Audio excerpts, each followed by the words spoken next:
Chapter 681. The silver flash of light fades, and a light blue background covers my surroundings. I prepare to endure the bodiless, sensory-deprived reality or something equivalent this time as well, but soon a body materializes below my eyes. Access to my links of loyalty is severed again, and my system skills are too, so I believe this is just another illusion. However, that odd feeling I sensed when starting my last round is far stronger.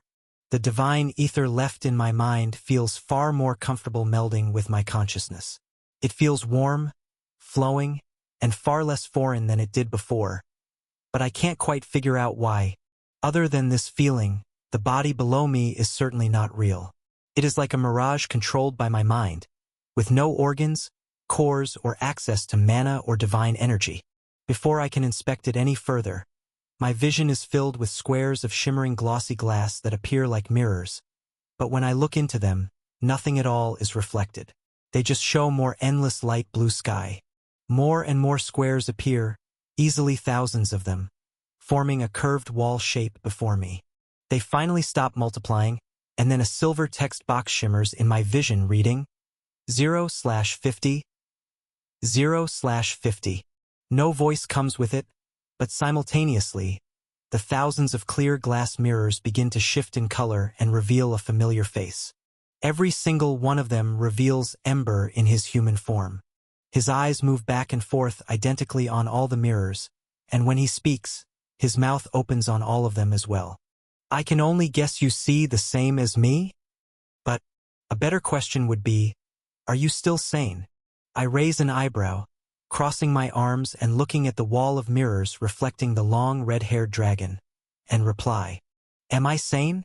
Even if I wasn't, that would not be an easy question to answer. Why?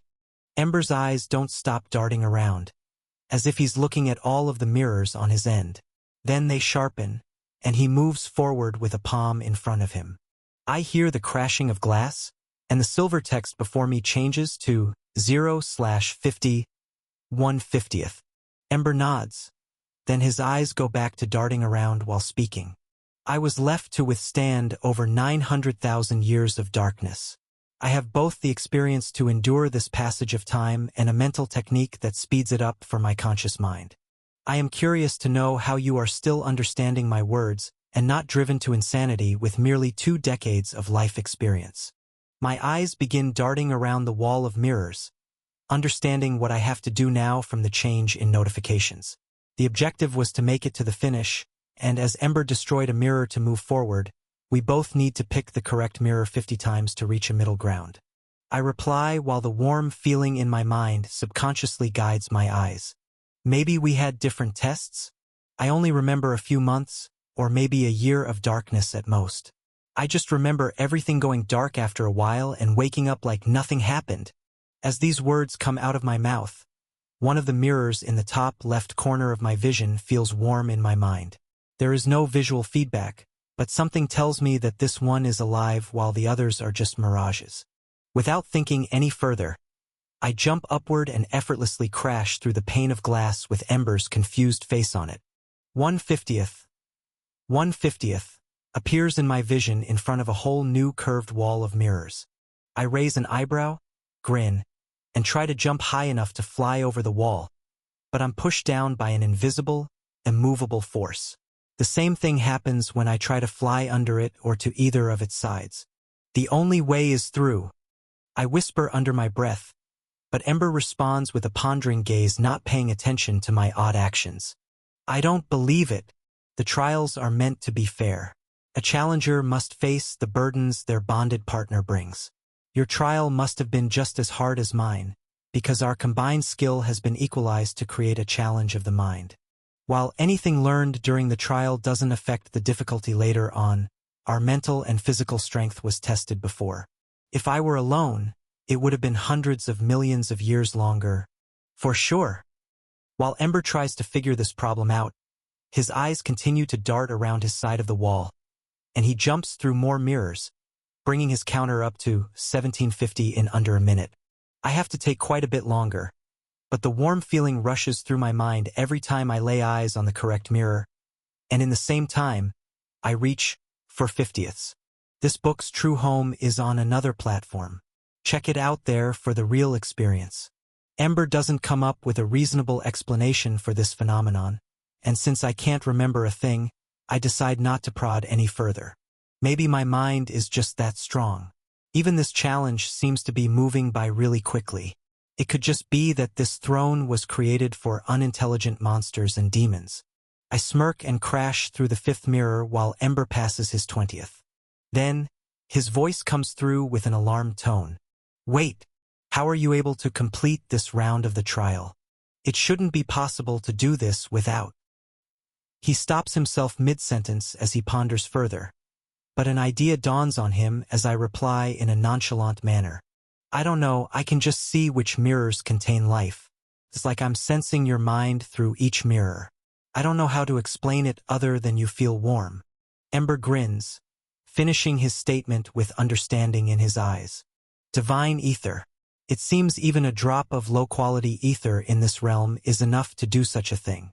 That prize from the last trial was quite valuable. He looks upward as if he's looking at nothing and mutters to himself. Almost 1,000,000 years. Let's say your subconscious shielded you from the passage of time and used this as a pseudo-closed cultivation room. It would be slower than the real thing, but the conscious mind couldn't have done such a thing. Genius. But he looks back at me, clearly understanding something I don't. What? What happened? You're telling me that white pill has something to do with why my brain didn't melt in the last round and why I feel this warm pressure now. It does. You've managed to awaken the beginning stages of what is called an ether sense. Though in a very unorthodox fashion, it has still occurred. Knowing your past accomplishments, I don't know what else I would have expected. We continue breaking through the glass as Ember explains the process that took place in my mind while time passed in that endless black void. Apparently, this is just scraping the outer surface of what this foreign energy can do, but I need more time, a better environment to train, and more ether itself to actually progress. 50/50ths. 50/50ths. In less than half an hour of perceived time, I break through the final mirror, and our conversation comes to an abrupt end once we both see each other's fake bodies, followed by a flash of silver light. My mind is still wandering with a sense of awe at the reality that I, too, really managed to survive almost 1,000,000 years of isolation. Even now, this second round was completed with such ease. Feels like I cheated. Both of us turn to each other back inside the throne, and my links of loyalty all return to me along with the perception of the outside world. It seems not even a second of time has passed, as everyone in the battlefield outside is in the exact same position I left them in. Raven hasn't even activated the new power I granted her yet. These thoughts of the outside world fade when my eyes meet Ember's. They focus with far more discernment as I've been searching for a very specific energy for the past few minutes and find exactly what I'm looking for. His entire dragon's body burns hot with the same divine ether energy, in far more clarity now that I know what I'm looking for. But it is still very strange, giving off invisible readings that I can't quite understand. His voice echoes through my mind. Focus on the trials ahead. This next round may be easy as well, but don't lose focus. Just because you lucked out here doesn't negate the fact that there will be a new calibration on the next trial above us. So, prepare for the worst. His words sink in, and I nod, looking up at the next silver snake head coming down as more shimmering silver text covers my vision. Round 3 of 3 shall commence. Round 3 of 3 title. Fortitude. Objective.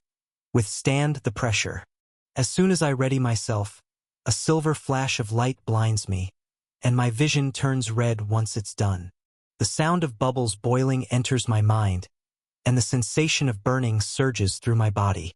It feels like I've been dunked in a red-hot pool of magma, and the sensation of my skin, organs, and even bones burning away begins to repeat over and over.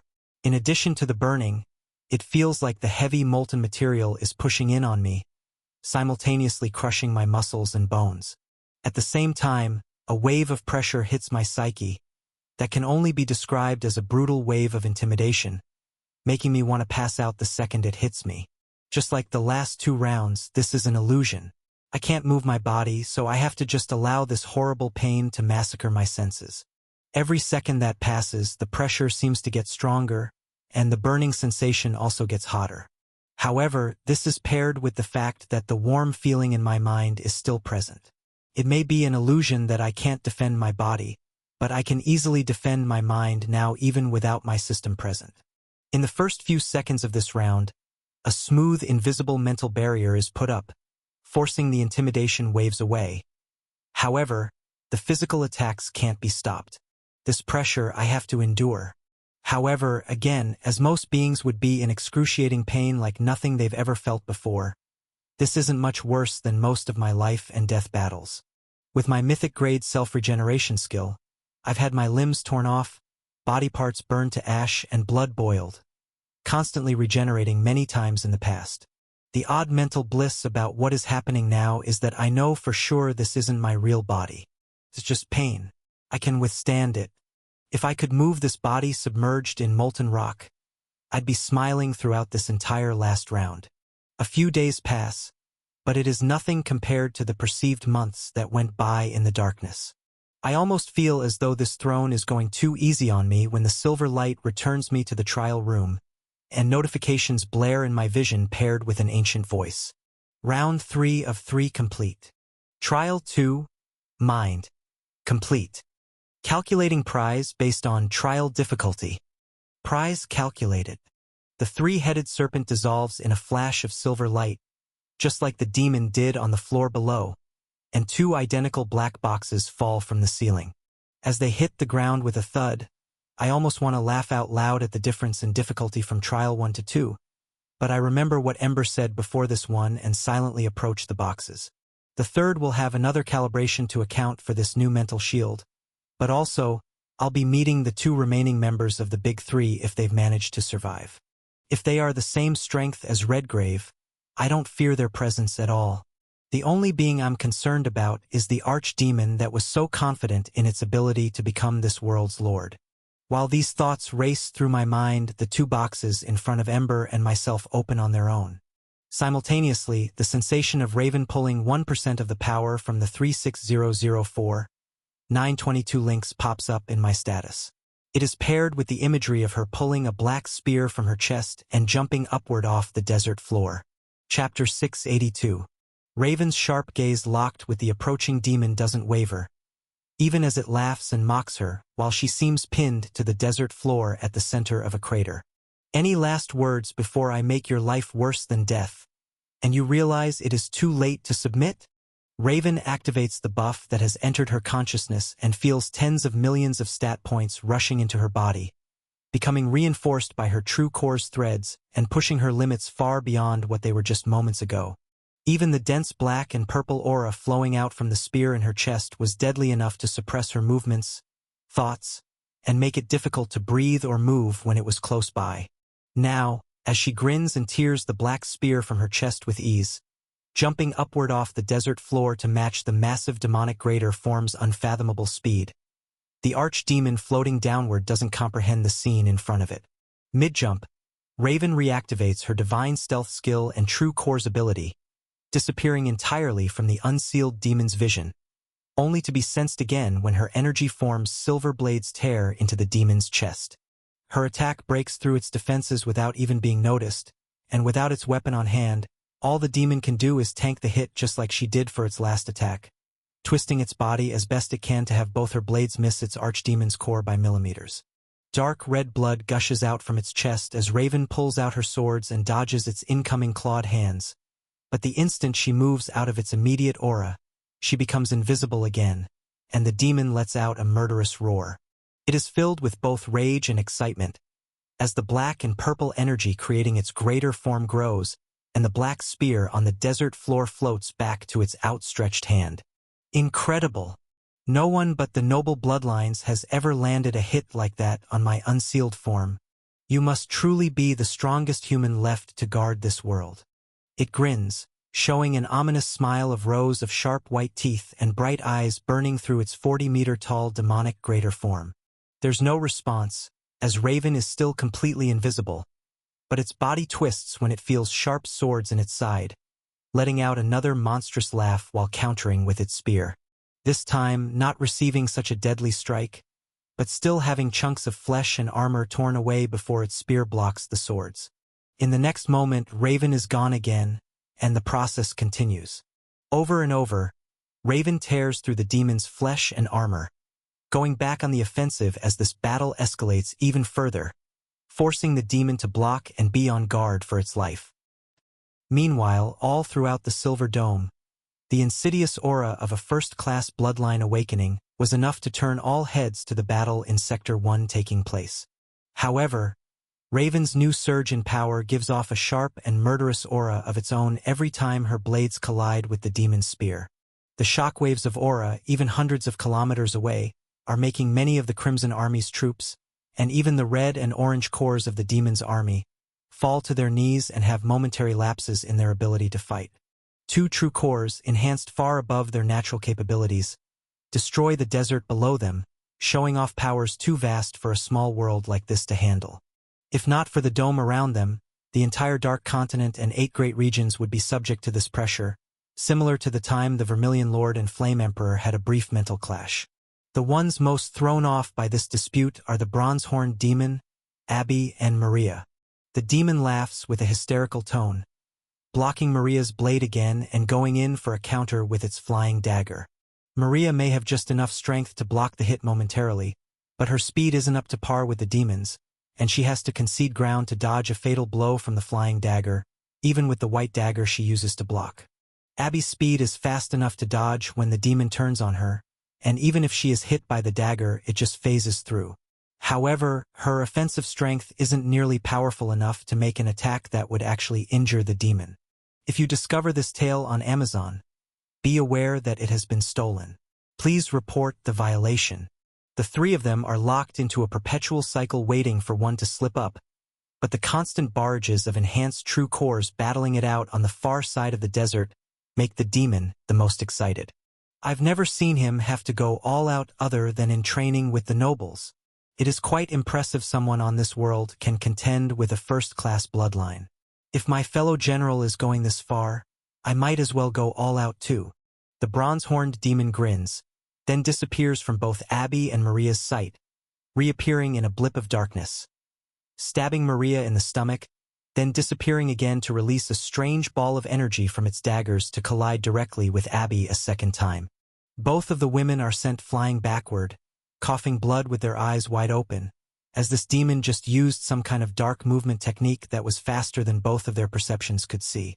Darkness erupts from the wound in Maria's midsection, spreading quickly, unable to be slowed down by her self-regeneration alone.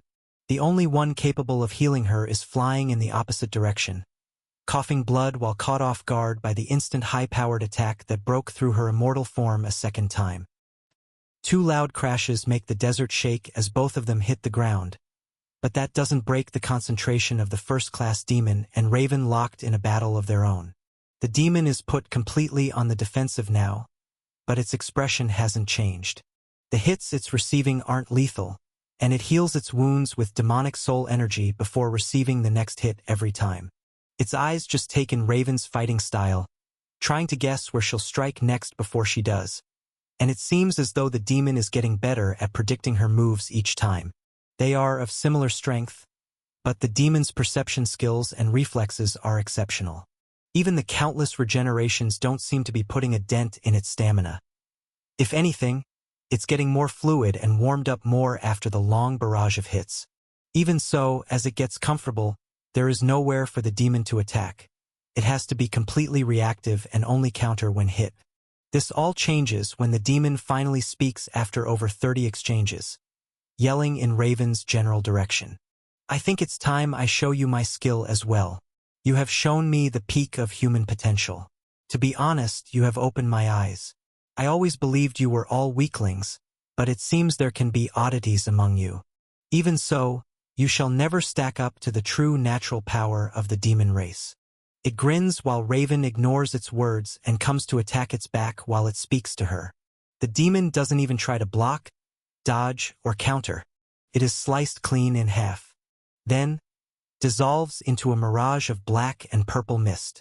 Raven is temporarily confused at the sight, but in the moment her attack landed, 3 black spears come rocketing her way as the first-class archdemon shows off its body double skill for the first time during their fight. While all of this occurs outside the tower, the 2 prize boxes open before Ember and myself in front of the silver arching doorway leading to the third trial. Out of my box, a single item floats upward. It is a palm-sized leaf, but it is glowing white, almost translucent, and it doesn't give off any energy. It only feels warm and gives an inkling of divine power. I remember back to the first trial's prizes, and this leaf looks very similar to the white scale Ember received. He reached out to touch it, and it was all absorbed into his body. Then his scales momentarily shimmered golden. While I cautiously examine the odd leaf, 3 items float up out from Ember's box. 2 of the items look very familiar, as one is the small white low-quality divine ether pill that I received in the last box. Without much thought, Ember takes it and swallows it whole. In the same instant, the second familiar item is a small green orb, full of divine threads. It begins to unravel just like mine did, but Ember opens up a storage rift in front of his finger to let the item fall inside before exploding. My eyes open wide at this sight, as it's the first time I've actually been able to see the inner workings of the rift he's opened. Most of it gives off strange readings I can't comprehend, but I can sense the hot feel around its edges, meaning this power he's been using has something to do with this divine ether as well. He looks down at the last item, which is a pair of black gauntlets that shimmer with yellow divine light, but he makes a dissatisfied look on his face when he examines them and turns to me. "What? Are you going to receive your prize?" "It's another good one, a low-quality ether cleansing herb. Just touch it. You won't feel anything now, but with your current mana-based storage setup, you can't take it with you." I want to ask a ton of questions, but decide to just do as he says and reach out a finger to touch the translucent white glowing leaf. Upon contact, it dissolves into invisible hot mist and is siphoned into my finger, flowing throughout my whole body, then disappearing from my senses like nothing happened at all. I turn to Ember again, but he grabs the black gauntlets and throws them my way without warning. "Your sword can eat these if it wants. I'm not a fan of soul weapons. Fighting with my body alone is more my style." At these words, the blade that circles around me perks up, rippling with a dark crimson glow, and I reflexively grab it while colliding its tip with the incoming gauntlets. They're turned to yellow liquid and consumed the second they make contact. There is about a second worth of digesting, but the hungry blade goes back to its black dormant state moments later as it hasn't leveled up again, but it's had its fill. Ember speaks to himself but knows I'm listening. These prizes seem to all max out at the lower green divine energy realm. The Vermilion family's lord must still be a green core at most if this is the type of items the throne was seated with. That would make sense for going after such a mana-lacking world. Not even a Scion lord would send their challengers here. Ember smirks as the prize boxes disappear, then starts to walk forward. "Ready to face the final trial?" I nod and take a step forward. "Yeah, I'm ready." With 361278889 pairs of eyes looking through mine, both Ember and I step through the silver portal to be transported up to the third and final trial room. Chapter 683. All conditions in completing Trial 2 met. All challengers have arrived. Would you like to start the third trial? Yes. No. This text immediately appears in my vision, but I seem to be in an empty black room. However, it is shaped in a triangular fashion, with Ember and myself standing at its furthest side, facing the pointed end. I press the yes option, and the room around me begins to mutate and change, just as it did before the first trial. The ceiling rises, and the walls expand, revealing 3 more triangular rooms, connecting them to form a circular outline of the actual outer walls of the Black Tower. In its center, a shimmering silver pillar of light shoots up from the floor, no more than 500 meters wide, stretching high into the endless darkness above, where the ceiling seems to have no end. 6 dense true cores reach my senses over the next few seconds, tens of kilometers away on separate sides of the massive room. Alara, Beckman, and the Vermilion family demon are waiting at the back of their triangular sectors, with their soul-bonded partners, all looking at the silver pillar in the center of the room. More text, and the tower's ancient voice echoes in my inner ear. Trial 3, Soul. Calculating necessary difficulty. Difficulty calculated. Trial 3, Round 1 of 2 shall commence. Round 1 of 2 title, Negotiation. Objective. Only one bonded pair can walk through the final door, be the last one standing. The silver pillar in the center of the room pulses, its barrier becoming more translucent, revealing a massive spiral staircase twisting upward high into the sky. However, there is no entrance into the silver barrier, suggesting it is not part of this first round. It must be a result of the difficulty calculation. My attention on the massive staircase is ripped away as a woman's angry voice echoes through the empty room toward me. What happened? This is impossible. You're the brat Redgrave was meant to kill. I was waiting to have a good fight with that old man. Where's he hiding? My gaze shifts to her as her body erupts in white icy energy. Growing to over 50 meters high, her serpent's sharp eyes fixed on me. If this were before I entered the tower, I would be on full alert, immediately activating my greater form. But her true core strength is roughly equal to Redgrave's. My own true core is far more powerful than hers, and with the absurd amount of stats flowing through me, multiplying my strength even further, not even my soul sword reacts to her rage. Her level jumps out at me at LV 19,112, similar to the fire user, and her only skill is supreme grade ice summoning. By the way the ground is becoming covered in white ice as her greater form grows, I could have guessed as much.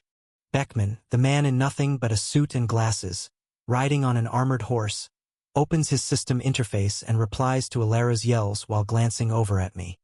Impossible. Maybe Redgrave was late entering the tower.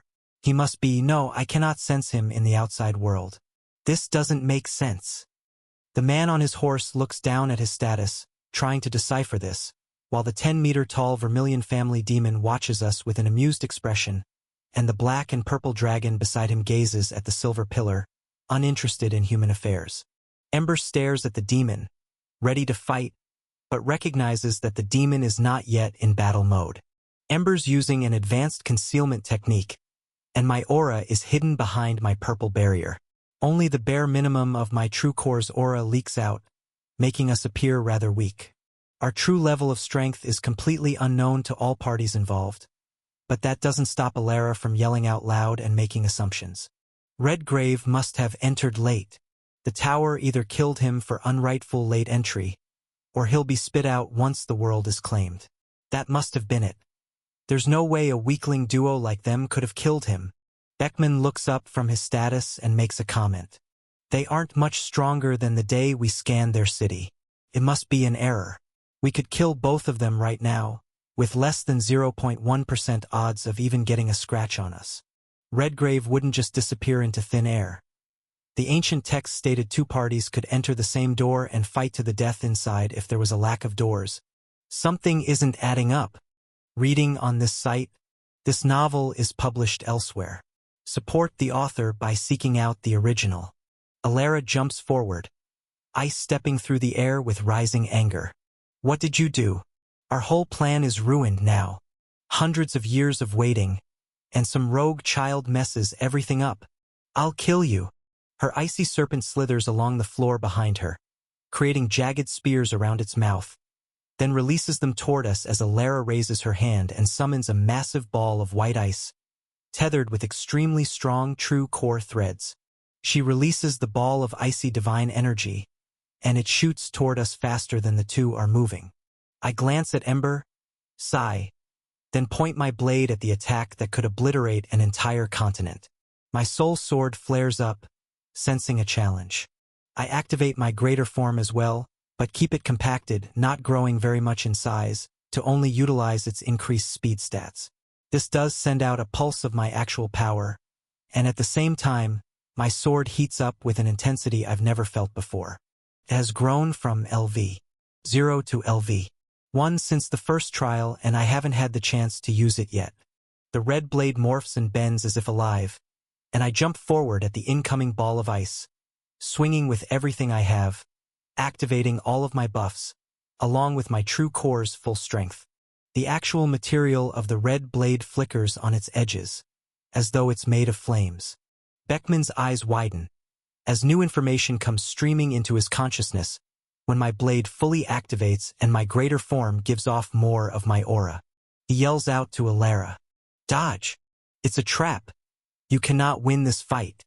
When I swing it across my body, releasing a crescent of fire, it feels as though a part of my blade is unleashed in the attack. A dense red crescent, as sharp as my sword and as strong as my true core, slashes through the ball of ice with ease, sending its two halves outward toward Alara's advancing greater form. At Beckman's words she panics, and attempts to twist her body out of the way, but it's too late. Her eyes widen as the living crescent of flames collides with her chest, tearing through the living soul armor that shields her body and effortlessly slicing through her flesh. The Vermilion family demon's lips curl upward, and Beckman's eyes turn to horror as the fiery red slash shatters Alara's true core, cleaving her body in half in a single motion. The red fiery slash curves downward, slicing through the icy serpent's head and shattering its true core, triggering mutual death. As notifications ring in my ears, the red crescent of flames bursts into hundreds of tiny red droplets, curving back through the icy fog created in the explosion and rejoining my blade as though drawn by its own center of gravity, restoring its full form. It feels like I could send out at least 2 or 3 of these high-powered strikes, and no matter where they hit, the mass of the divine soul sword would always return. As I land, the ice spears from the serpent whiz by me on all sides, and Ember doesn't even flinch as they explode against the wall behind us. Level up, X1752. Use Absorption. Skill, Ice Summoning. Upgrade. Supreme. Yes.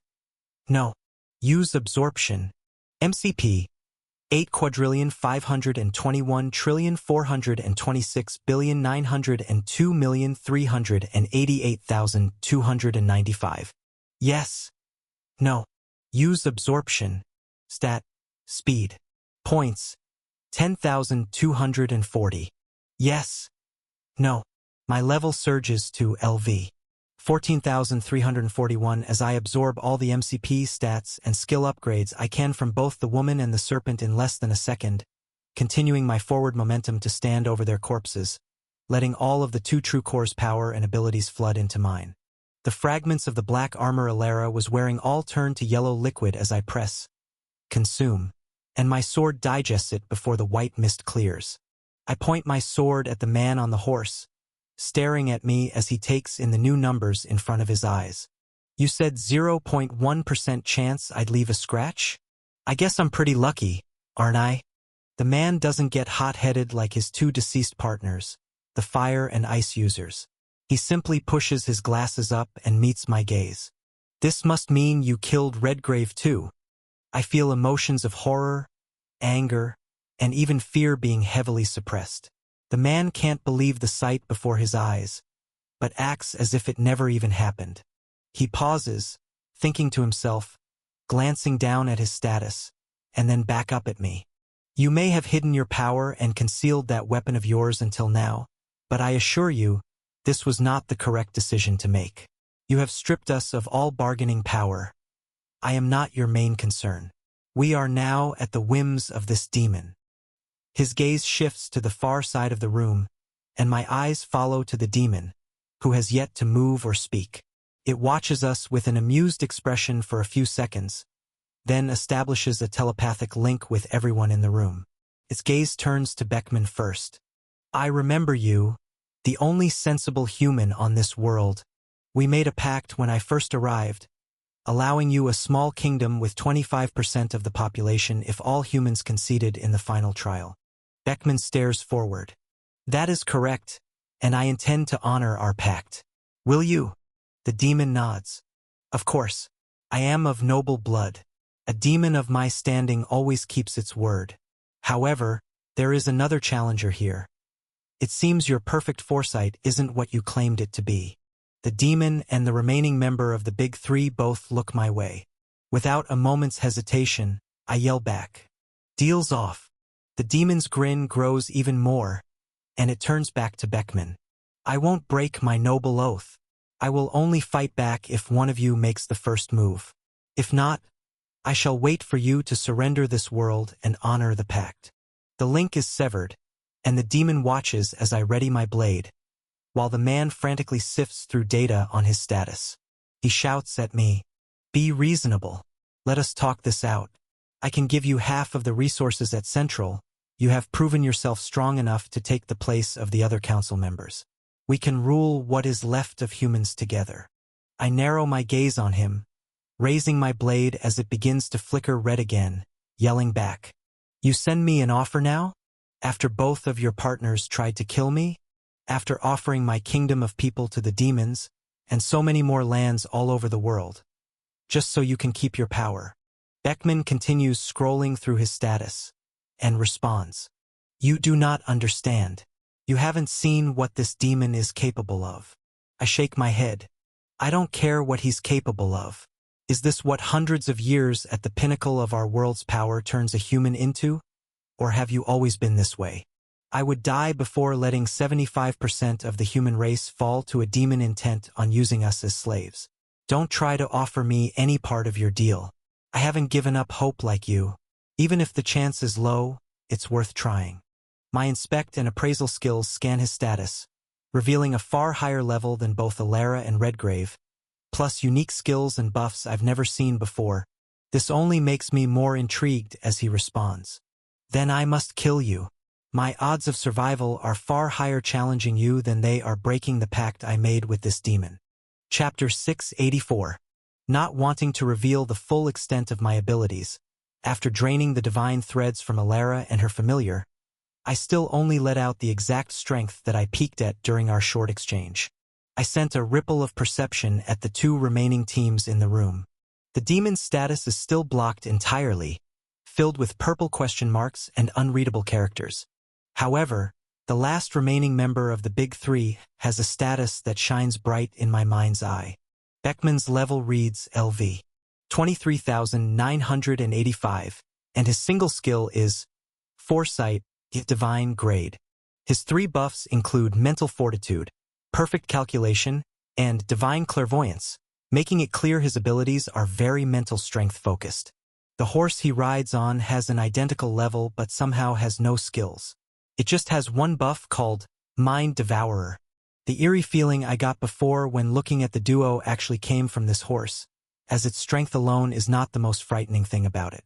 Its true core has combined with its singular buff, and this aura it gives off makes me both excited and hesitant to move forward. My instincts are immediately confirmed by a private telepathy message from Ember. "You'll be fine if you keep your guard up. Just don't stare that horse in the eyes for too long." I nod, grinning and stepping forward while yelling out loud at Beckman, "Kill me? That's a little extreme, don't you think? I thought you were the sensible one. Swear your loyalty to me, and you won't have to die a meaningless death." My blade flickers red as it senses me walking closer to another potential enemy. The man on horseback at the back of his sector continues sifting through data, taking in the consistent readings of my greater form and power output of my sword. "No. It's impossible. I cannot take the gamble. The odds are not in my favor. Given your current strength, I can defeat you 71.88% of the time, while even if we work together to challenge this demon, we would not be able to breach a 9% probability of victory. It is simply not logical." I cut him off. "Maybe you don't have the full picture. Is this all the world is to you? Numbers, probability, a winnable game of chance to preserve yourself above all else." Beckman looks up from his screen and tightens his gaze. "You would be a fool to believe this world is anything but that. To make it this far, you must understand there is always a time and place for battles to be fought and other times to retreat with what you can carry. We only have one chance at life. Through our own eyes, we are the most important thing. Hundreds of millions of lives are worth the trade-off for my own, even the whole world if it was necessary. What would be the point of all of this if I gave up now?" I continue to walk forward, increasing my speed, then respond. "So this was your plan from the start? Ever since you made contact with the demons? Stage a great war, lie to your people in Central, and sacrifice the rest of the world just so you can live on?" Beckman responds while motioning for his horse to move forward, the rhythmic echoing footsteps coinciding with his response. It wasn't my plan before the system linked to this world. I was rather content overseeing humans as the centuries went by. However, the system gave me new insight on the rules of reality. I am meant to live forever. I have the ability to choose the right path every time. You are far too young and lacking sight to understand my choice is the correct one. If you put your sword down now, there is a certainty you will live like royalty in a kingdom surrounded by flames. The humans left behind have no idea the world around them has moved on, and when the demons use the humans we've sacrificed to farm this world dry of mana and leave, we can be the saviors that put out the flames and open the walls to show the desolate world to the humans we've saved. It is a win-win. His face remains serious, unmoving, and calm while his horse begins to gallop faster. I reply with a simple answer. I disagree. This is not why I challenged the throne. Links of loyalty surge faster and faster in my mind, as the reality of the situation in Central is being exposed by their last remaining leader in real time. Many cities around the world that were contacted by long-range transmissions from hunters, friends, and family members from the 8 great regions and dark continents see this too, and word that their nations are being used as bargaining tools between humans and demons right now spreads even faster. A case of content theft. This narrative is not rightfully on Amazon. If you spot it, report the violation. It is all linked to the surges that were felt when the throne awakened. The Flame Emperor's name begins to grow in popularity in nations I've never even traveled to before. My links surpass 40 million as I speak again. I made a promise that I wouldn't let a single innocent human die in this war. It is a burden I will carry alone with the army that follows me. Unknown to everyone in the room, I open my Rising Emperor's interface and link the visual feeds of the 4 generals outside the tower, all battling demons of their own right now, so the world can sift through feeds and see the full story playing out. Then I continue to speak while raising my blade. I made another promise that I wouldn't leave humans behind. One last chance. If you swear your loyalty to me, I can still save us all.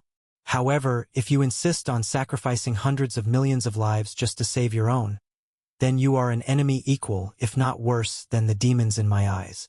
The gallops become faster, and a dense gray and yellow aura erupts out from the duo, increasing their size by about 50% with a pseudo-energy form. Nothing can change my mind. I must choose the predestined path. No other outcomes are suitable.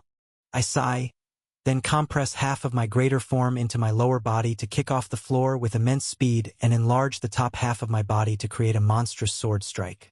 Very well. You've made your choice. We both fly into the center of Alara's old sector, and I swing my blade to release a red slash of energy toward the approaching duo. Beckman changes his direction the instant he sees my attack, but this was expected, so I send 2 more identical slashes his way. Each of these slashes is just as strong as the ones that easily killed Alara, but the expression on the man's face doesn't change. He shifts his direction multiple times a second, staring forward, and somehow avoiding each of the flying attacks by millimeters. It looks like a natural fluid motion, his directions shifting to counteract my flying attacks even before I've thrown them. As the red slashes collide with the floor and back wall, they turn into thousands of droplets of pure divine soul fire, then disperse in beautiful displays while pulling back toward me to reconnect with my soul sword. In the center of the massive collection of returning fiery particles, the ominous horse rider stares me down, and its horse's eyes pulse with dark gray and yellow light. I look away and concentrate all of my greater form's energy into my legs to jump out of the enemy's path. But before I even move, it's turned to follow in the same direction. My mind flashes back to Beckman's one and only skill, divine-grade foresight. It makes me momentarily question if he can truly see the future, but I'm simultaneously reminded of the fact that he couldn't tell Alara to dodge until I released my full power. To predict my moves, it must be a similar ability as my swordsmanship skill's perfect thread, just to an absurd degree, and with far more possibilities. Taking in his surroundings and understanding the best possible move to carry through with. I whisper under my breath while changing my flight path again. Upward. I guess I'll just have to force your hand. His movements mimic mine, seemingly before I even do them, moving upward at the same time to close our gap even further. All of the fragments of my sword return to my blade now that we're so close, but this has other issues that come with it. The armored horse's eyes shine brighter, and the ominous aura coming out of it gets so close that it's impossible not to feel its presence. It feels like I've been caught in a web of intimidation, with a cold sensation washing over me, seeping straight into my mind. It makes me momentarily feel as though the last few seconds are all a blur, like the fight hasn't even started yet, and there is no reason to attack again because we're so far away. However, as Beckman pulls a single black blade from an inside pocket of his suit, the familiar warm sensation of divine ether floods into my mind, negating all foreign buffs instantly, and my memories come rushing back, allowing me to swing my flaming sword again in the direction I'm meant to. This prompts Beckman to move out of the way, but his speed isn't great enough, and he has to block with the knife he's pulled out to deflect the incoming strike. My upward momentum continues once we collide, and Beckman on his armored steed goes rocketing downward. However, the black originator blade he pulled out is shattered upon collision, and his full right arm is melted off from the intensity of the flaming strike he failed to predict. There's a loud thud as they hit the floor and a horse's cry, while I hover above them with my sword pointed straight down. That was your one lucky shot and you blew it. I'm not taking any more chances. I release my true core's full aura, and it shines over 3 times brighter and denser than the man below me, giving off all of the radiation from Alara and Redgrave's cores combined. I let go of my blade and put both of my hands to their sides, releasing bright shimmering white divine light that makes the temperature in the room drop by a large amount. Seeing the future can't help you much if all paths of escape are physically impossible. The attack I create is far too fast to outrun, and far too deadly to touch. Both the White Serpent and Alara had Ice Attribute True Core abilities, and with the new perk of my Divine Absorption skill, receiving a Supreme-grade Ice Summoning skill has granted me a far superior combination of all of these Ice abilities combined. In a flash, before Beckman can even predict my movements, a dome of ice is created, spanning over 1 kilometer wide. The only hole that is left remaining is right at the top where I look down into it, and this is the optimal path for Beckman to leave through. He moves upward toward me, expanding his horse's aura with a calm expression still on his face. Hiding your true strength again? If this is it, it's still not enough. It is probable that you will kill me, but you have doomed yourself and the entire human race. His words cease as I stop using my true core's ice and grab my sword again to fully activate the divine flames I stole from Redgrave's true core. Then point my blade forward to push out a red and yellow pillar of monstrous fire into the only small hole in the dome. The man on the horse stops moving upward even before the flames collide with his body, as he sees the future and knows that there is no escaping this fatal blow. Chapter 685. The yellow and red flames fill the dome, and the last remaining member of the Big Three is consumed by fire. There isn't a single yell, curse, or attempt to escape the flames. The man who lived his life consumed by numbers, certain he would live forever, merely disappears the moment the odds turn against him, accepting his fate. I float downward as notifications ring in my inner ear. Level up, X2365. Use absorption. Skill. Foresight. Divine grade. Yes. No. Use absorption. MCP. 14. 289. 200. 896. 345001. Yes. No. Use absorption. Stat mental strength. Points. 18,909. Yes. No. My level hits LV. 16,706, and I press yes to accept every skill and stat point available to me, while draining the ice and fire around me back into my true core. The divine energy trapped within the man and the horse also flows directly into me, increasing my strength even further, and I feel 2 unique true core abilities enter my body, both of which are instinctively comprehended in an instant. But I can't fathom the true extent of their power until I use them in battle.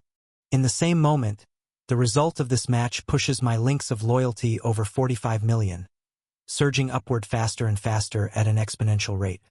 These new true core abilities and additional hundreds of millions of stat points fill me with confidence as the black dagger's fragments and the horse's armor turn into yellow divine liquid, consumed by my blade. I let out a satisfied sigh, but my moment of victory is quickly interrupted by a slow clapping sound from one far corner of the room. My head turns to the noise, and a telepathy channel opens with the demon.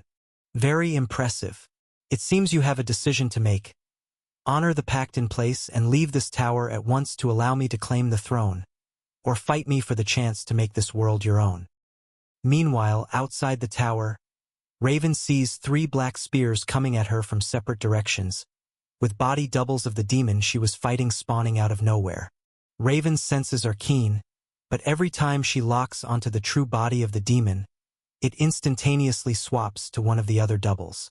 She disappears using her divine stealth, not even attempting to attack, but the body she sliced in 2 moments ago spawns back into reality, right underneath her. For perfect copies of the demon block all possible escape routes. Even with her stealth skill activated, she is too close to fully dodge all 4 attacks. The lucky spear that manages to hit her is a body double, but the mythic grade perk given to the demon allows it to swap places instantly and use its true spear to land a devastating blow on Raven's side. Blood leaks into the air, and a portion of Raven's body becomes visible as the density of divine energy and demonic soul energy shocks her system, sending her flying backward. All 4 body doubles follow like machines, as the demon is no longer playing around, aiming to go in for the kill. Despite Raven's invisibility, the gushing blood and residue from her wound give off a faint energy signature, making it easy for the demon and its doubles to surround her again, landing another attack that sends her flying down to the ground with another horrific wound, this time in her leg. Even though a full 1% of stats now rushes through her, putting her strength on par with the unsealed first-class demon, the instantaneous, ruthless attacks from all sides put her on the defensive again just as the battle was starting to turn her way. Even as the millions of links pour in, gradually increasing her strength, it doesn't do much against the 3rd and 4th heavy hits she receives in the arm and thigh from unbreakable spears. This tale has been pilfered from Royal Road. If found on Amazon, kindly file a report. The attacks she chooses to block or intentionally dodge turn into nothing but demonic energy manifestations, and the demon's real body attacks from where she least expects it. Each new injury that can't be fully healed by the shared mythic grade self-regeneration skill on her status just makes her invisibility less and less useful. Dark blotches of demonic soul energy left behind in the spear's wounds make it easy for the demon to triangulate her exact location each time. While the individual hits aren't fatal, if enough build up, she will slow down more and more, becoming a massive target in the sky. Maria and Abby face a similar problem, as the second-class demon's unsealed form is simply too overpowered for them to stand a chance. Even as the links of loyalty surpass 40 million, then 45 million, pushing millions of new stat points into their beings, Maria's blade is continuously pushed back by the unsealed demon's raw strength, and Abby doesn't have enough power to break through its greater form armor despite her superior speed. They're able to hold it off, but with every second that passes, the demon gets another chance to land devastating attacks. Even after using Abby's restoration magic, Maria's last wound in her stomach from a direct hit by the demon's dagger isn't fully healed. They only have fractions of seconds to heal before the laughing, psychotic monstrous force comes down to the desert floor where they are. You do not understand how bleak your future truly is. Even if you manage to fend us off for a few more minutes, you're only pushing off your inevitable end. Just from the fact that you haven't powered up again tells me this is truly your peak. It sends its 2 blades right for Maria, as it knows its weaker attacks are pointless against Abby. Maria jumps out from Abby's restoration circle to block both incoming daggers with her massive blue soul energy sword. It pulses deep within her core, pushing her newly awakened yellow core to its limits. Able to go toe-to-toe with this true core demon, with a bloodline ascending beyond anything humans should be capable of fighting. Her greater form wavers, but she doesn't give up. The pulsing grows stronger, deeper, and faster as she's pushed backward, gritting her teeth. Tens of millions of eyes look through hers now, as the spectator feature expands for the world to witness the general's fight. Her feet flow with superior ice magic powered by a borrowed plunder skill, draining the area of all available mana, digging into the desert floor, while the wound in her stomach starts to reopen and expand with black demonic energy far faster than when it was first inflicted. For the first time in a while, she actually holds back the demon's attacks. Not just one, but both daggers. There will be no dodging now, but the rising stats are starting to catch up. Even Abby leaps over the exchange taking place. But the demon was ready for a move like this, disappearing before their eyes and meeting Abby in the sky to press its palm into her chest, covering it with a thick layer of the same strange demonic energy used to create the balls of darkness from earlier. Before she can even send off her attack, Abby is sent flying in the opposite direction, coughing blood, powerless to block it. She's sent hurtling toward the desert floor again, far away from Maria as she still attempts to block the two daggers pushing against her massive sword. The demon pushes its palms together, forming another ball of compacted demonic energy between them, then blips forward a few hundred meters to release this toward Maria's unguarded back.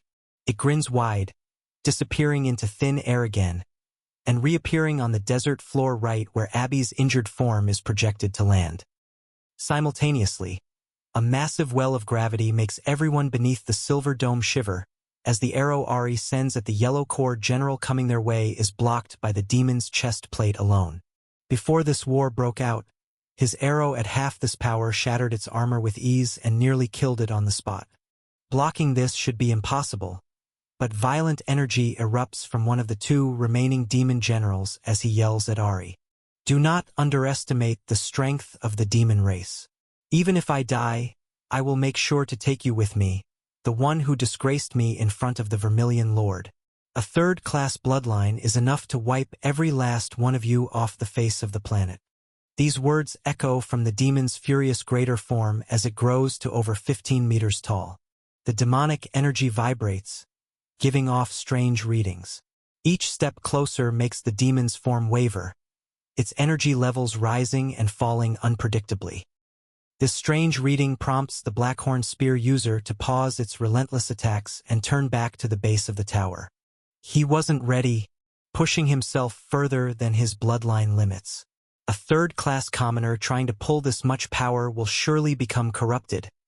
The demon considers putting its fight on hold to fly over to this other demon, as if left alive for too long, it will surely detonate, taking out many valuable commanders and knights. But sees the second yellow general send out extra commands to its surroundings to evacuate the immediate area. The demon grins and turns back to Raven's beaten form, now not even attempting to use her invisibility and merely blocking attacks to buy time. 7 large demonic energy wounds drain her life force slowly, but the demon doesn't relent, multiplying 3 fresh body doubles and going in for the kill again. Fear washes over Ari as Luna's words echo in his mind. It's going to be corrupted, like those ascended beasts we faced in the abyss. If you don't kill it now. I know, he replies, while my doubles catch on to the situation and yell out orders to take cover as something very chaotic and strange is emerging from the twisted demonic greater form. Ari pulls back another single arrow with every drop of demonic soul energy and borrowed mana he has. Raven has 4 more spears closing in on her from all sides, with only 2 blades to block, impossible to know which one will be the fatal strike. Abby rockets down toward the laughing second-class greater form of the demon as it charges up another black ball of divine demonic matter. Maria barely holds back the 2 black flying daggers, and an even stronger energy attack is headed toward her unguarded back. The state of the battlefield outside the tower seems quite dire, but the world is watching. The links of loyalty surge past 50 million, and a notification rings in all of the generals' ears, giving them new hope to turn this battle around. Chapter 686. Congratulations! Rising Emperor's domain milestone reached. 502609997/5000000 links of loyalty created. New perk unlocked. Rising Emperor's Imperial Reach. Info. All commanders can appoint 10 knights and share 50% of their total borrowed stats. Each knight may take up to 5% max of the commander's borrowed power. All generals, commanders, and knights can now borrow up to 2 skills simultaneously from the Rising Emperor. The generals may now borrow an additional 5% of all base stat points and mana control efficiency from all subordinates under the allegiance of the Rising Emperor. In addition, 5% of the general's base stat points and mana control may be temporarily distributed to any subordinate under the allegiance of the Rising Emperor. The maximum amount borrowed or shared per general is now 2%. All generals acting together may control 10%. When not in use, the Rising Emperor may use all 10% of this untapped power. The Rising Emperor has total authority and can override the general's power sharing even if they are activated. The caster may only borrow or share exclusively. Both actions cannot be performed simultaneously. Members affected by this perk are not required to be within range of the Rising Emperor's domain. This buff stacks with the Expansion perk, Dominance perk, Authority perk, Power Holder perk, and Ruler's Gaze perk if used simultaneously. As I'm about to reply to the demon's words, new status screens in my Rising Emperor's domain pop up, and I do a quick mental math of what this new power grants me. This brings the total stats now available to me up to 40%. With this new General to Commander to Knight hierarchy in place, each general can now use up to 2% of stats, commanders can be appointed and have access to 0.5% each, and knights can use up to 0.025%. While it doesn't seem like much on the surface, even a knight at such a low percentage can still borrow upward of 1.25 million stat points per category. At 0.5%, the commanders can each borrow roughly 25 million at full capacity, and the generals using their full 2% borrowed power can now take just over 100 million each. These numbers for my subordinates are approaching the 500 million stats I borrowed during my battle with Redgrave. In addition to this rise in stats, 2 skills can now be shared at once with my inner circle. The scene before my eyes outside the tower takes a drastic turn, and tens of millions of sighs of relief are had in unison, looking through our eyes. My immediate attention shifts back to the situation in front of me, as I grip my blade tight while it digests the remaining divine energy within the soul weapons it devoured moments ago. I take a deep breath and lift my blade as it shimmers red and yellow, then reply. I think my decision is obvious. I will fight for this world. Maybe I should be the one giving you the option to back out now. Head on back to the demonic realm, and we can forget this ever happened. What do you say? The archdemon in dense black armor grins, but still stands unmoving with a straight back, staring at me with unworried eyes. Its purple and black dragon yawns, stretching its wings, still staring up at the silver pillar, not even seeing the human before it as a threat. I can't help but look at the demon's shimmering blood-red horns, each the size of my entire soul sword, as it responds. The Vermilion family has invested too much time and resources into this newly connected world. I'm afraid I cannot take your offer seriously. Its eyes pierce into mine, and I reply, what about the generals that follow you? You're not concerned that if I leave this tower, I could take them out. That would not be a problem. The one who claims the throne will have complete control of this world. As a noble bloodline, the warriors created from a third-class mana world like this will not be a problem. The man you just killed was right.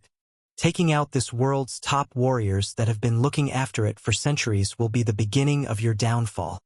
I raise an eyebrow at his words, as this mention of a third-class mana world makes me wonder if there is a link between this and the demonic bloodline classifications that are being unsealed outside.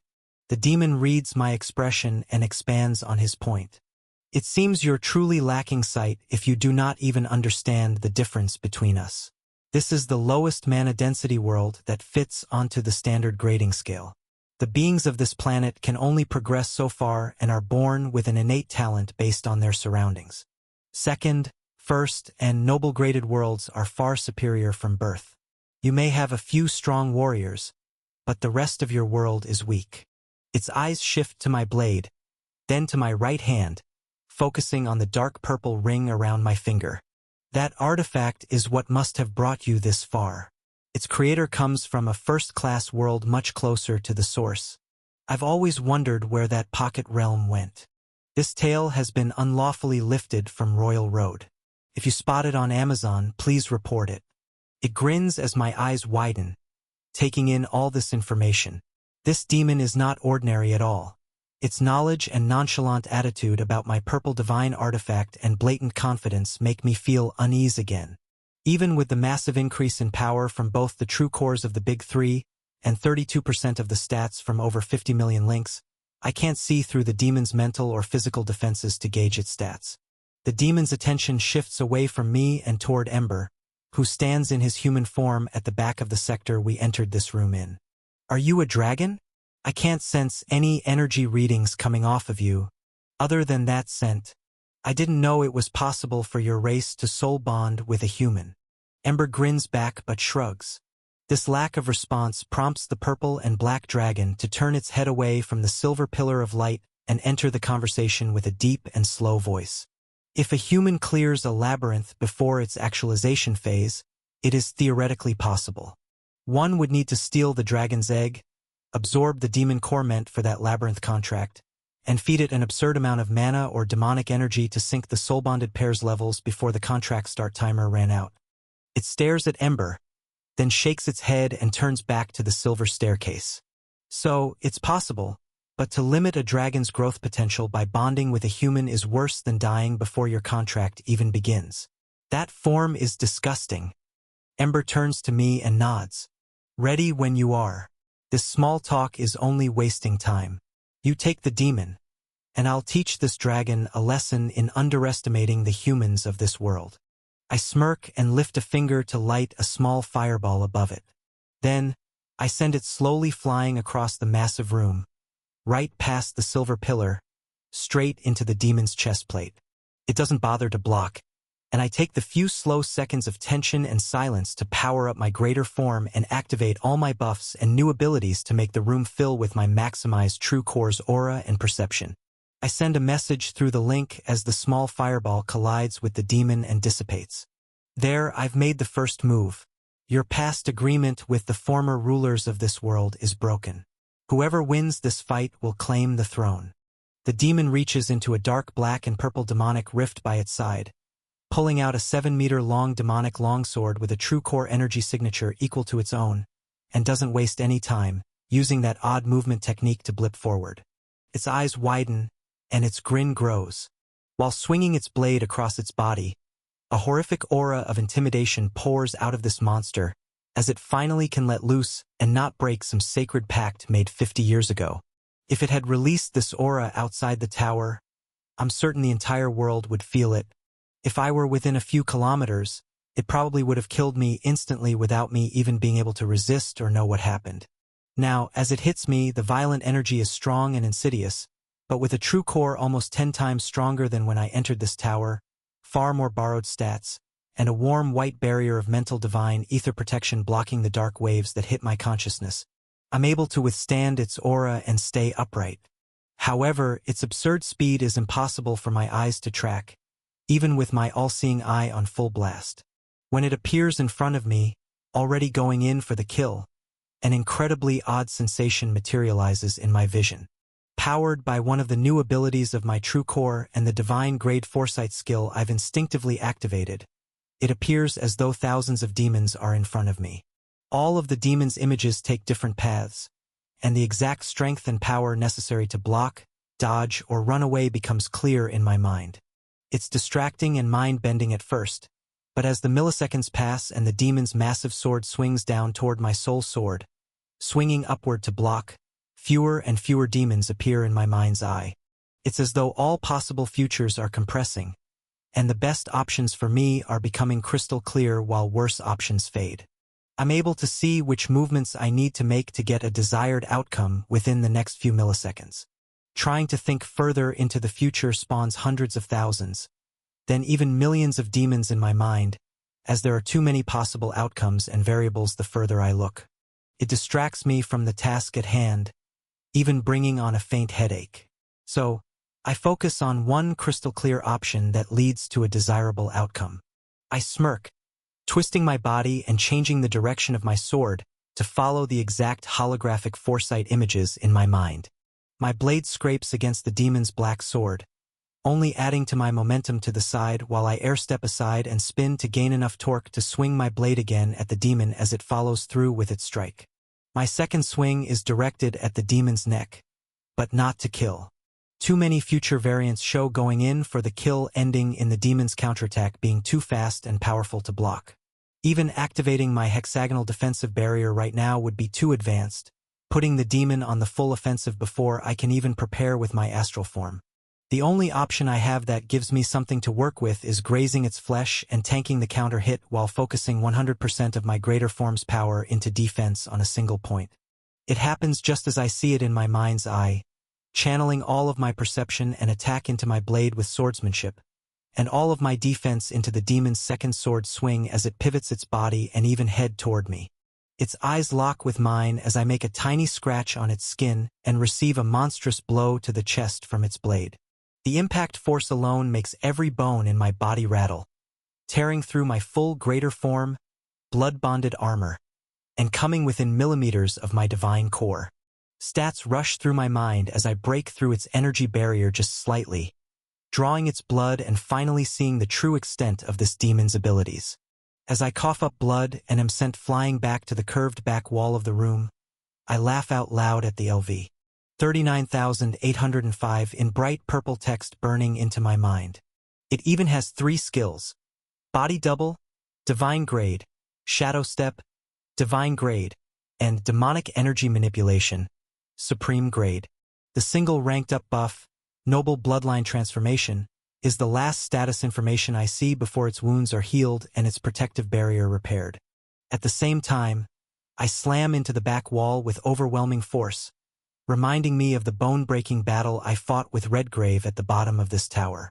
My self-regeneration skill begins to heal the demonic energy wound and the hole in my armor, but before I can even pry myself off the wall, the demon disappears and reappears right in front of me, swinging its blade aiming to kill again. On the other side of the room, the exchange between Ember and the purple and black dragon proceeds much slower. The demonic beast looks down from the stairs and back to Ember. "Shall we fight? My master will kill your human in a matter of seconds. That soul bond of yours will kill you anyway. I might as well not waste the energy." Ember grins and begins taking steps closer to the dragon, shifting his form to hybrid, then into his full dragon form. The crimson underbelly scales momentarily glimmer with a faint golden glow. He speaks up while flapping his wings and flying into the air. "Oh, come on. You're not even the slightest bit curious why a dragon bonded with a human? You've hit enough level thresholds to know this is not only theoretically possible but has happened before in the past. Your claim that I am stunting my potential is contradictory. I would say that bonding with a demon limits your growth if you're truly aiming for the top." The black and purple dragon's eyes widen, and its attention is actually captured for the first time at this remark, flapping its wings to lift off into the air and reply. "A third-class world knowing of this history? You must have read some false ancient text." Ember's front claws become covered in a dense layer of silver threads. "Oh, I assure you, these are real memories, not ancient texts." Chapter 687. The black and purple dragon pulses with murderous demonic soul energy, making the room twice as heavy as when the demon released its aura of intimidation, and its eyes lock onto Ember with genuine rage. "You're an overseer. We were wrong. The divine beasts that reincarnated to this new world for their cycle were not all killed off. Yes, I stayed on my last world longer than expected. I wasn't able to ascend in my last life. I managed to make it to this world just in time. But, an overseer? Don't group me in with those underachievers." Ember's true core pulses, sending waves of yellow divine light all over his body. Its unique ability is being manifested for the first time, and a bright yellow fire moves up from his chest into his throat and out his mouth in a blinding display of light before the purple dragon can even process the words he just spoke.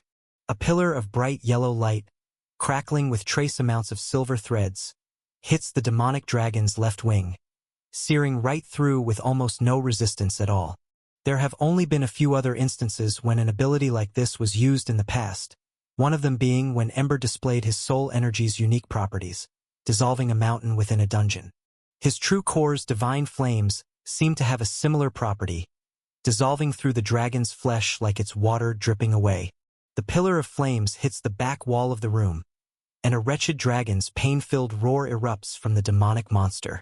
A moment of terror and realization courses through this beast as it was caught off guard, and the monster turns its head to see the edges of the hole where it was hit expand, dissolving its wing even more. It lets out a wave of dense purple and yellow divine demonic soul energy from its mouth straight at the wound non-stop, surging high up in the air away from Ember while relentlessly attacking its own wing. This collision makes the room fill with even more heavy aura, alerting both myself and the demon that the battle between our bonded pairs has begun. The archdemon before me doesn't even change its expression as the yellow and purple energy explodes above us. It still swings its sword to kill with no hesitation. Now, with no incentive to find the demon stats, all I have to use my foresight ability for now is to dodge and get a feel for my opponent's battle style. I swing my blade upward and jump out of the way to do exactly that. Red and purple aura collide as our swords meet, and we're both pushed back. I follow the optimal path and we collide 5 more times, blipping all over the room's floor, circling the silver pillar in the center of the room. 2 massive dragons clash in the sky a second time. However, an ominous dark purple greater form expands out from the demonic dragon in order to block the second pillar of divine fire without losing more flesh. The circular wound in its wing hasn't been healed, but after excessive demonic soul energy regeneration, the spreading, dissolving properties finally stop once it doubled in size. The activation of its greater demonic form makes the dragon over 150 meters long and creates a new heavy aura in the air. Another 7 exchanges go by between myself and the demon, circling the pillar of silver light again. I manage to get a far better feel for my foresight ability, as each dodge and block I act on leads to the next exchange, allowing me to pair up possibilities and dance around the battlefield, missing deadly blows by millimeters over and over again. Both myself and the demon know neither of us is using our full power. However, the third collision in the sky above shifts the tune of this battle from warm-up to deathmatch immediately. A wave of demonic energy collides with Ember but is completely negated once he begins to expand with a yellow aura to match the purple dragon's size. I know this has to be his astral form. The divine energy density in the room changes again as Ember doesn't stop growing once he's larger than his opponent. 2 monstrous dragon roars fill the air as the demon before my eyes multiplies, and 6 of him surround me with swords swinging my way. All of them feel extremely strong, filled to the brim with mana, demonic energy, and divine threads. However, I can tell them apart by the sword they carry. The demon swaps between its body doubles as my eyes track it, but the soul sword in its hand can't be perfectly replicated. My foresight still sees a path out, but it would result in losing a limb at the very least. I'm going to activate my astral form, but I know it will trigger the demon to unseal his bloodline on the spot, amping up this battle to its maximum intensity. I close my eyes for a fraction of a second to prepare, but at the same time, I get a barrage of new notifications from my Rising Emperor's domain coming from outside. Half a minute ago, all of the generals received notifications that they are now capable of pulling up to 2% of linked stats. The bleak situation they were in moments ago has been flipped around once again. Raven is the first to act on this opportunity, adding an additional 50 million stats to all of her base stats, doubling the power that her true core can enhance in milliseconds, making the 4 incoming black spears far less intimidating. She grins, as the world around her feels like it's moving in slow motion. With access to 2 borrowed skills, she lets self-regeneration continue keeping her wounds at bay, and pulls Supreme Fire summoning from the bank of usable skills that just popped up in her interface. An overwhelming aura bursts out of her, and there is no need to run or attempt to turn invisible at all. The incoming spears are so slow in her eyes that dodging all of them is a simple task. Her entire greater battle form erupts in yellow flames, and she twists her body, sending waves of fire out from her silver swords to instantly take out 2 of the demon's body doubles. The tail has been taken without authorization. If you see it on Amazon, report the incident.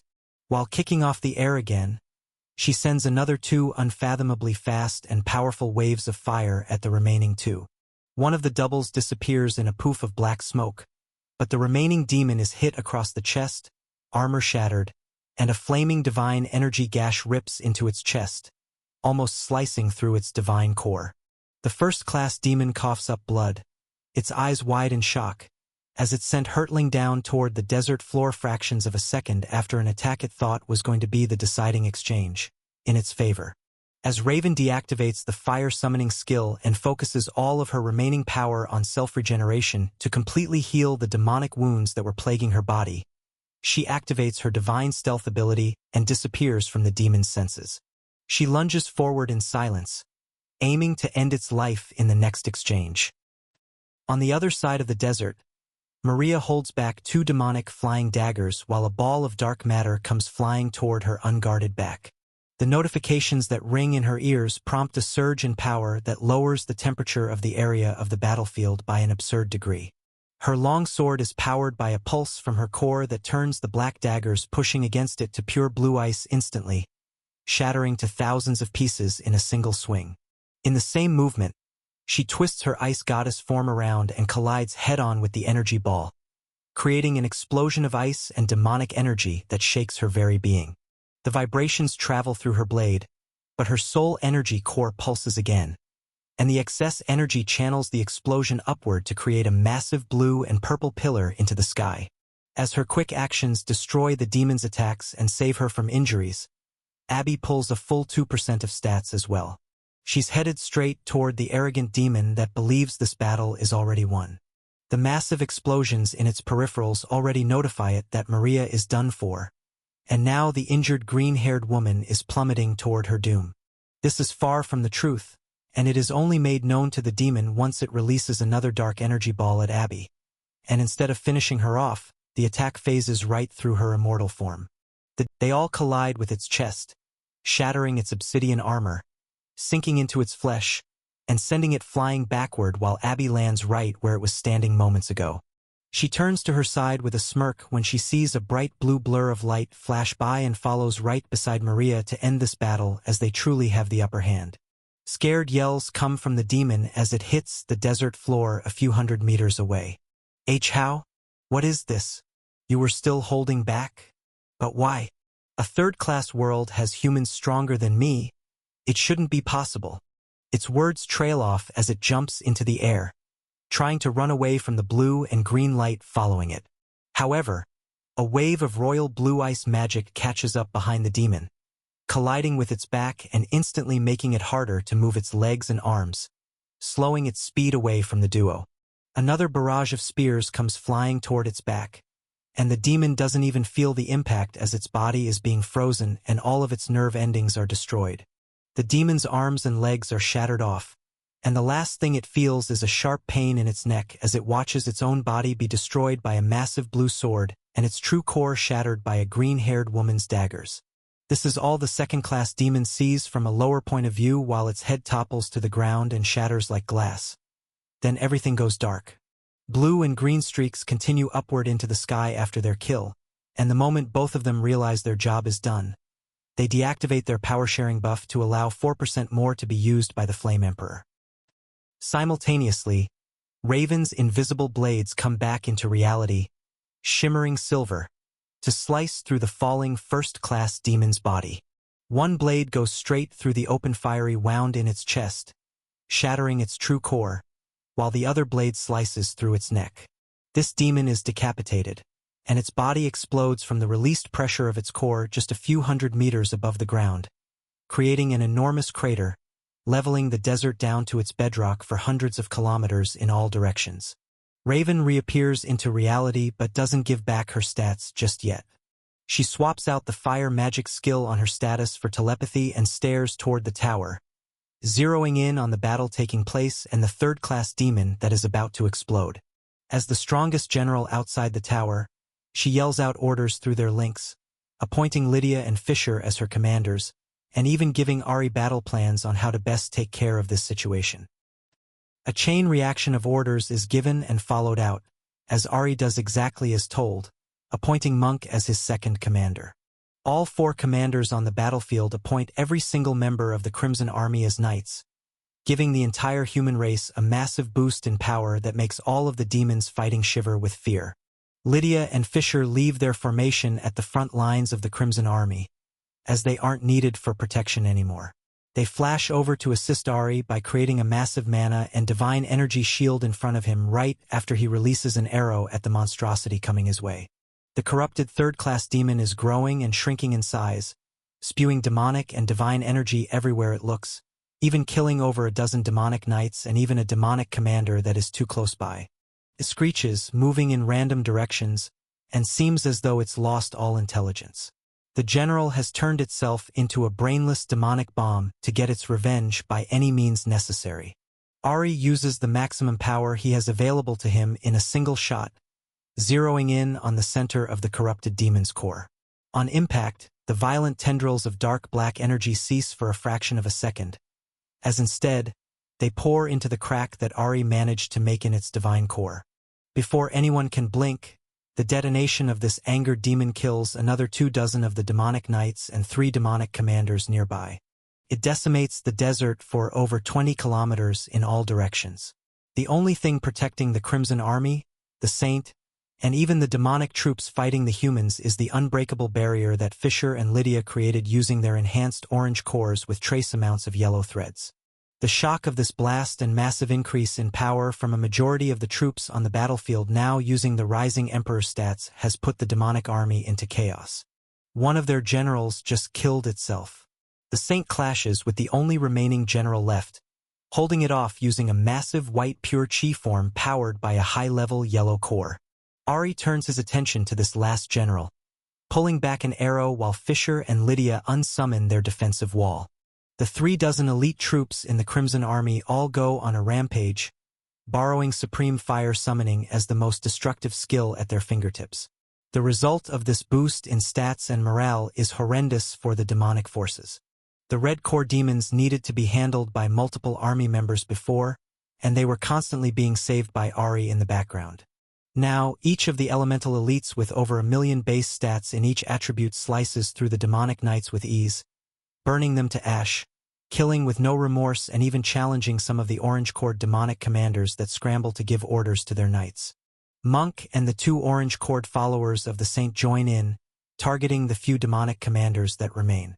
From outnumbering the Crimson Army 8-1 moments ago, the demonic forces are cut in half in seconds, and it looks like their full extermination is near. This all-out slaughter allows Ahri to focus on aiming for the perfect shot, pulling back his greater forms bow many kilometers away with Luna's eyes guiding his shot.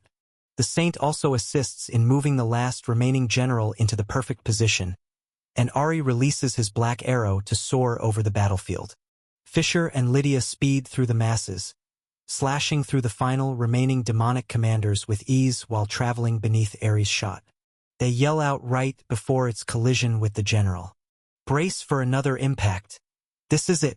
Putting up massive mana and divine energy defenses while the Saint jumps backward and the final arrow pierces the general's divine core.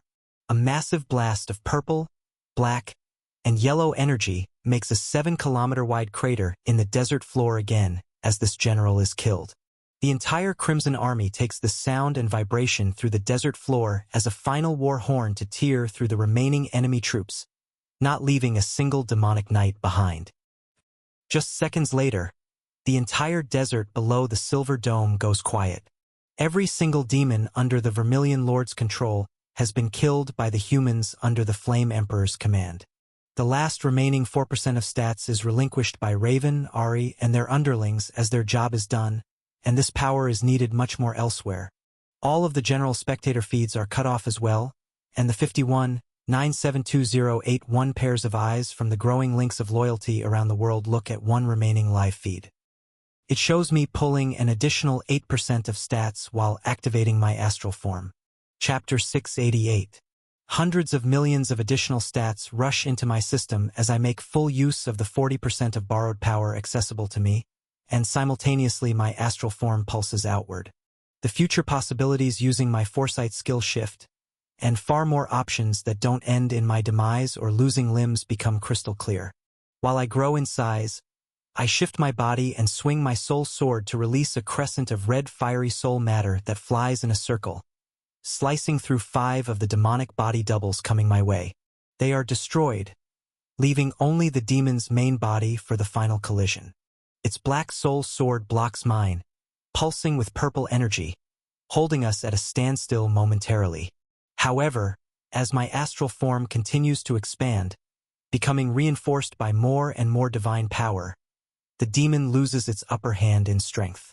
Its blade is pushed aside, allowing a direct hit across its chest.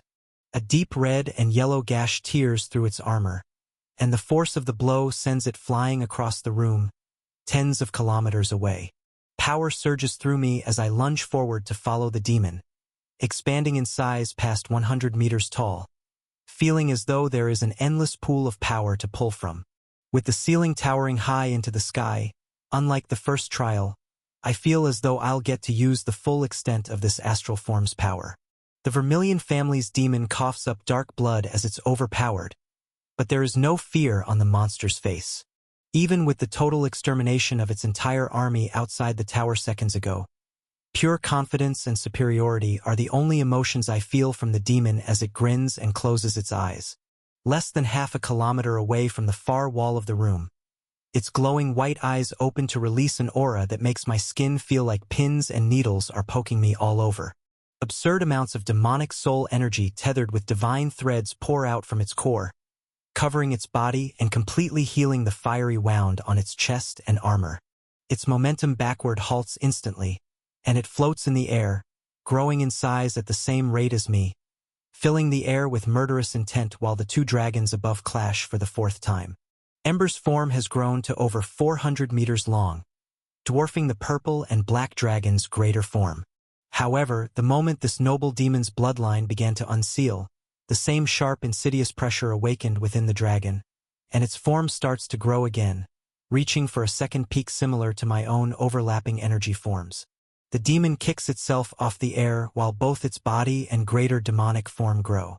The shimmering red horns expand from its forehead, and a third crimson horn grows from the center. Huge muscle mass grows from its body, and the blood-bonded obsidian armor around it expands with the monster's growth.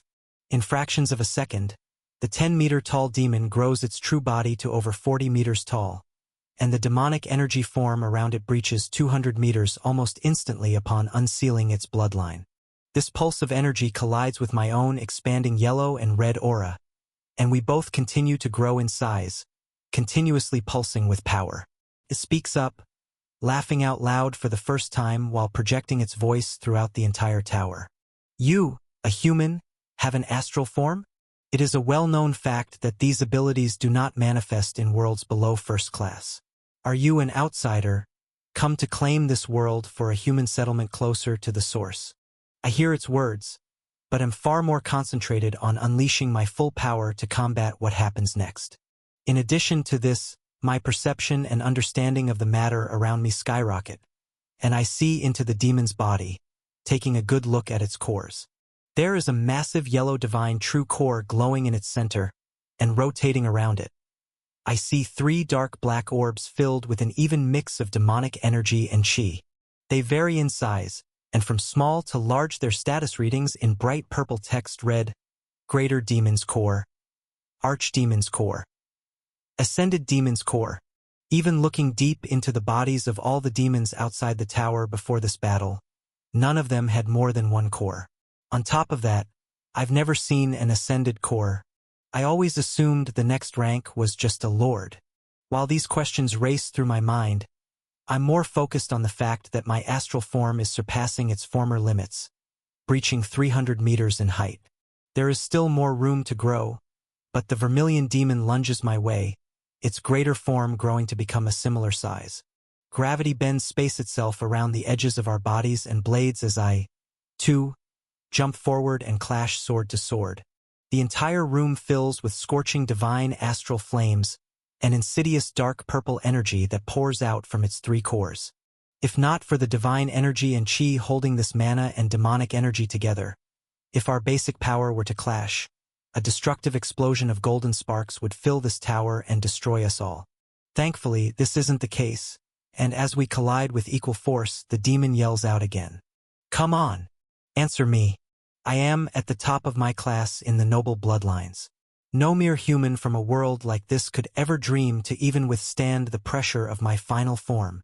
Its excitement and bloodlust pour out, as for the first time since touching down on this world, the demon feels as though there is a real worthy challenger. Beckman's words of how he believed even he had a chance against this demon now sound like a child's fantasy, as there is no way he ever took into account the absurd amount of power coming out from this unsealed demonic form right now. Being in contact, soul weapon to soul weapon, allows me to feel that this demon is nowhere near unleashing its full power either. We both bounce back from our clash, and my foresight ability shows thousands of massive demonic forms growing and launching attacks in the future. Fractions of a second later, we clash again, and everything plays out just as I see it. This tale has been unlawfully lifted from Royal Road. If you spot it on Amazon, please report it. Sword strikes collide with so much force and gravity waves radiating off them that if this tower wasn't here, I'm certain we would split this world in two. It creates more body doubles as distractions, but they pale in comparison to the demon's true form. I'm able to easily distinguish which is which, and a single crescent of my soul sword's red fire is enough to send flying around the room to kill its doubles with ease. Once all 5 are destroyed each time, the crescent of astral soul flames explodes into thousands of droplets of fire and reconnect with my blade. The massive tower that seemed to have endless room inside it now begins to feel cramped as our auras spread out, and both of our energy bodies surpass 500 meters. At this point, it stops using its doubles and focuses its full power into its soul sword for maximum damage and power. We circle the silver pillar in the center of the battlefield, sharing over a dozen clashes, and the 2 dragons above us grow in size as well, both surpassing a full kilometer from nose to tail.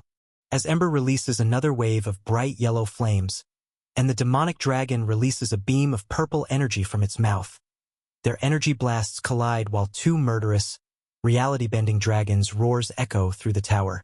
The demon yells out while raising its sword again. Tell me your name. I want to use your story as a reminder that even the weakest race can raise strong warriors. A human clashing with a noble demon with a fully saturated true core? They won't believe me once I tell them in the upper realm. The demon lets out a laugh, as its energy body surpasses 600 meters tall, and at the base of its soul sword, a massive black and purple eye opens up to release another aura that nearly doubles its power in an instant. I yell back while lunging forward, "Call me Jay, the Flame Emperor, though maybe you should tell me yours. I'll remember it as the final fight I had on my home world." The demon lets out a deep laugh as its shimmering purple blade collides with my massive red astral soul sword, and another devastating gravity pressure ripples through the tower. This time, however, even standing at over 650 meters tall myself, I'm overpowered. The soul weapon is too strong. Every single possible future timeline I see with my foresight ends in that purple eye tracking my every movement and my soul sword being overpowered. It was still holding back, is all I think while choosing the path with the least downsides. I twist my body and don't fully block this last incoming strike. Doing so would result in a sword lock that I would not be able to free myself from without a severe wound and my astral form cracking all over, just like it did when I blocked that final sword from the first trial. Instead, I conserve my power, redirecting a large portion of the energy from its attack, and compromise by allowing some of the demonic energy to hit me head-on while pushing myself backward to negate its full force.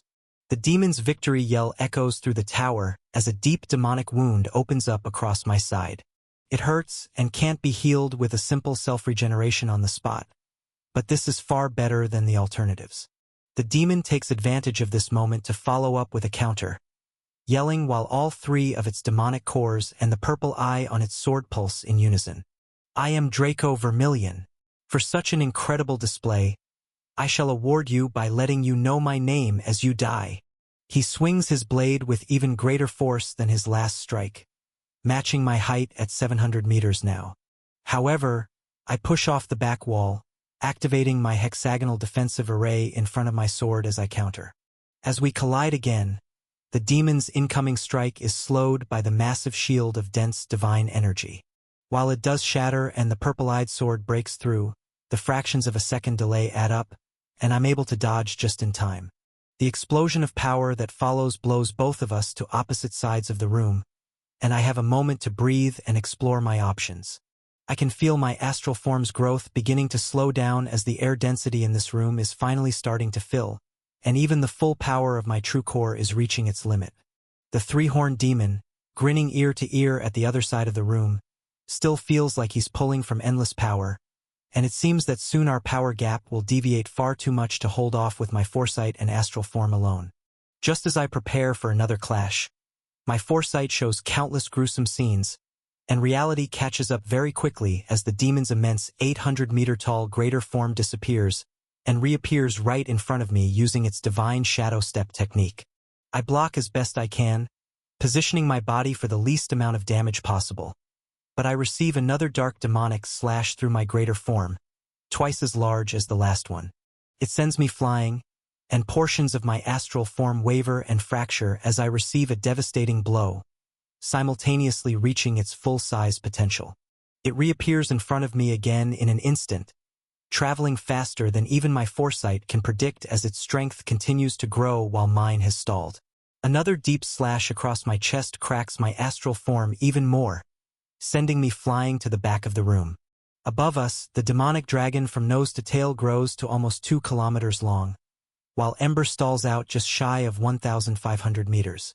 Instead of evaporating each of its demonic attacks and forcing the purple dragon to dodge and be on the defensive, now they are nearly equal in strength, and the demonic dragon is still growing. Before this battle began, Rodrigo and Bree used teleport crystals to leave central headquarters to avoid the incoming Divine Chord scouts. When they return to the Apex region, they call every single association branch within the 8 great regions to get more access to long-range transmission devices to spread the word to smaller, isolated nations all over the globe. They discovered that while they were away notifying Central, many independent parties had created their own networks of association hunters that shared links of loyalty and felt it was their duty to do exactly the same. Before this final battle began, there were 20 million links within the Dark Continent and 8 great regions, 25 million in the central cities, and over 5 million scattered across the world in nations that didn't even know of these foreign countries until today. However, with word spreading that the battle around the tower has been won and the final fight to save the world is underway, new links surge upward even faster. During this fight, the links have surpassed 70 million, with a large number of these new links coming from the foreign nations. Before the system connected to this world, the human population peaked at nearly 9 billion. This was 80 years ago. After the initial surges and breaks in the first few years, when humans had not yet leveled up and were unable to defend themselves, the population was massacred and fell below 3 billion. Over the next 30 years, as the world adapted to these changes and hardships, focusing solely on survival and protection of the well-populated cities, humanity's monster hunter strength grew. However, despite the average hunter growing stronger, far less families settled down in this stressful time. The population dwindled again, down to just over 1 billion. When the first noble demon arrived 50 years ago, a great war was staged, and a silent agreement between the world's leaders was made. Since then, the population has remained stagnant, and the common people have enjoyed the luxury of not having to awaken their systems to survive daily life. Large amounts of the population are below 18 years old and unable to awaken their systems just yet, and others choose to stay unawakened, hanging on to the remnants of the old world. The total amount of potential links of loyalty connected to the system on this planet is just over 500 million. I can sense this, easily able to see every single person in the world with my advanced perception.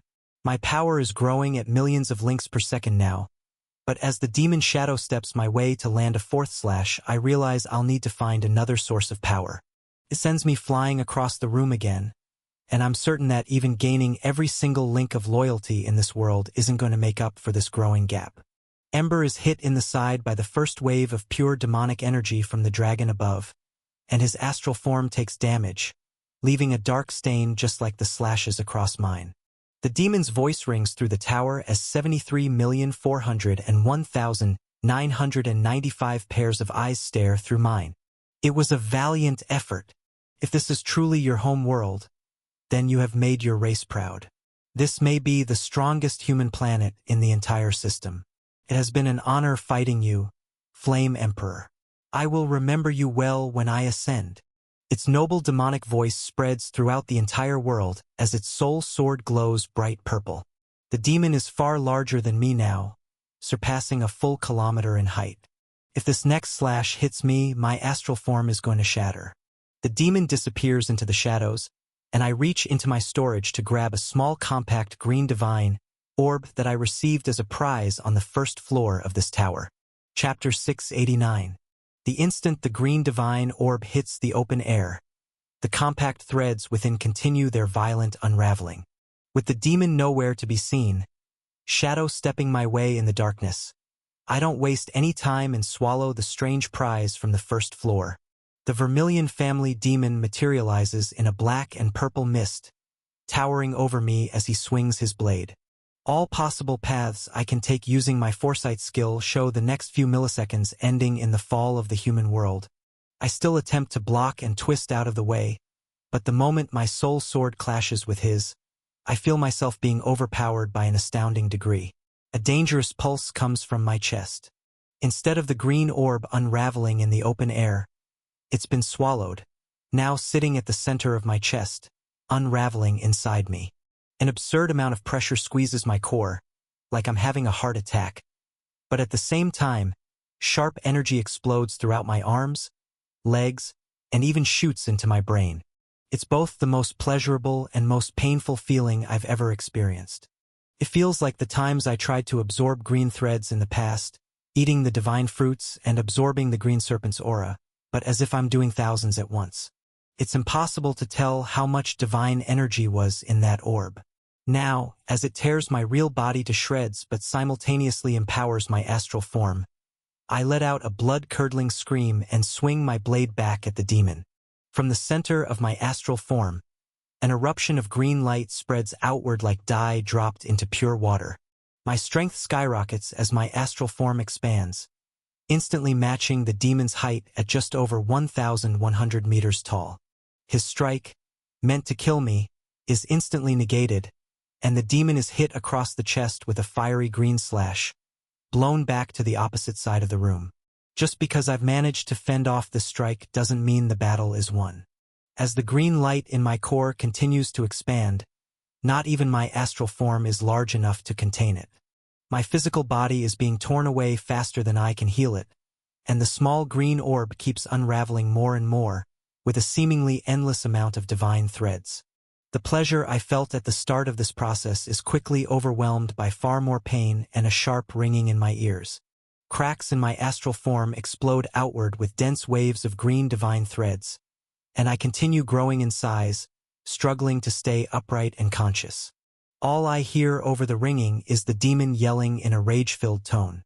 Disgusting. That much green divine energy in a true core that isn't fully saturated will only lead to your demise. It takes years to assimilate with the throne. You have taken the coward's way out. This is all I hear through his laughter as my divine core struggles to process all the green threads being forced through it. Large portions of the threads aren't even processed and are just shot out into the atmosphere. But enough stay within my core to change its tint from bright yellow to pale green. I feel my links of loyalty skyrocket, breaching 80 million after this stunt. Through the pain, ringing, and hazy mind, I rely on my foresight ability to guide my next movements. More cracks in my astral form break open as it grows, but I need to take advantage of the strength while it's at my fingertips. Lunging forward, I clash with the demon again, bouncing off his sword and countering to leave another green fiery slash across his flesh, sending him flying to the back of the room. He tanks the hit, growing in size with me, holding his blade with both hands. Letting out a yell, he jumps back toward me. Still holding on? You know what? Maybe this is the proper way to go out. I commend you for giving everything you had until the very end. The eye on his purple blade pulses, and a bright demonic aura makes his soul sword grow in size, matching the 1,500 meters in height his wielder now stands at. The demon's roar surrounds his entire body with strange demonic soul energy, and he swings his blade forward to collide with my red blade, now tethered with green divine threads. The gravity wave of this demon's fully unsealed form, and my chaotic green astral soul sword, make all other moves we've thrown so far in this battle pale in comparison. We're on equal footing again, but the green orb in my chest is far from finished. My mind is shutting down, and the small percentage of flesh left on my physical body is hanging on using divine energy-tethered self-regeneration to stay in the physical world deep within my astral form. All I can do is rely on my instincts and fight back, because the world depends on it. Above us, as my links surpass 85 million, two dragons continue to spew energy waves at each other, while a wave of green divine threads rises up from below. Ember thinks to himself, "It was a necessary move, however I cannot do the same. I believe you will attempt to save your physical body, so I will follow suit and save that item for when this life's body can handle it." The demonic dragon sends another wave of dark matter at Ember, and with less size and speed, it is impossible to dodge. He takes another injury to his astral form, leaving a second massive black stain. The demonic dragon laughs and taunts Ember. "Your human has chosen to blow himself up. Even if you use your sealed power, it is over. We have won. Good luck on the next planet that connects to the system." Ember smirks, unsealing a far larger portion of the silver threads locked within his immortal core. Before, just a thin layer around his claws was enough to complete all the trials and fend off his enemies. Ever since his true core awakened, using this small amount of power has been enough to wield continuously without needing to rest from fatigue. The golden threads could end this battle in an instant, but using a large amount in combat of this magnitude would do far more damage than the last time he used just a small amount as a sonar in Celia's construct. As silver light erupts from the center of Ember's astral form, he yells back at the dragon, who believes it has claimed its first world. "Don't underestimate that human. A little green divine energy won't be enough to kill him. Honestly, I doubt it'll even leave a scratch on his physical body once we're done here."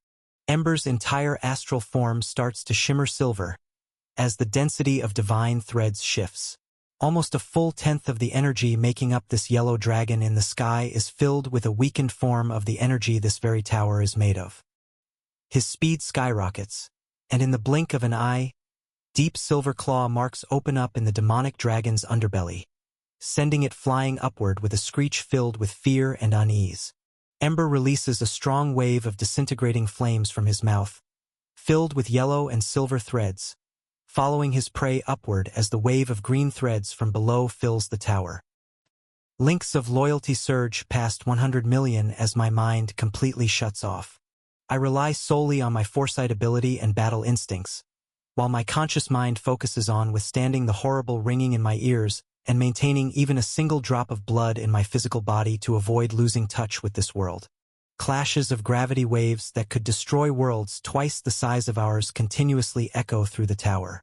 Tens of clashes go by on equal footing, but the green threads from the green orb I consumed just keep making me grow larger and larger.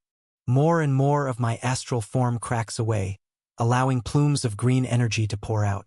However, my true core transforms from a pale random mixture of yellow and green to a much brighter green outer layer and a yellow center settling into its natural state. I surpass 2 kilometers in height, and a single sword strike that overpowers the demon snaps my conscious mind back into reality. This is not only because I've landed a third hit, one so powerful into the demon's stomach that it hesitates to attack for a moment, but the best thing about this exchange is that I feel the green energy expanding within me begin to slow. The violent orb loses its spherical form, and moments later, the source of all this energy finally stops producing more. I can finally breathe. With my conscious mind aware, as if I've just opened my eyes, I lunge forward and strike the hesitating demon with ruthless speed in the exact same spot. The author's tale has been misappropriated. Report any instances of this story on Amazon. My green flaming sword shoves all the way through the massive demonic form, and it coughs up blood, its eyes wide. How? You've fully absorbed this many green threads in mere seconds. Tries to counter, but I throw the demon to the side. Deep within my astral form, from the small drops of blood and bits of flesh remaining of my real body, I begin to regenerate my body. It's still extremely painful, as the green threads coursing through me are still tearing the newly grown flesh to bits the moment it returns to reality. However, there is no new energy attacking me at the source.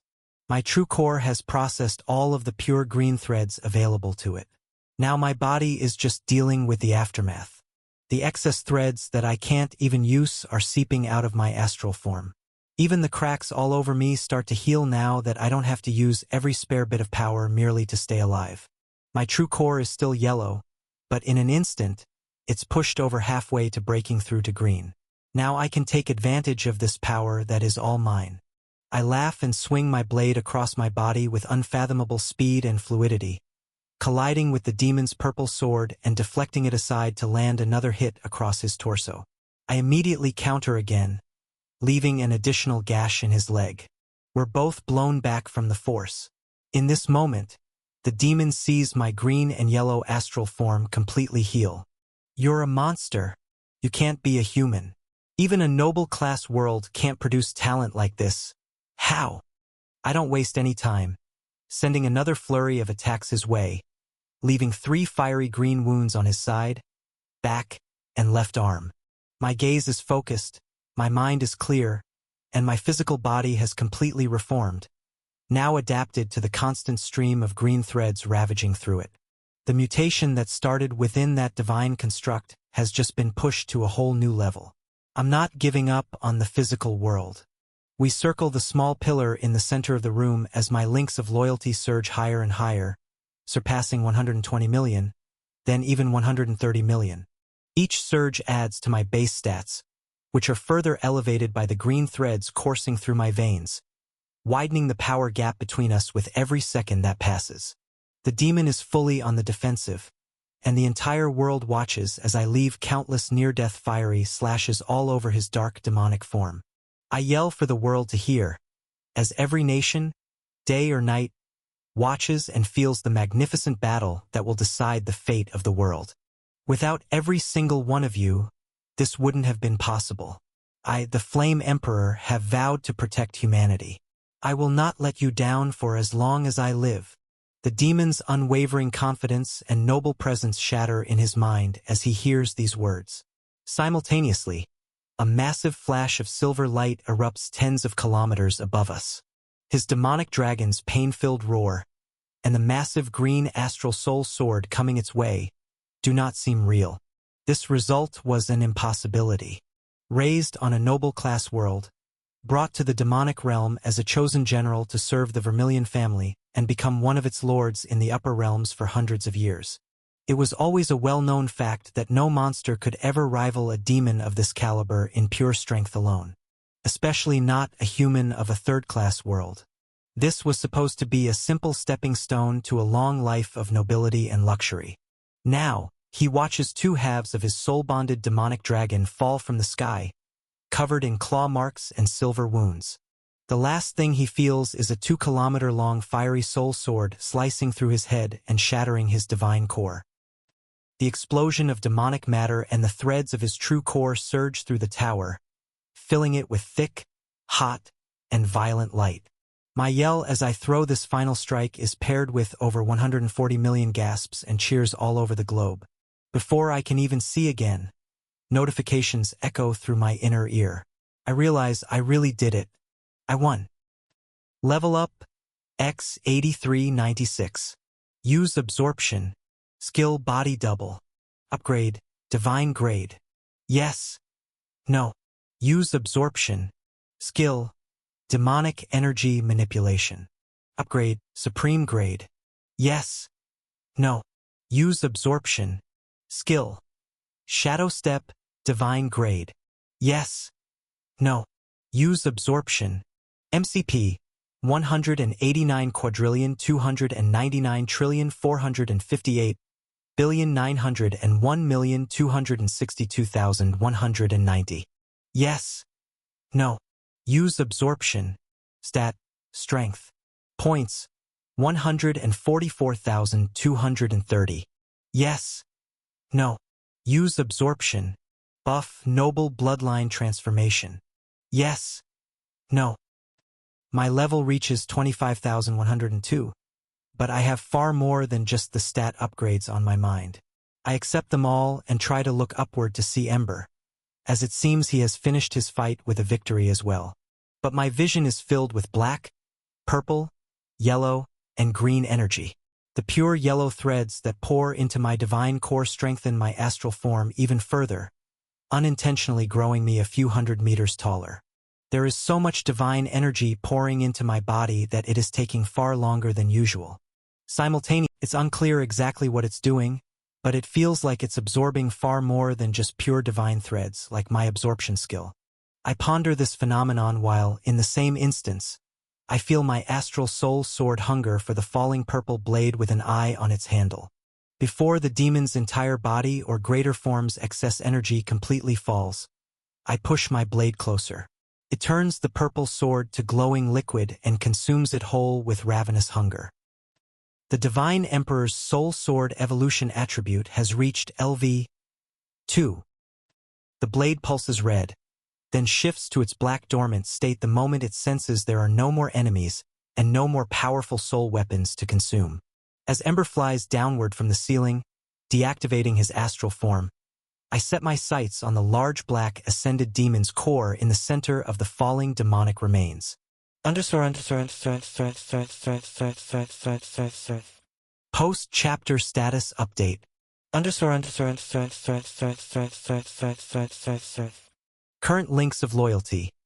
146. 921008. Additional base stats added. Strength. 5,759,303,513. Speed. 5, 622. 910040. Agility. 5, 999016. 284. Defense. 5,809,312,595. Mental strength. 5,700,945,818.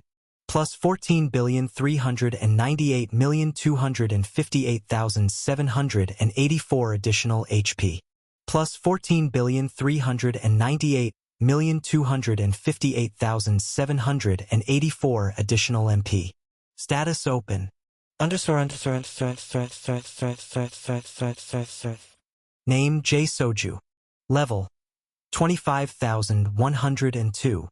HP 125, 515/125, 515 plus 14, 398, 258, 784/14, 398, 258, 784, is gelijk aan 14, 398, 384.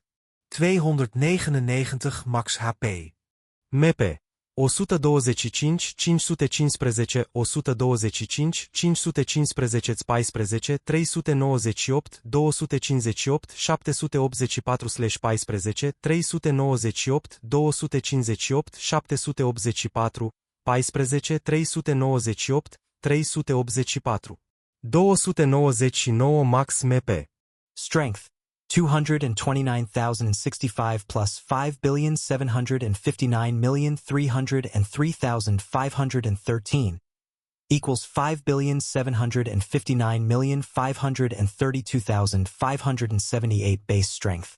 Plus 82649292494 plus 13177810535 plus 1479047966603 plus 12774643258 plus 87544895186 plus 17307395369 plus 13891992578 plus 1154786281889 plus 28797666289 plus 575953257 plus 57595325780 plus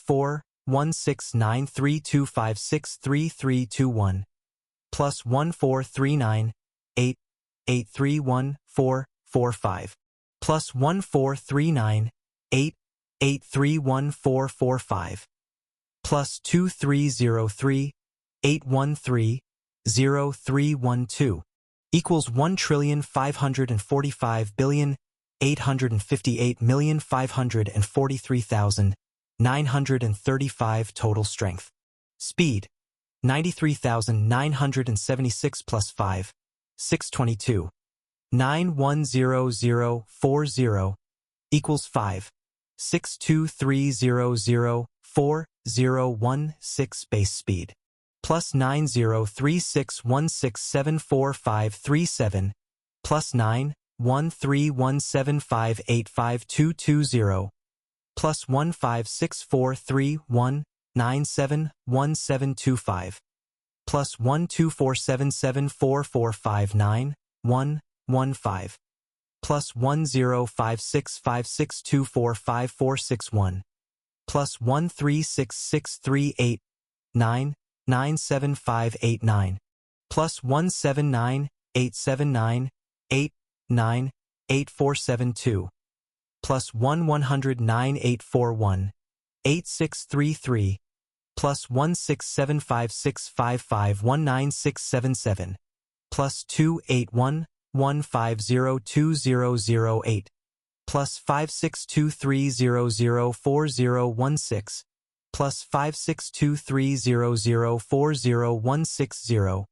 plus 390348938791 plus 14057510040 plus 14057510040 plus 22492016064 equals 1,673,968,295,564 total speed.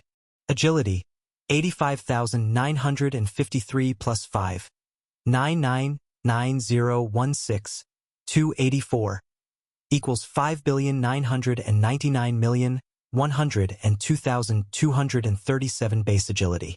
Plus 93226048763 plus 11392295141 plus 1623956975556 plus 14661805867 plus 105284244259 plus 152737142 plus 2111683988742 plus 1226816404747 plus 131500321 plus 299955119 plus 59991022237 plus 59991022370 plus 39354110647 plus 14997755593 plus 23996408948 equals 1747058 553 460 total agility. Defense, 62,112 plus 5,809,312,595 equals 5,809,374,707 base defense. Plus 813893396445 plus 1390764300486 plus 1279224311048 plus 10846102570 plus 89812932970 plus 2000167711162 plus 14116780530 plus 11531608794 plus 29046873554 plus 5809374707 plus 5809-374-7070, plus 3624-468-87970, plus 232374988828, equals 1, 461, 464, 395041 total defense. Mental strength, 97,060 plus 5,700,945,818, equals 5, 701042, 878 base mental strength, plus 113564774130, plus 1157311704223, plus 142526071, plus 118980764, plus 11977891087, plus 15860301286, plus 212420857634, plus 1316940908482, plus 1462887602449, plus 2850521439, plus 5701042878, plus 5701042878, plus 405344148626, plus 14252607195, plus 14252607195, plus 228041711512, equals 1,787,504,983,968 total mental strength.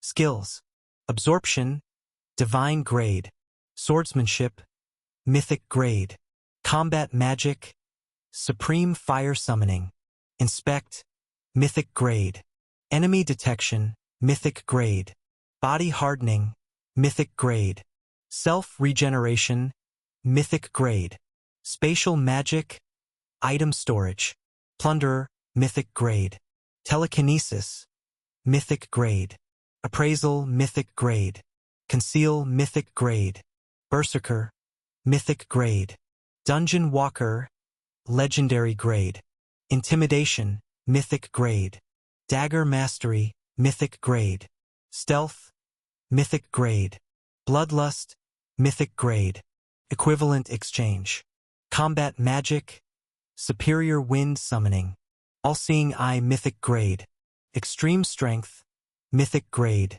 dual wielding, mythic grade, telepathy, legendary grade, final breath, mythic grade, combat magic, superior earth summoning, combat magic, superior mana manipulation, life steal, mythic grade, hibernation, mythic grade, combat magic, supreme demonic energy manipulation, combat magic, supreme ice summoning, body double, divine grade, lie detector, legendary grade, hush, mythic grade, craftsmanship, mythic grade, extreme speed, mythic grade, combat magic, superior water summoning, screech, mythic grade, phantom step, mythic grade, flare, mythic grade, confusion, mythic grade, blast, mythic grade, bind, legendary grade, bloodweaver, legendary grade, poison mist, mythic grade, iron fist, mythic grade, extreme stamina, mythic grade, Combat magique supérieur lightning summoning. combat magic, superior dark summoning, blink, mythic grade, cocoon, mythic grade, imbuement, mythic grade, barrier creation, mythic grade, flight, mythic grade, area buff, mythic grade, mind palace, Mythic Grade. Astral Spears, Mythic Grade. Flash Step, Mythic Grade. Call of the Void, Mythic Grade. Crystal Creation, Mythic Grade. Heavy Hand, Mythic Grade. Combat Magic, Superior Light Summoning. Spirit Anchor, Mythic Grade. Echo, Mythic Grade. Metal Creation, Mythic Grade. Final Strike, Mythic Grade. Dark Mist, Mythic Grade. Enrage, Mythic Grade. Foresight, Divine Grade. Shadow Step, Divine Grade. Items equipped. 20 slots available post 3rd rank up. Currently items 14/20 equipped. Platinum Ring of Visual Manipulation, Blood Bonded, plus 1992% mental strength, plus 1607% speed, plus 1554% agility, plus 1435% strength, plus 1401% defense, plus 750% perception. Illusion Attribute. The Behemoth's Platinum Amulet, Blood Bonded, plus 2394% defense, plus 2288% strength, plus 2030% mental strength, plus 1899% agility, plus 1624% speed. Hardening Attribute. Enchanted Boots of Extreme Speed, Blood Bonded, plus 2782% speed, plus 2707% agility, plus 2568% strength, plus 2500% mental strength, plus 2202% defense. Wind Attribute. Enchanted Ice Serpent's Pendant, Blood Bonded, plus 2444% agility, plus 2219% speed, plus 2218% strength, plus 2087% mental strength, plus 1908% magic resistance, plus 1901% ice magic resistance, plus 1867% defense. Ice Attribute. Platinum Ring of the Blue Ogre King, Blood Bonded, plus 2101% mental strength, plus 1879% speed, plus 1755% agility, plus 1546% defense, plus 1520% strength. Berserker King's Armor Set, Blood Bonded, plus 3443% defense, plus 3005% strength, plus 2782% mental strength, plus 2546% agility, plus 2430% speed. Hardening Attribute. Earth Attribute.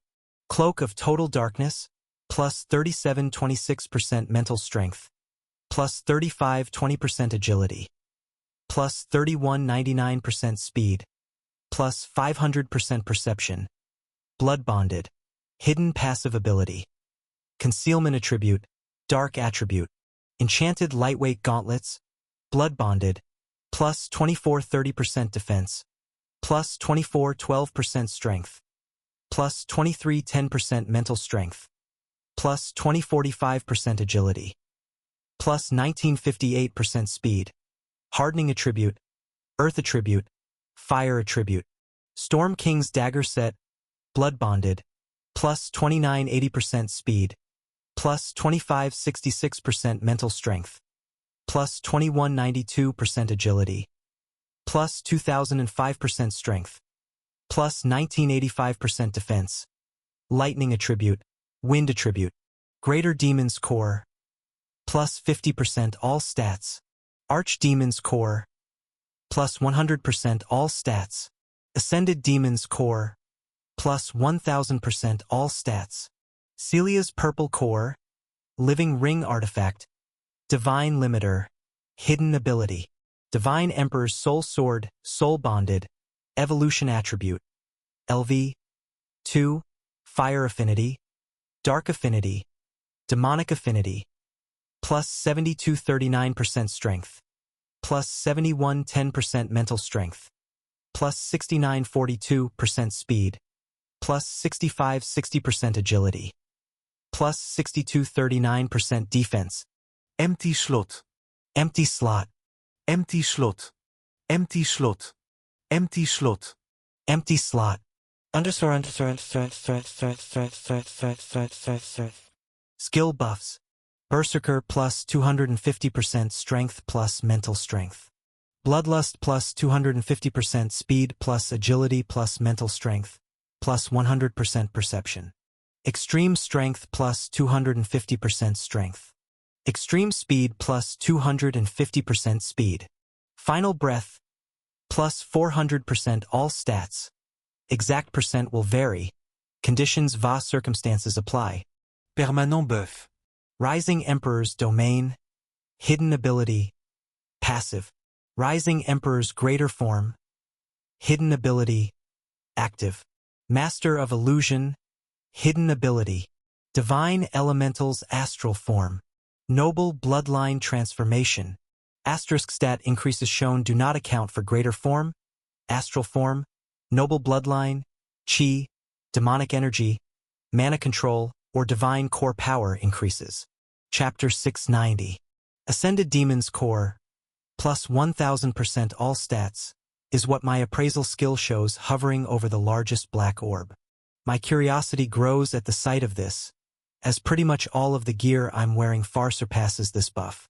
However, a greater and archdemon's core both fall with it, surrounded by shattered blood-bonded gear from the demon that surpassed 5000% buffs. There must be a reason that it had all three. It definitely wasn't for the stat increases.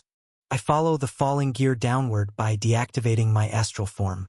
From a staggering 2,600 meters in height, the pure mana and divine energy form compacts and shrinks back down into my greater form, then back into nothing more than my physical body. Green and yellow threads spin in my core, and they fight for dominance inside my body, causing violent microscopic tears all over my flesh every second. My entire being feels hot and unnatural, but I can tell that if I let up on regenerating for even a second, the energy inside will tear away every bit of physical matter holding on.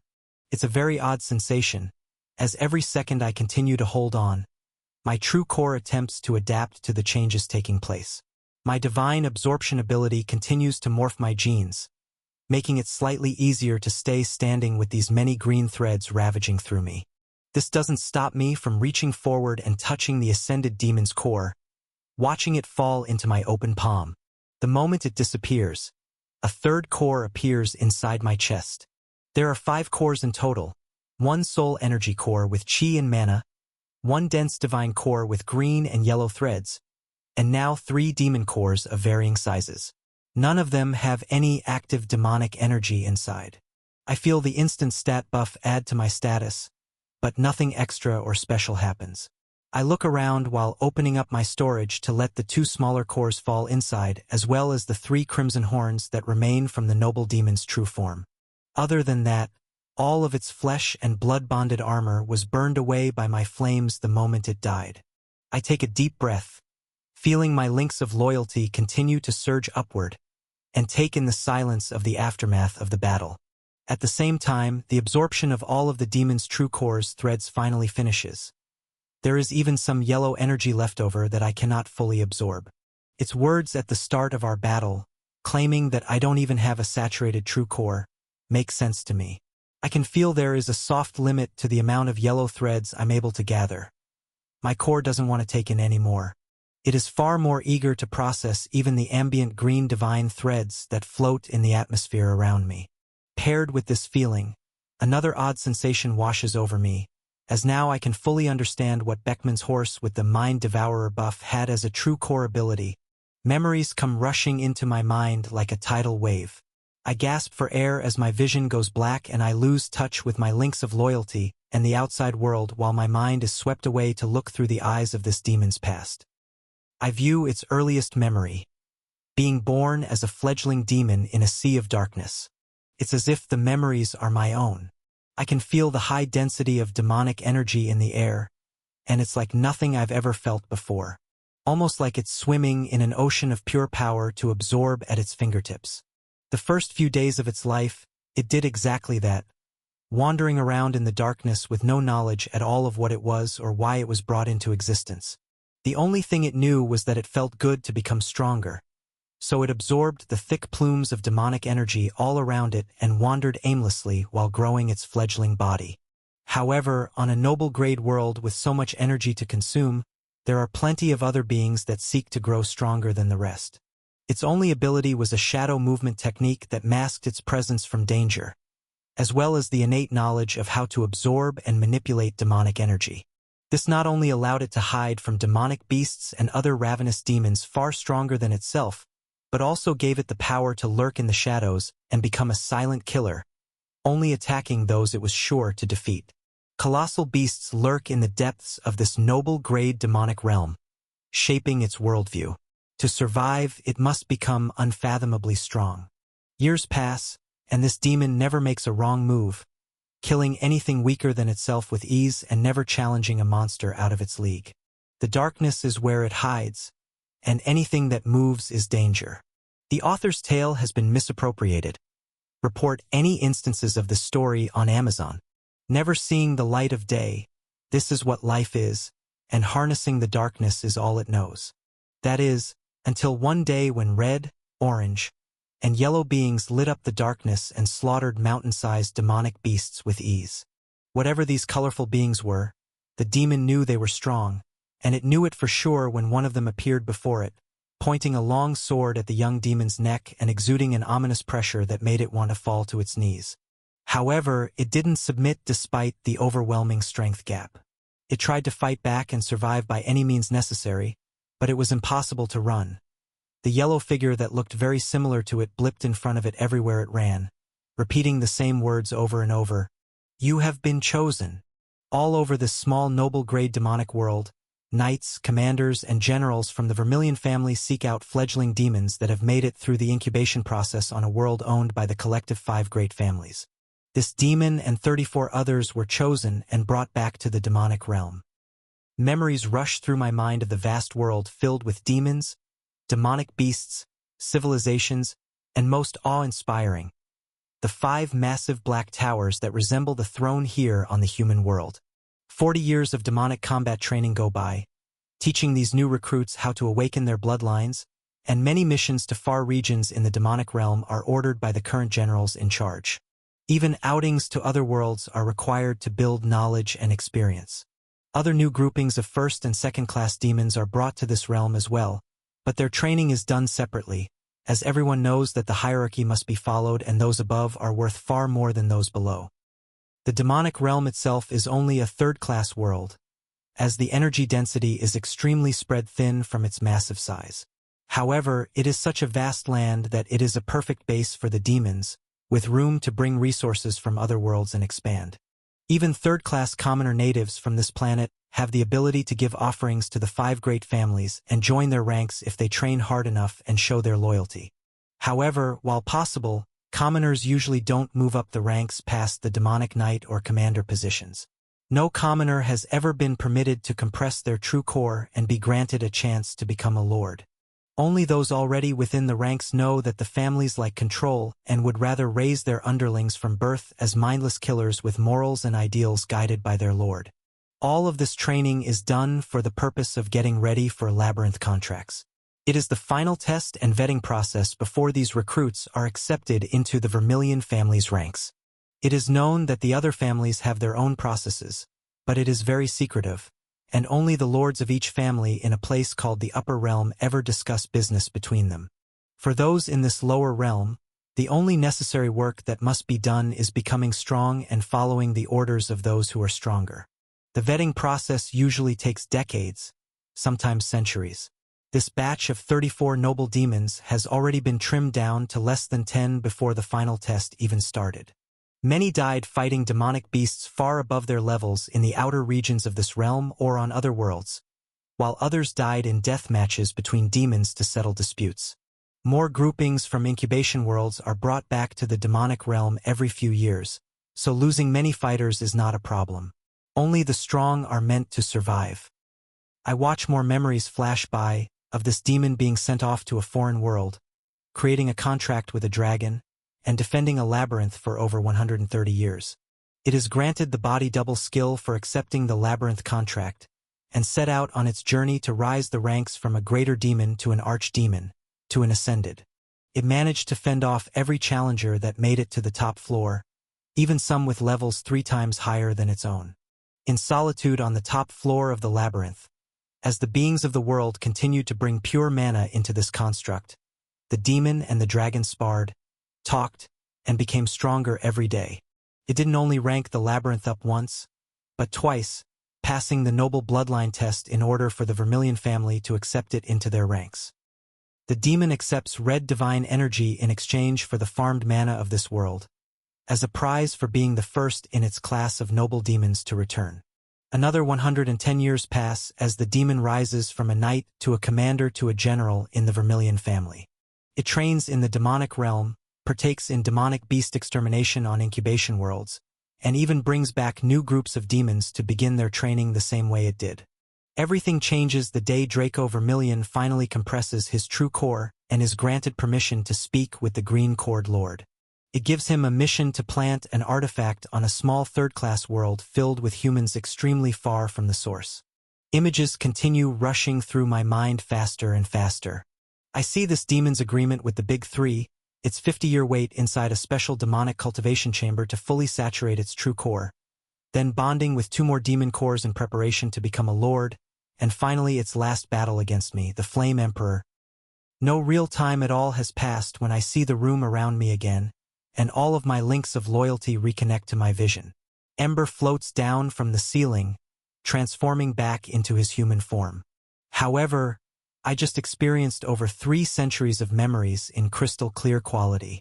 Some of the finer details are lost, and others are still sinking in, trapped in my subconscious and needing a nudge. But the passage of time feels quite real. These were in far greater quality than the little light show of the past Celia once gave me inside her construct. It's apparent that I'm in a bit of shock as Ember touches down on the floor beside me. But from his tone, it sounds like he just thinks I'm still recovering from the fight. Congrats. You just killed a noble demon. He grins and takes a step closer. Oh yeah, and saved the entire human world. As he lets out a chuckle and I'm still wide-eyed coming back to reality. A familiar ancient voice rings in my ears, while I see silver text fill my vision. Round 2 of 2 shall commence. Round 2 of 2 title, Soul Stairs. Objective, climb to the top and assimilate with the throne. There's a shift in the air, and the entire silver pillar in the center of the room vibrates. I see it shifting in color near the top, to a dark green, and my gaze follows it down until it hits the floor with a far lighter green that is almost clear. The moment it hits the floor, a small archway opening in the silver pillar appears, showing the entrance to the staircase. Very minimal amounts of green divine threads pour out, then Ember speaks again. Well, I guess you haven't saved the world just yet. Come on, let's go beat the final trial. This last round is going to be a lot easier than the ordeal we just went through. As the wave of fresh green threads begins to come near, I feel the dormant purple ring on my finger ripple with emotions ranging from relief to excitement to nostalgia. I reply, feeling the 160 million pairs of eyes all around the world stare through mine. Let's do it. Let's claim the throne. Chapter 691. I walk forward into the silver tower, taking a step up the spiral stairs. There is no railing, as the silver barrier hugs the left side of the stairs all the way up. They're extremely wide, several hundred meters, enough to fit a full dragon, even in its normal form. However, Ember stays in his human base form. The moment we both step onto the first stair, the archway that connected these stairs to the outer room shuts, and the only way we can go is up. The green threads in the air are very thin, slowly moving in circles. It feels like an energizing breeze as small amounts of them collect in my body and seep toward my core. I take another step upward. It looks like the higher I climb, the denser the air gets with green threads. It reminds me of when I tried getting close to the green serpent in Celia's construct. However, the density of divine energy at the very top is far too strong for my senses to even perceive. It is on a whole new level, extremely dark green, and feels like a bottomless well of gravity pressing against my senses. My curiosity grows as I take more steps, but Ember doesn't move just yet. He closes his eyes, takes a deep breath, then opens them again to release a large amount of silver threads from his core. The threads tether throughout his entire body, making him appear as a shimmering silver energy being. Then he takes a step forward, and the space where he was standing is now devoid of divine energy. While the green threads flow through me, and only a small amount sticks within my core after processing, 100% of the thread's ember touches disappear within him. I turn around with wide eyes and he grins. It isn't as effective as it looks. My core still has to process the threads inside my body. It may be faster to convert my core to green, but it's going to take me a while to save my physical body from fading away. Believe it or not, this is the first time I've attempted to reach the upper realm with my physical form intact. I wonder if it's even possible. He looks up with a pondering gaze, then meets mine with a face covered in shimmering silver light. I reply while turning back to the stairs and continuing my slow walk upward. What is the upper realm? The demons talk about it a lot. Their family lords are all there. Does that mean they've all given up their bodies as well? My slow steps turn faster, skipping a few at a time, as the low density of green threads down here isn't affecting me much since I already consumed that orb from the first floor. Ember follows far behind, not wanting to affect my absorption, and instead sucks up the excess threads below. Yes, it's true. The leaders of the 5 great families live on the higher plane. It's the only way to continue growing stronger. The energy density in the upper realm is far higher. No mere yellow core could even survive standing under its pressure. The same goes for if a higher life form were to descend to this realm. They could cause destruction and overpower those around them, but there are no useful resources to gather. It isn't worth the cost to descend. We continue upward, and I ponder his words while taking in more and more green threads. After traveling above 5 kilometers into the air, the green thread density has tripled, but the rate at which I absorb them is nowhere near what it was when I consumed that orb during our battle. It is still a leisurely activity. However, I feel the odd sensation of the purple ring around my finger pulling trace amounts of green threads into it, too. Every once in a while, it glows, and the thin barrier around me feels slightly stronger. It raises a few questions, so I turn around and point to my ring. Then how come I have this purple ring? Why or how would it come down here? And the beings that were in that construct, the artifact itself that opened up a portal to the construct was cyan. That's above green, isn't it? Ember nods, looking at the ring and then back to me. While it may look, sound, and feel like a being, that artifact is a dying echo of whatever creator sent it down here into the lower realm. Just like the silver threads I use now, it is a minuscule, sealed portion of its true power.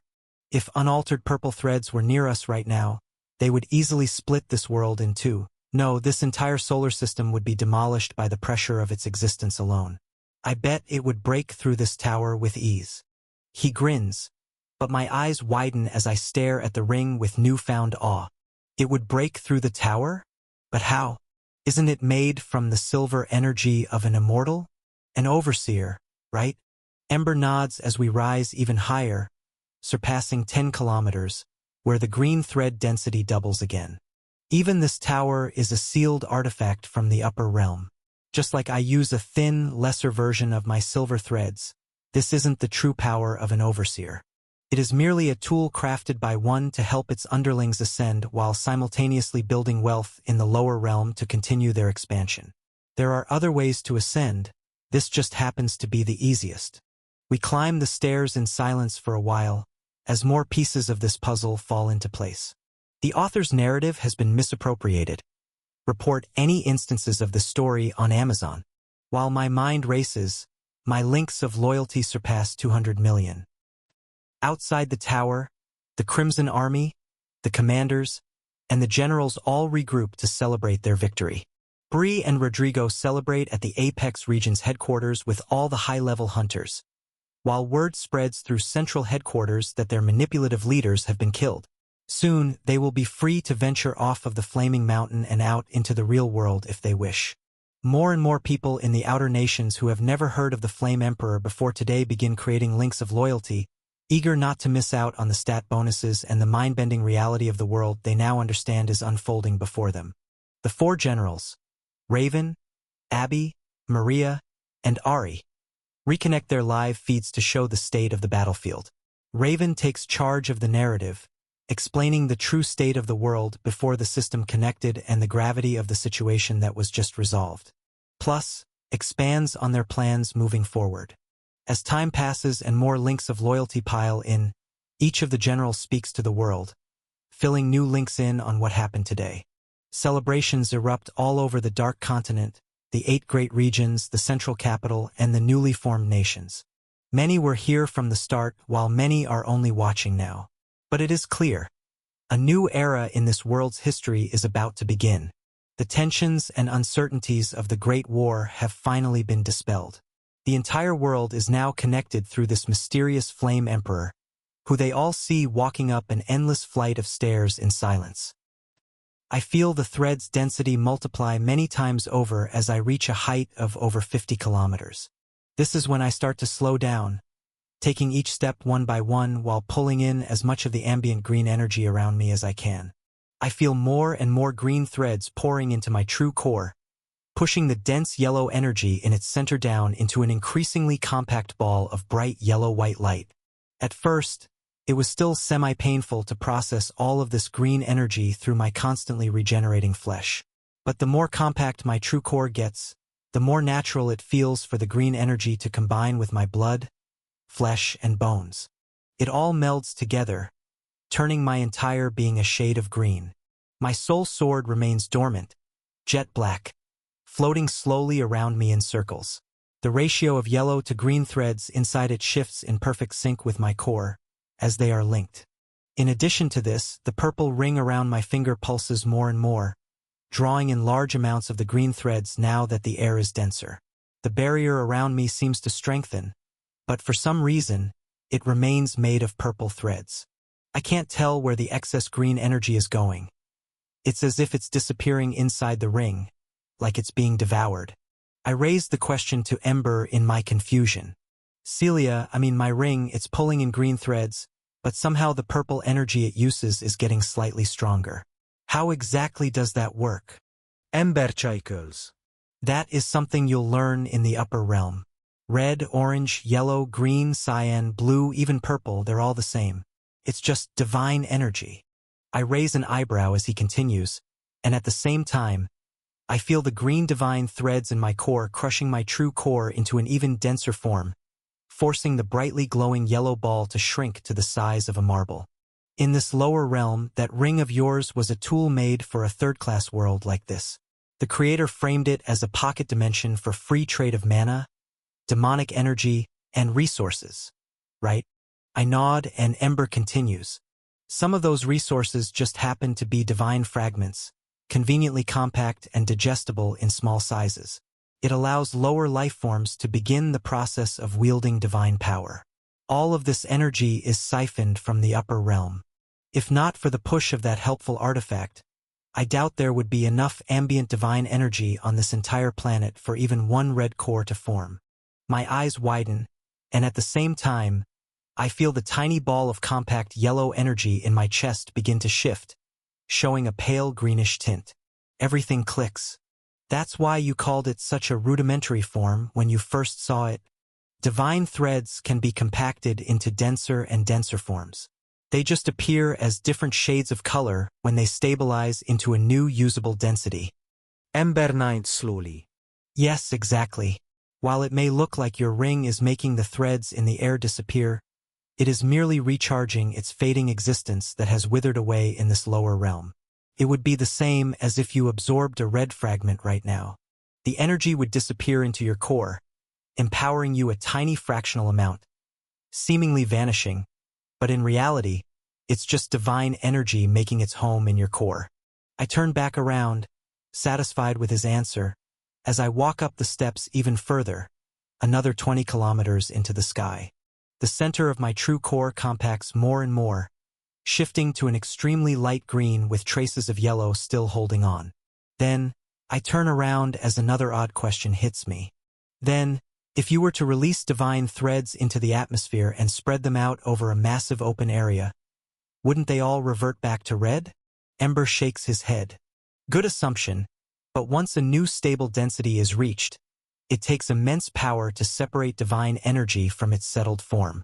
I can only assume this purple core you hold is in its current state not only from its age but from the energy exerted in separating parts of its core into digestible smaller fragments. Once you break through to higher stages, it becomes far easier to convert lower energy into the already cycling core within you. It makes sense.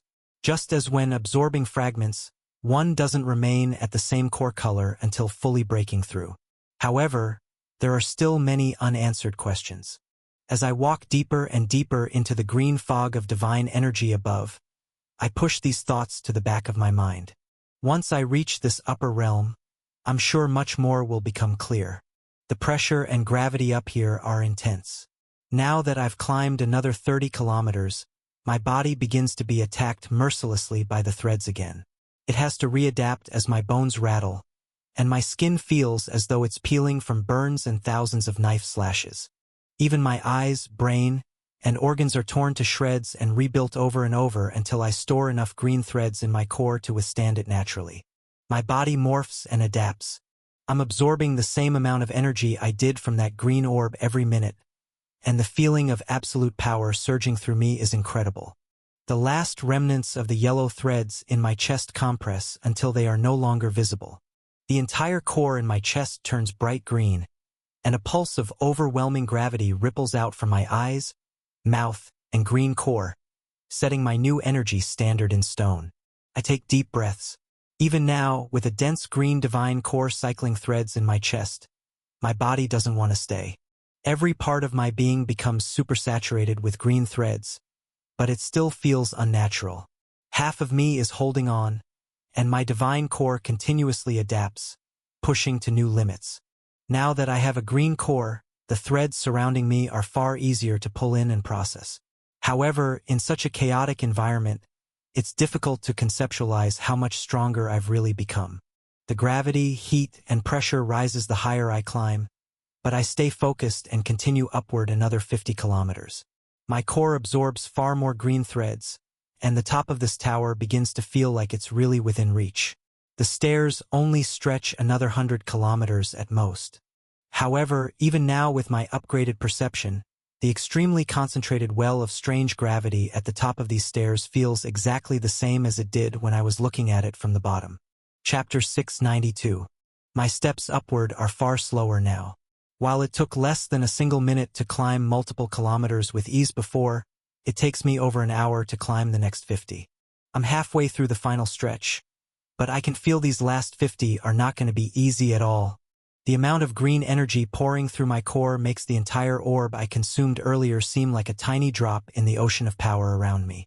My core still feels the same, like a true core cycling in my chest, but the amount of power it can control feels as though it's multiplied by thousands of times. The jump between green and yellow feels as though they're worlds apart, and it's very apparent as my body continues to reject climbing higher every time the density in the air shifts. It takes 2 full hours to climb the next 25 kilometers upward.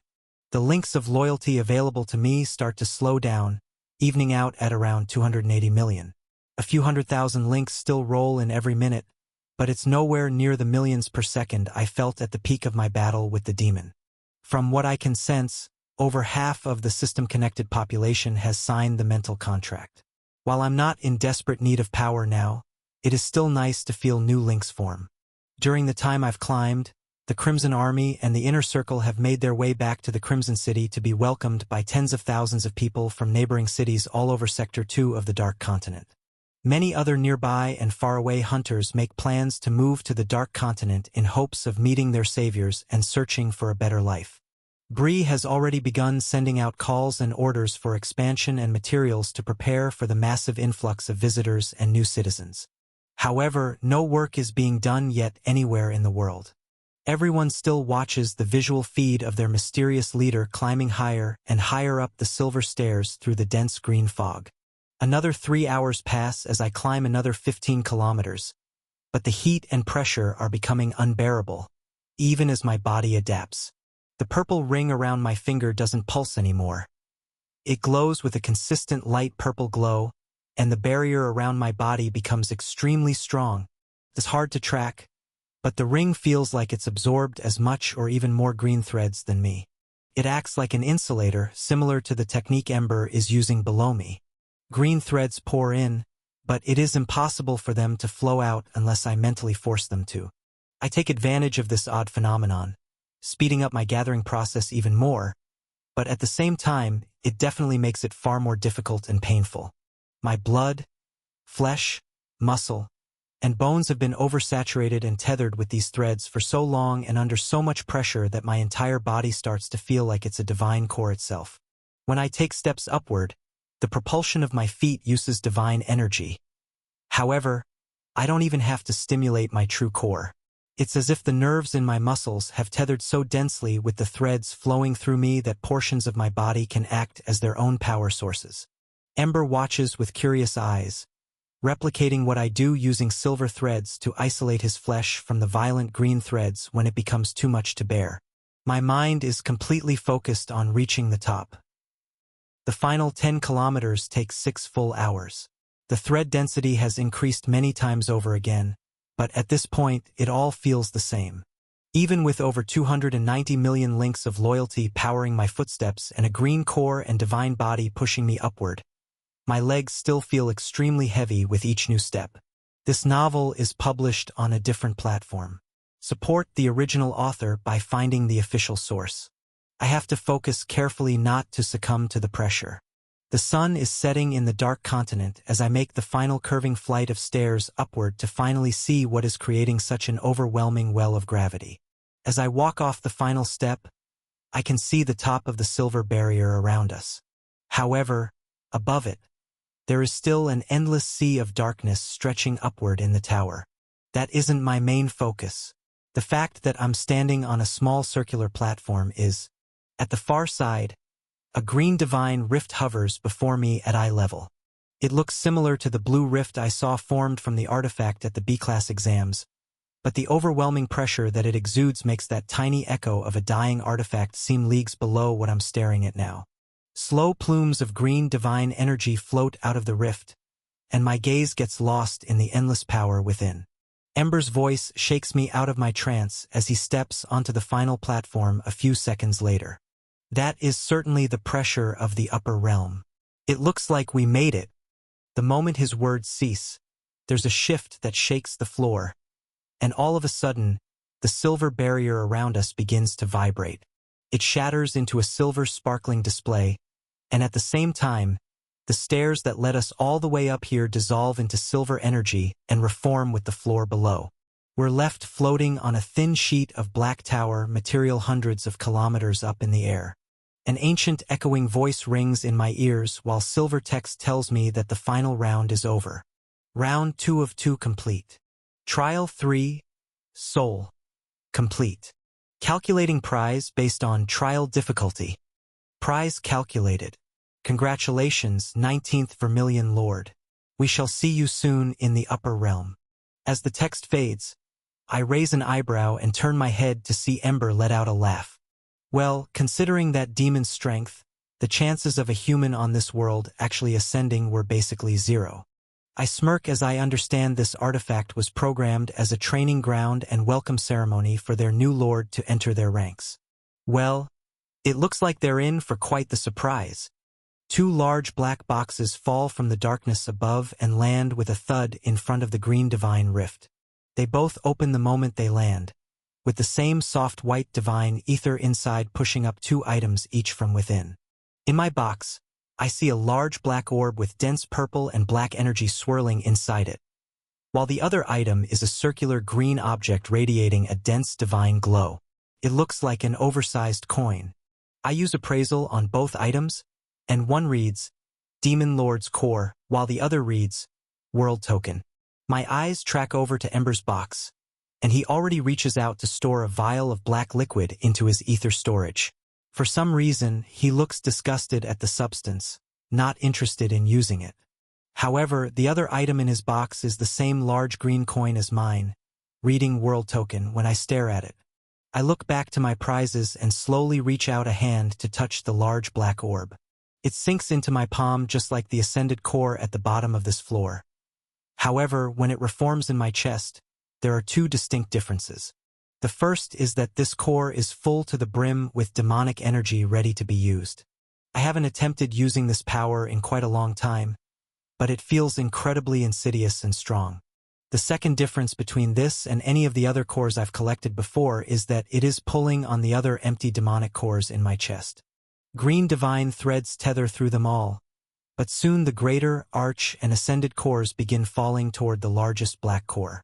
Once they all collide, the Demon Lord's core doesn't change in size, but a ripple of strange darkness pulses through my body and a new reading shows up on my status. Demon Lord's core, hidden ability, plus 2,510% all stats. The stat increase rises to a very odd number, and other than increased understanding and efficiency of wielding demonic energy, I'm unsure what this hidden ability is, though my attention turns to the green token floating in front of me before I can ponder too hard about my consolidated cores. The white divine ether mist dissipates, and as I catch the green token, the black boxes that gave us these prizes disappear too. It feels warm to the touch, and just like my soul sword, the instant I make contact with it, it feels as though our core strength has linked. On both the front and back of the blank-faced coin, a number 1 erupts from its surface by a few millimeters. I curiously look at it, letting go and feeling the coin hover above my palm and slowly spin. Then, before my eyes, the coin sinks into my palm just like the demon's core did moments ago. Ember is doing the same exact thing right next to me, and we both watch the coins fall into our bodies. A faint number 1 in dark green text flashes right where it sank in. Then I hear a ringing in my inner ear while the links of loyalty attached to me surge upward from just under 295 million past 500 million in less than a second. Congratulations! Rising Emperor's domain milestone reached. 1-to-1 world claimed. New perk unlocked. Rising Emperor's world domination. Info.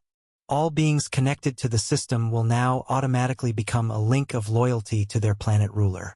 All links of loyalty may now access the Worldwide Connectivity System interface, I.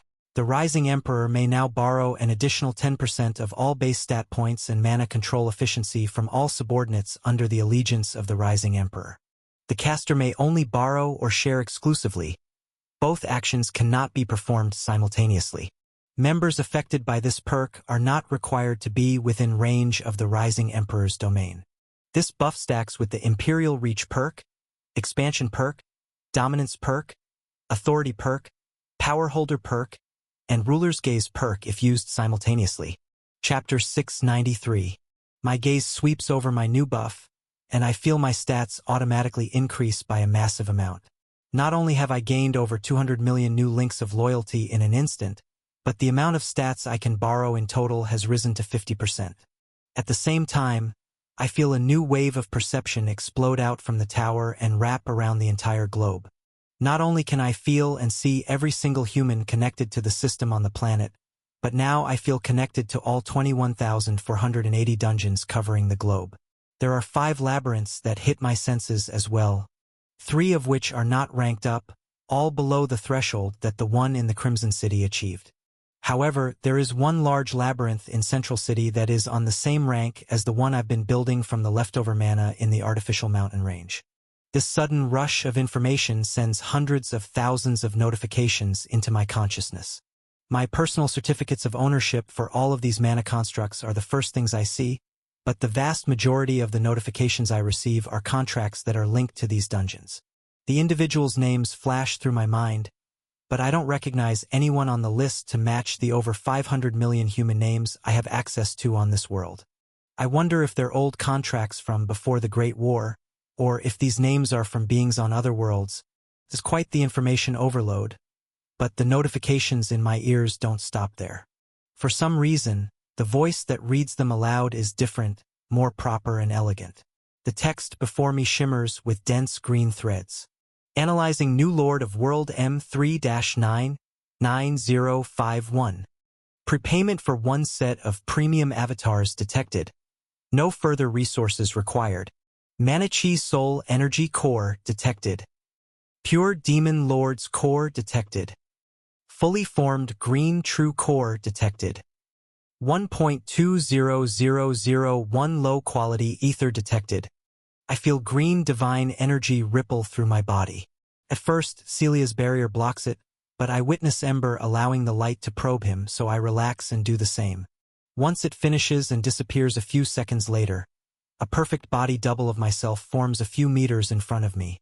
However, it is made completely of mana, and there are 3 empty cores in its chest. The same cloning design is being made in front of Ember's body too. And when they finish, a final text option appears before me. Assimilate with avatar. Resynchronize. Ember grins and walks right past the lifelike designs in front of us. We're not going to need these. He allows the silver light that's been shimmering around him to retract back into his chest. And I see a bright green true core cycling the threads he absorbed on the walk-up amid a dense pressure on our surroundings. Trace amounts of silver threads vibrate in his flesh in microscopic areas that haven't yet fully adapted. But seconds later, a wave of white energy washes over his whole body to completely mask all of the silver threads from my gaze. He turns back and raises a hand to motion for me. Come on, those avatars were for that Vermilion family demon. There's no point in claiming a fake body if we have our own real ones. I look at him, then back at the floating image of myself.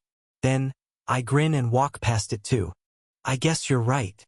We cross the disk of black material floating in the tower, and the whole world watches. I speak up to the 517,230,991 links of loyalty still watching. We did it. This world belongs to the humans, and it will remain that way.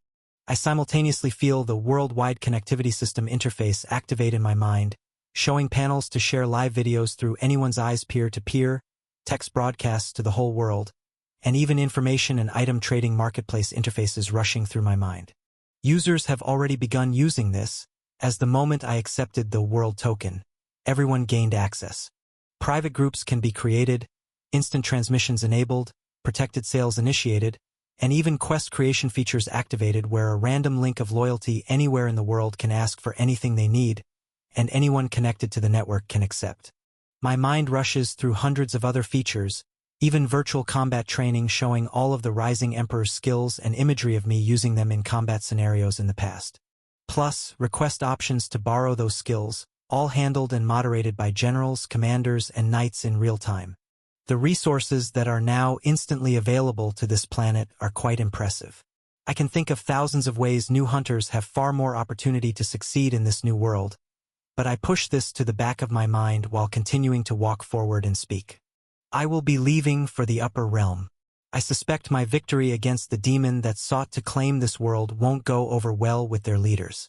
It will be my job to protect the world above, and your job to become stronger and work together below for when I return. We are humans, rulers of our own world, and soon many more. Become strong. Enjoy your lives, and make me proud. I smirk, turning off my spectate mode while turning to Ember, then stopping a few meters in front of the dense green divine rift. Stolen story. Please report. This is safe to jump through? We're not falling right into the demon's territory full of their green cord lords, are we? He laughs. No. All these green rifts lead to highly regulated zones. We will be in no danger for quite a while once we arrive. Well, then again, I've never attempted entering the upper realm without an avatar. Should be fine, as long as you can handle the pressure.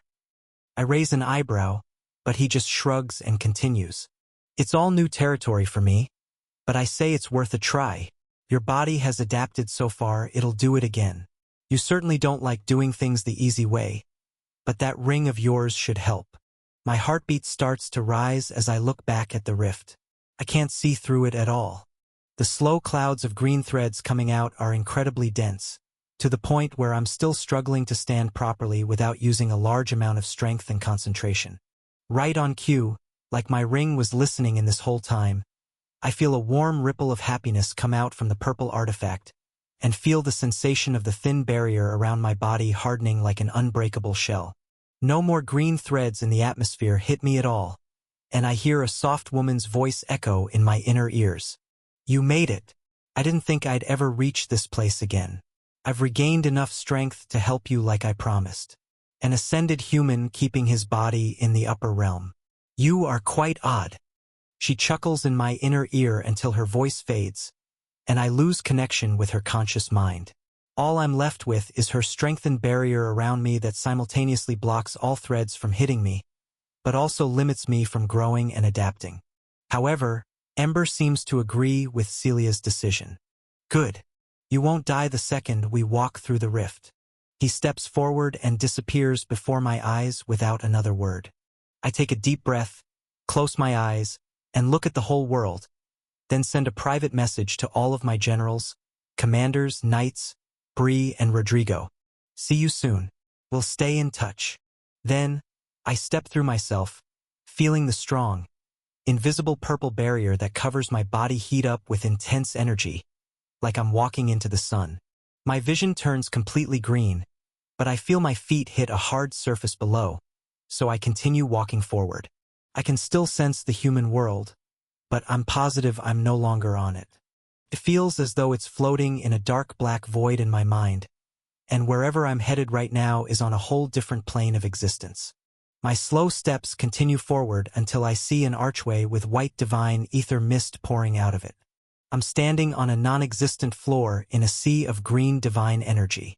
I can't sense Ember or much of anything in my surroundings, but the comments of the Order members speaking of a final door replay in my mind as I continue taking steps forward, then eventually walk right through. My vision goes completely white, then green text appears in front of me, as the same voice from within the tower speaks to me.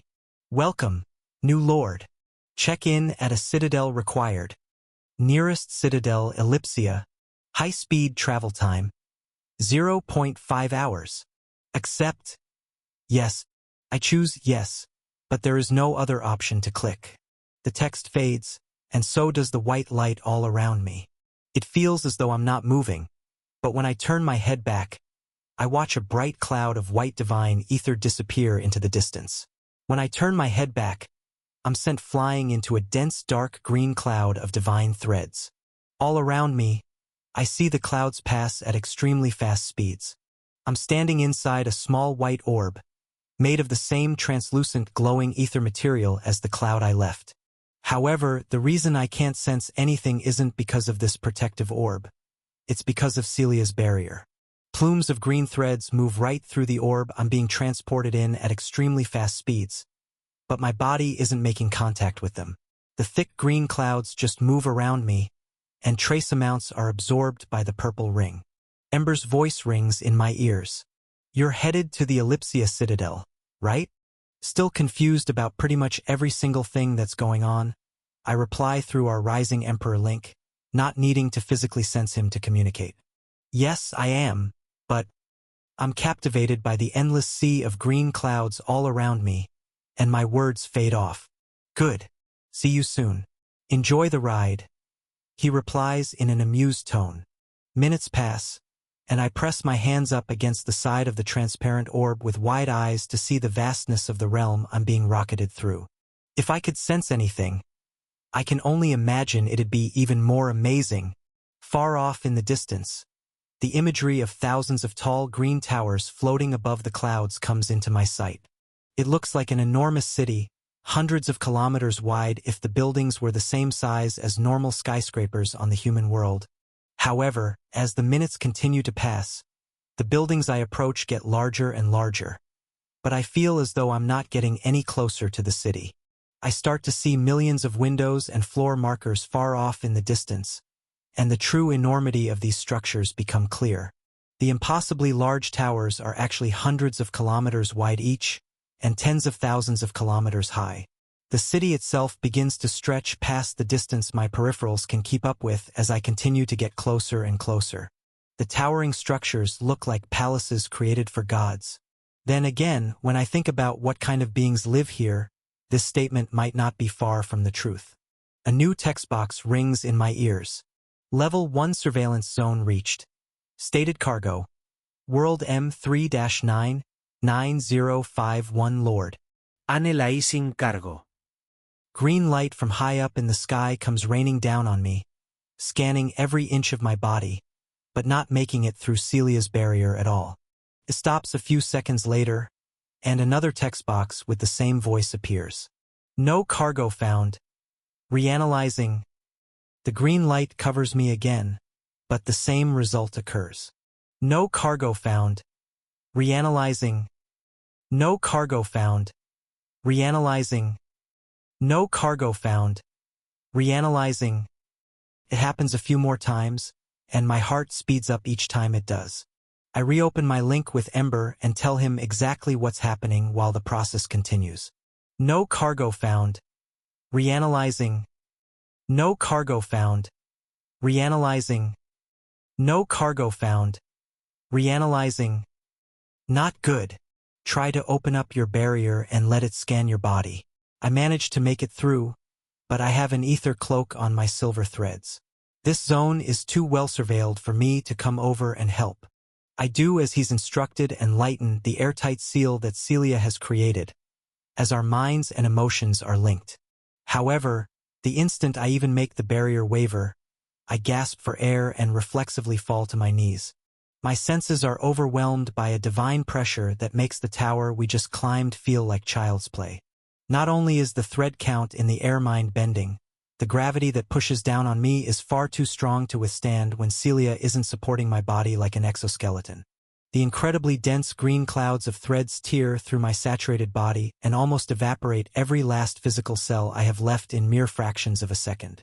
The remaining flesh is forced to press against the bottom of the ether orb. I seal the barrier back up and begin writhing in pain on the bottom of this clear orb, continuously regenerating my flesh while processing the new green threads in my core for over a full minute. The green light from above catches this momentary glimpse of my being. Hold still. World token detected. Detection lost. No cargo found. Reanalyzing. As I stand to my feet and try again, the same process repeats, and I fall again, unable to even withstand a drop of the pressure outside this protective orb. Hold still. World token detected. Detection lost. No cargo found. Reanalyzing. It's impossible for me to even use any normal mana or skills, as doing so opens up a small portion of the purple barrier and exposes me to the outside world. I'm stuck in quite the odd scenario. When I stand up again, a new notification hits my ears. Level 2 surveillance zone reached. No valid cargo detected. Following safety protocol. Eject unauthorized load. The white orb sending me flying through the sky toward this massive floating city stops moving. Then it completely disappears into thin air. The sensation of falling takes over as my vision turns green again, while I plunge into the depths of the endless clouds below. Chapter 694. At the top of a tower in the heart of the Ellipsia Citadel, 3 green-cored demons sit around a large table, overlooking the city below. Glowing green transmission blocks project holograms of 15 other demons based in other citadels across the upper realm. One of the holograms of a lord is far larger than the rest, leading their meeting. He happens to be the Vermilion family head. His voice echoes for all his subordinates to hear. That wraps up our monthly profits meeting. Up 7% on mana, up 1% on demonic energy, and an 11% increase in low-quality ether stores. And congrats, Andres, on your expected dual victory. Acquiring that 1-class world and 4 second-class worlds will certainly increase profits in next month's report. Andres Vermilion stands up from his seat and bows his head, with the Ellipsia Citadel in all its glory behind him, showing off a beautiful view from the large penthouse estate of the tallest building in the center of the Grand City. Of course, as requested, taking a few planets from one of the first-class blue ogres was not a problem. Their influence was growing again too fast. We own this citadel now. Those creatures are stuck in the past. We must continue to remind them that we are in charge. That will set them back a few centuries. The family head grins. Yes, very good work. Now, moving on to more interesting business. A 19th Lord shall be joining us soon. The Vermilion family grows stronger yet again. One of the holograms ripples from a foreign citadel, projecting a voice in response. I was reading over the future plan reports, but they weren't fully updated. It was a 3rd-class world, right?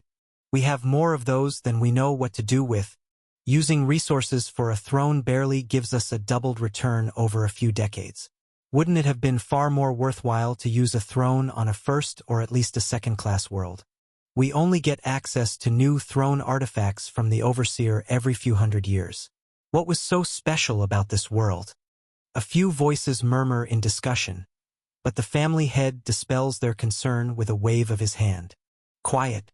Have I led us wrong yet? In the last 12,000 years, we've grown from a laughingstock in the demonic realm to an official family in the Council of Rulers. This new member of our family lords is from a noble-grade world. We could have waited a few hundred years for a new first-class world to connect to the system in our sector, but a perfect mana-rich world came onto the radar just as this specimen awakened his true core. It's better we bring him up here now than risk missing the mortal window of those yellow cores in the lower realm.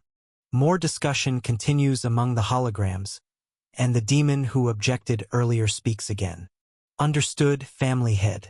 If you would like me to greet him when he arrives, I would be honored to meet a noble you've handpicked. We only have 2 other nobles in our family branch in this realm. The family head stands up from his throne and walks over to the window, gazing out across the city toward the endless sky. Yes, the selection test for nobles is strict on purpose. We do not want untalented warriors sullying our brand in this upper realm. The other 4 families have far stronger footings even here in the green zone. Quality is far more important than quantity now that we have their respect and a foothold. I believe being greeted by a fellow noble will only be fair to our future powerhouse. The closest Citadel registration point to that ascension sector should be Ellipsia. The family head's hologram pauses, then speaks again. Andres, you're the stationed lord of Ellipsia. Please personally bring him into our ranks once he is flagged by the surveillance system. With his raw talent, it shouldn't take more than another month to assimilate with the throne. Show him around and transfer him a few hundred third-class worlds to get moved up into the Citadel rankings. I'll have 2 pure low-quality ether packages shipped to your residence. One to give to Draco Vermilion once he arrives, and another as a reward for your exceptional work in your duel. We'll have a new face here during our next monthly profit meeting. I thank you, Royal Vermilion family head. Andres replies. Discussions peak again, while the Vermilion family head turns off his holographic transmission. Andres turns his hologram off as well, then turns to stare out the window with his arms crossed. 3 dragons sleep at the far back of the room, undisturbed as their demonic pairs carry on with business as usual. Down below, 2 ether orbs rocket toward the Ellipsia Citadel from a lower realm transport point. The first orb easily passes through the 2 security layers and halts at one of the city's access points, designed for visitors to sign in and for newly ascended beings to register. Ember steps off his ether orb onto a large green platform in front of the city. The access point is positioned between 2 massive towers with a smaller archway, only 10 kilometers high, leading into a street that runs to the center of the citadel, flanked by countless other towers. Notifications ring in Ember's inner ear as he walks forward, but a more alarming telepathic message captures his attention. It ejected me. This orb really just dropped me into the clouds. Ember can't help but grin at the absurdity of the claim ringing through his inner ear but replies in a semi-serious manner. Never a dull moment with you, is it? Probably couldn't get a full scan on your world token. You tried opening up that rings barrier, right? Yes. Twice. The pressure and gravity are way too strong. It's going to take me longer than just a few minutes to get used to this. Ember considers some options for a few seconds, but another message comes blaring into his mind. If you spot this narrative on Amazon, know that it has been stolen. Report the violation. Still falling, by the way. It must be a result of keeping your physical body instead of a weightless energy form. It's going to be much harder to adapt. A long sigh comes before the next reply. That makes sense. I'll just have to become strong enough to withstand the pressure with my real body. Where do these clouds even lead? Is it safe down here to train?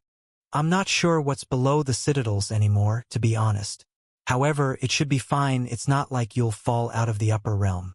If you're truly in a bind, I can follow you down there. But if I release too much power, we'll gain attention from the Overseer or, at the very least, the local Citadel Lord. There's no response for a few seconds, But a voice from below the clouds hits Ember's inner ear again.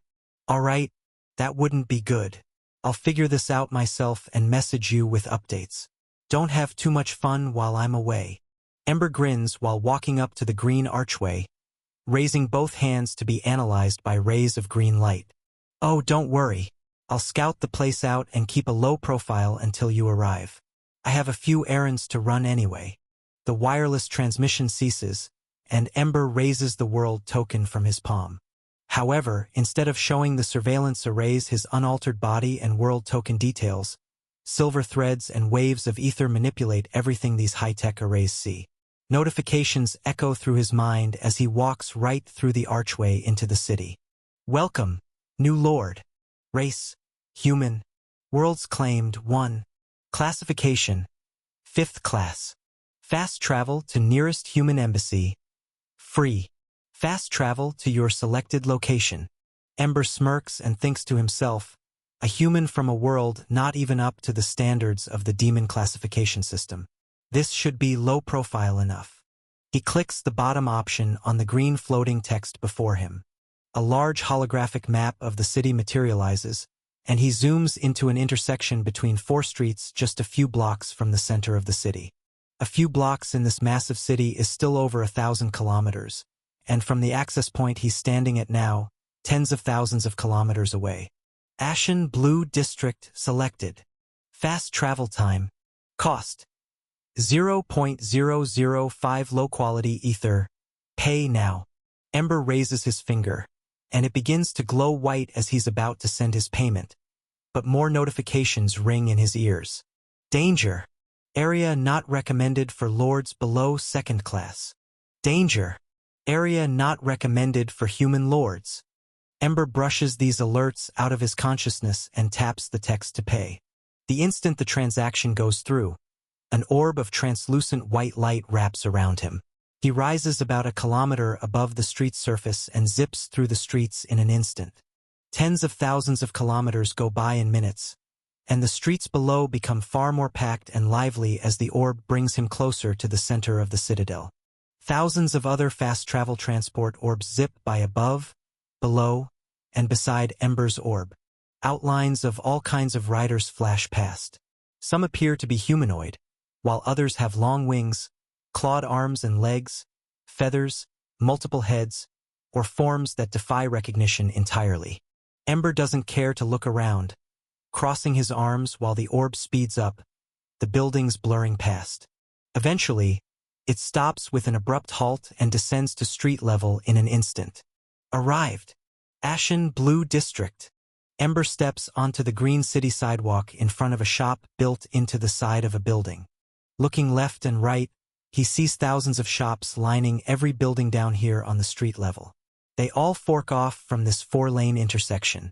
Monsters of all kinds roam the streets, walking, flying with their wings, floating through the air, or disappearing from the square while activating fast travel. He walks right into a shop whose name has faded from its old solid metal sign.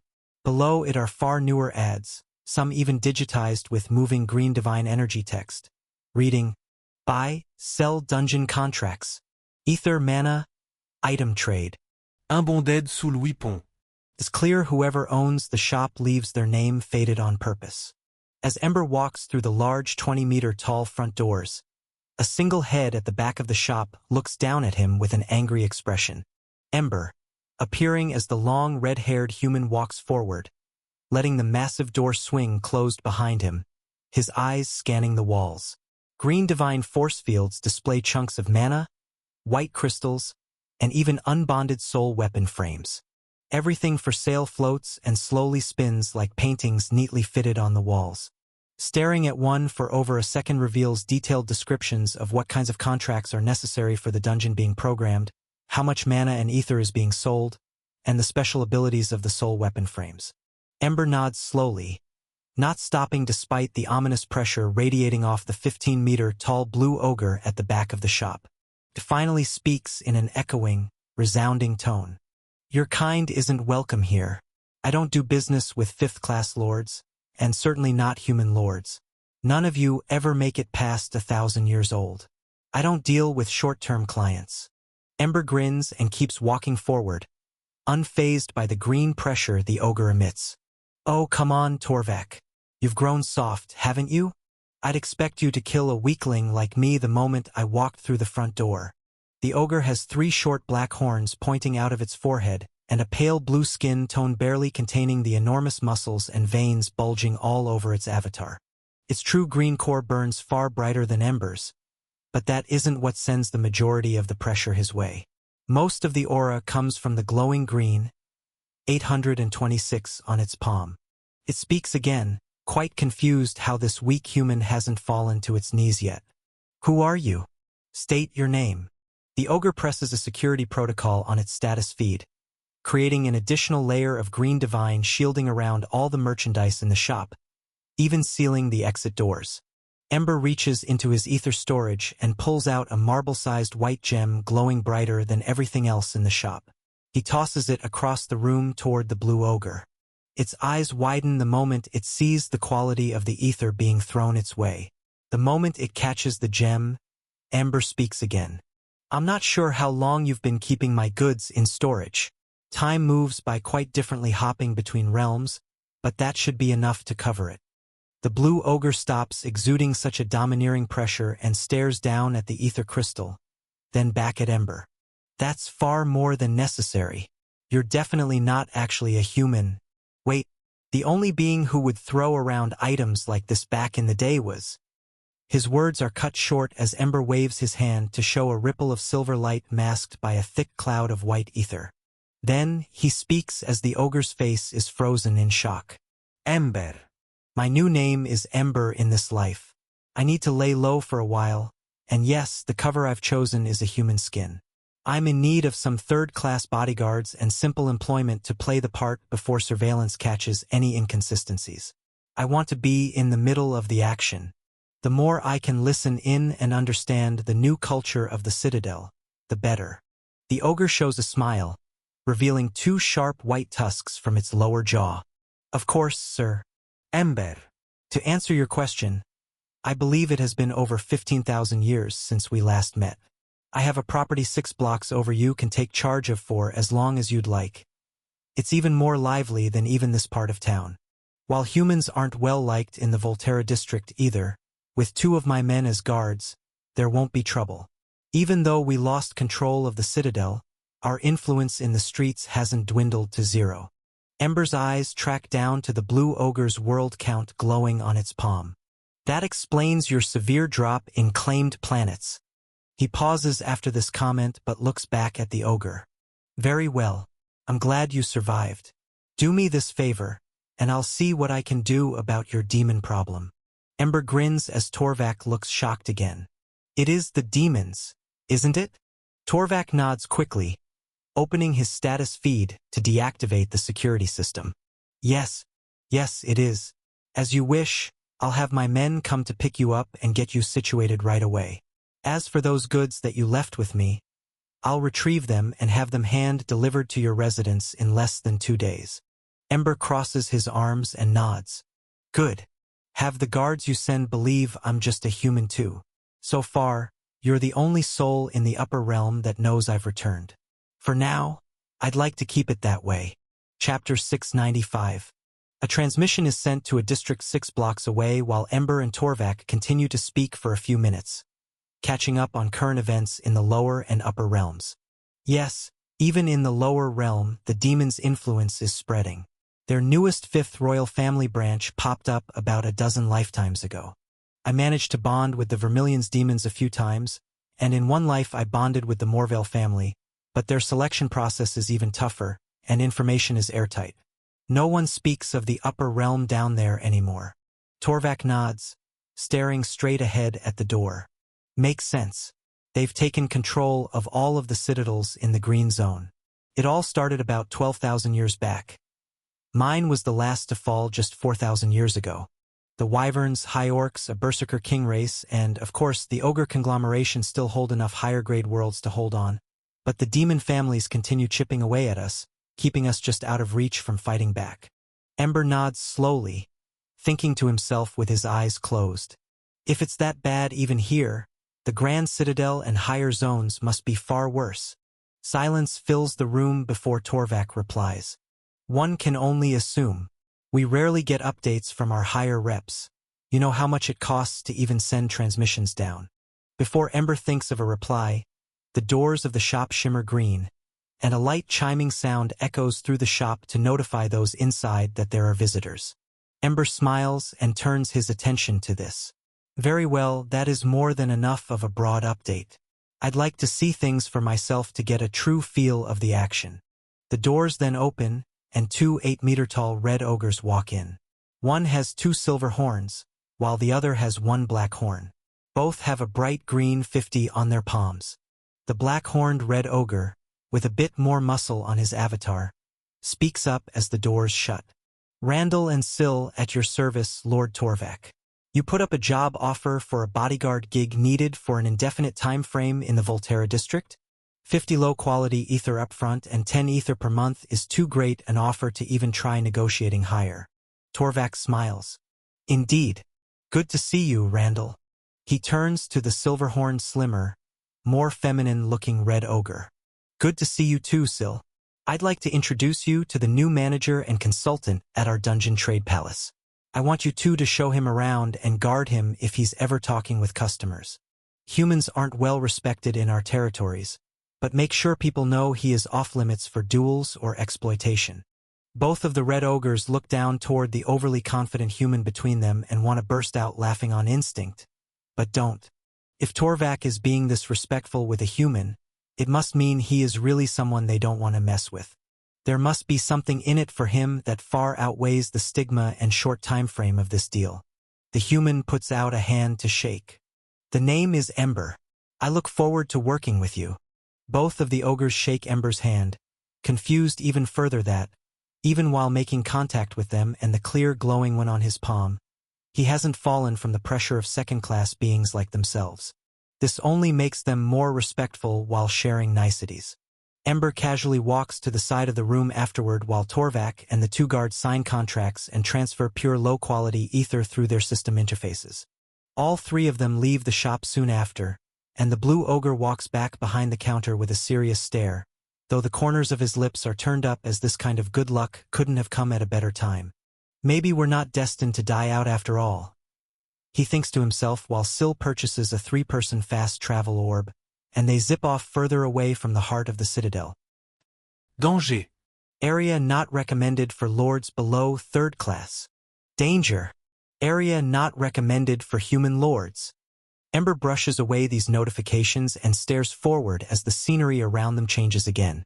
The smaller, more private shops at ground level and corporate buildings not open to the public in the district they just left begin to fade from prominence as the orb travels farther out. The tail has been illicitly lifted. Should you spot it on Amazon, report the violation. More and more large shops become visible on higher and higher floors of the massive building. Green energy bridges connecting the buildings across streets make the massive shopping centers easier to access. Even larger varieties of monsters are visible shopping and interacting in this district. The orb halts in the center of the massive bustling district, about 10 kilometers above ground level, at the entrance of an enormous open shop with lettering over a kilometer-wide reading, World Dungeon Trade Palace. Blasts of fresh, cool air pour into the streets, and access points to all of the stores left, right, above, and below all lead to this incredible storefront. Its ceilings are over 200 meters high per floor to accommodate all monster races, and the walls are lined with items just like those inside Torvak's small store, although they are of a bit lower quality with many duplicates to sell to the masses. There is at least 1 red ogre present on every floor, and many high ogres and regular ogres wander about with a palace logo on their avatars, helping customers of all kinds as they read status notifications for ether, mana, soul weapon, and dungeon contract prices. In any given hour, over 1 million Citadel citizens was through, fast traveling or window shopping. As Ember and the 2 red ogres touch down on the top floor of the trade palace and begin walking toward the back, many employees recognize the bodyguards and greet them with respectful bows and professional smiles. Randall speaks up again as they walk past some of the glowing displays. Torvak said you may need a rundown on the facilities, which, for a new manager and consultant, I find quite odd. Ember grins as his gaze falls on a row of bright green glowing doors numbered 1 to 20 on the back wall of the room. Yes, I'm quite a fast learner. The black-horned ogre follows his gaze and replies. These are our new dungeon contract facilities. As you must know, we don't only sell completed and fully programmed dungeons, but also buy Lord's fighting data to use on new Luminite blocks. Maybe you can take a crack at it, humans don't come around here much. Syl grins and adds to his statement. Human combat data sells best in the level 1 to 10 range. They're a great starter mob for the 4th and 5th class worlds. Most of those world bids never have enough energy on them to reach past the level 100 range. Lots of lost potential profits for the other 900 levels on standard Luminite blocks. So we mainly deal in 3rd class worlds and above. Just as she says that, one of the doors swings open, and a high orc comes walking out with a satisfied smile on his face as ether is credited to his account. Ember gets close enough to see some of the pop-ups above the doors. Cyclops combat data needed. LV. 110 to 120. AI. Griffin combat data needed. LV. 330 to 340. I. Wyvern combat data needed. LV. 740 to 750. I. Various payout options detail how many virtual combat sessions are needed to gain enough data for each race. It also outlines whether participants would like to sell their training to the Lord who made the contract bid directly or receive no payment now and be paid in dividends once it is deployed on a world.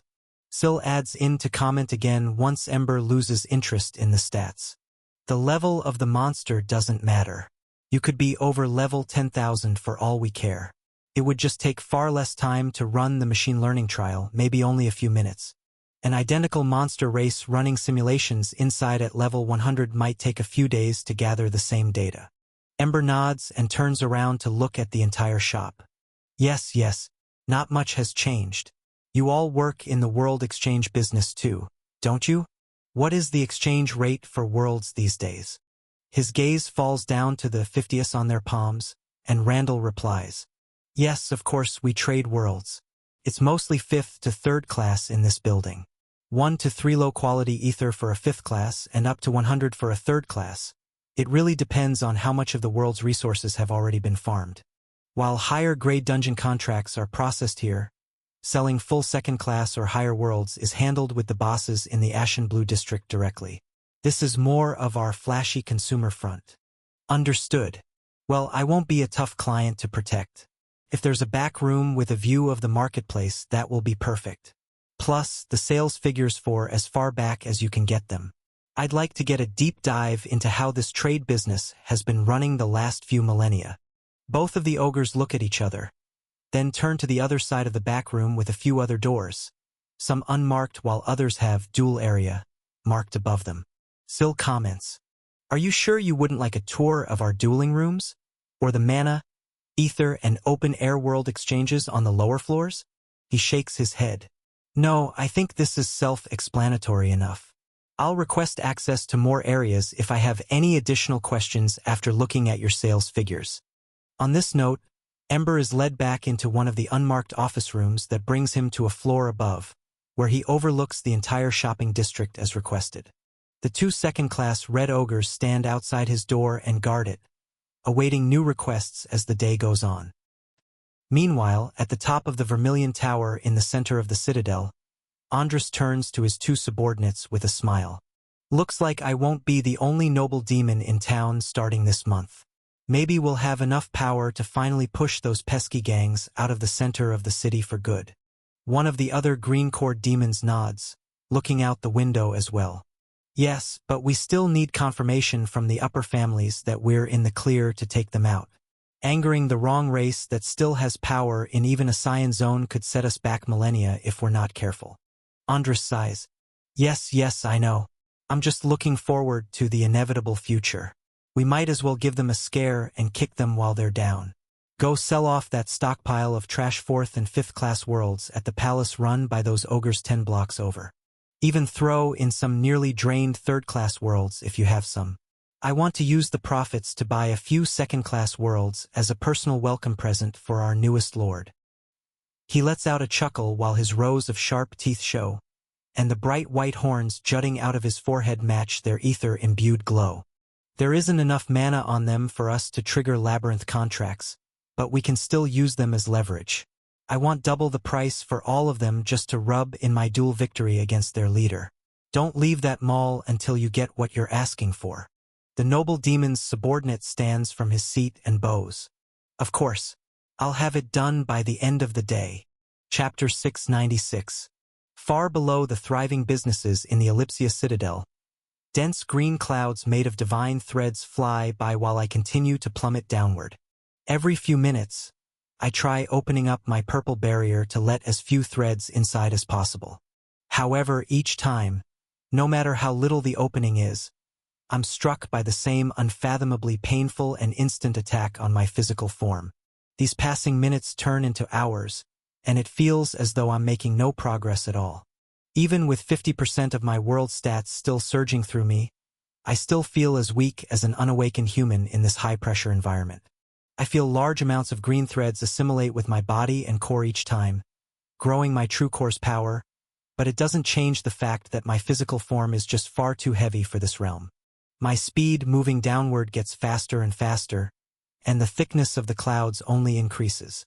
It makes me need to wait longer between each barrier opening, to the point where, between every single exposure, I need almost half an hour to fully process the new threads. On a positive note, the purple ring around my finger is having a field day devouring as many green threads as it can. Its absorption rate is almost 10 times as fast as mine, and it can stay constantly absorbing, effortlessly converting them to its sealed version of purple threads. This makes the exoskeleton barrier around me far stronger as I fall, but it doesn't make me feel any better, as the difficulty of the work ahead of me only gets tougher and tougher with every minute that passes. By the time it takes over an hour to process all of the threads, the density of green clouds around me hits their peak.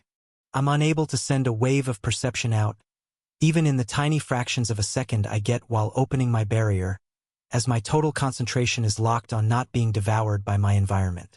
However, the fact that the threads aren't getting denser is almost equally as concerning as if they were. Very soon after this realization comes over me, I see the air below me turn darker green, then fade to black. I know very well what an abyss looks like, and this isn't it. Even without my maxed-out perception or aura to probe my surroundings, my eyesight is still far better than average. There must be a ground below.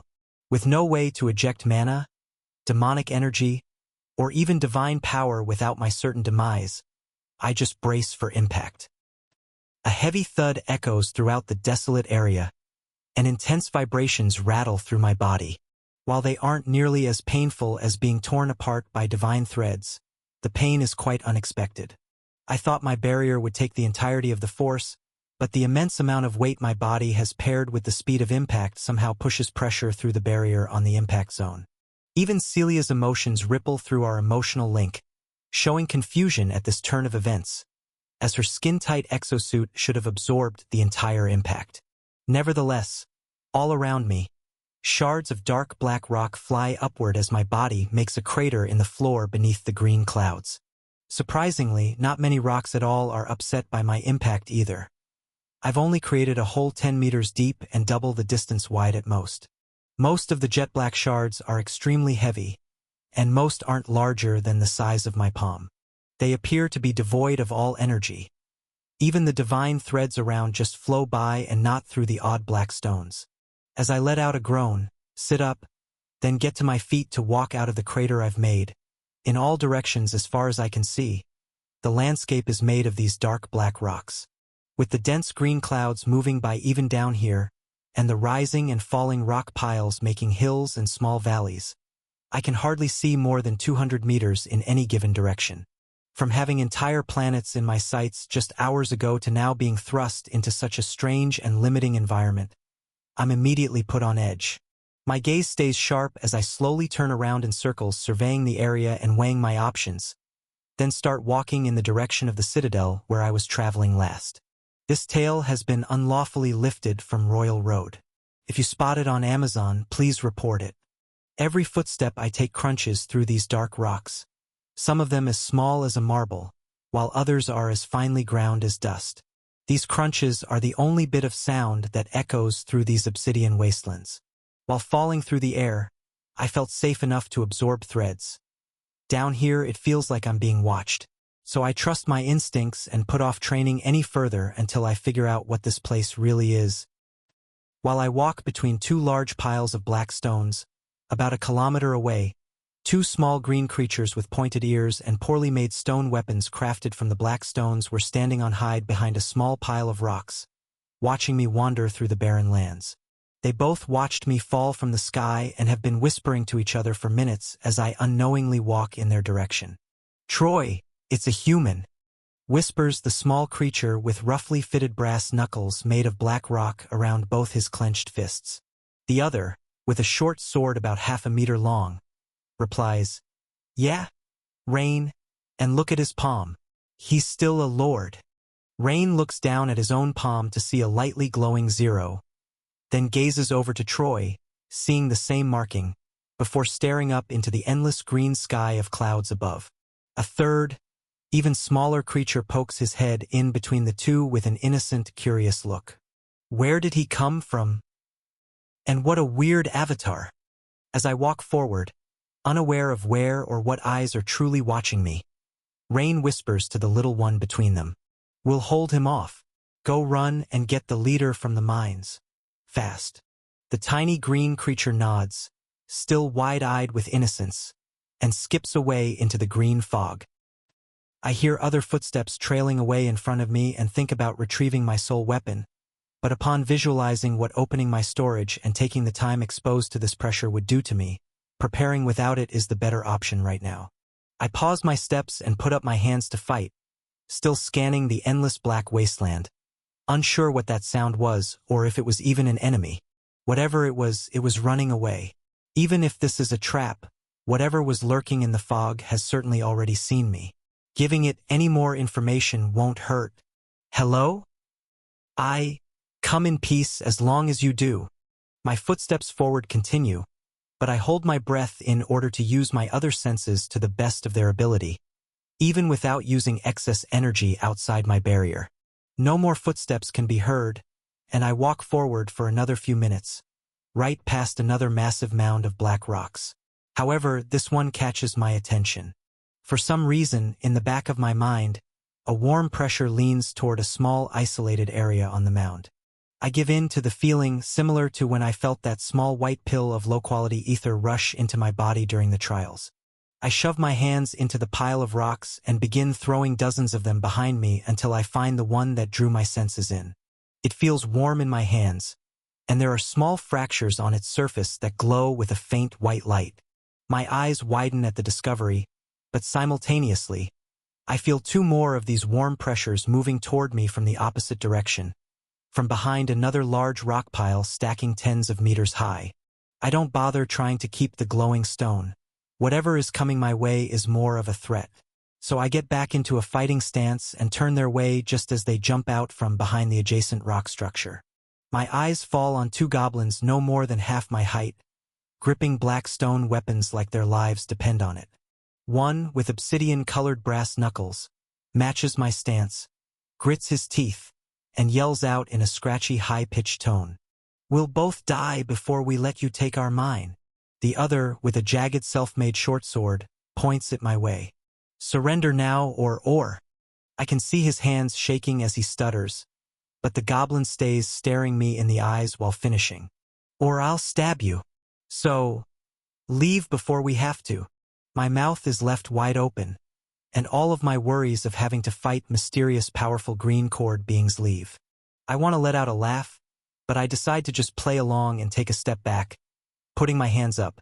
Fine, I'll go the other way. My bad." Then I grin while leaning down to pick up the interesting rock I dropped before.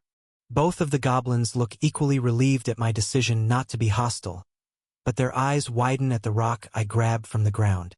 I hear gulps from each of them and watch their eyes track the stone.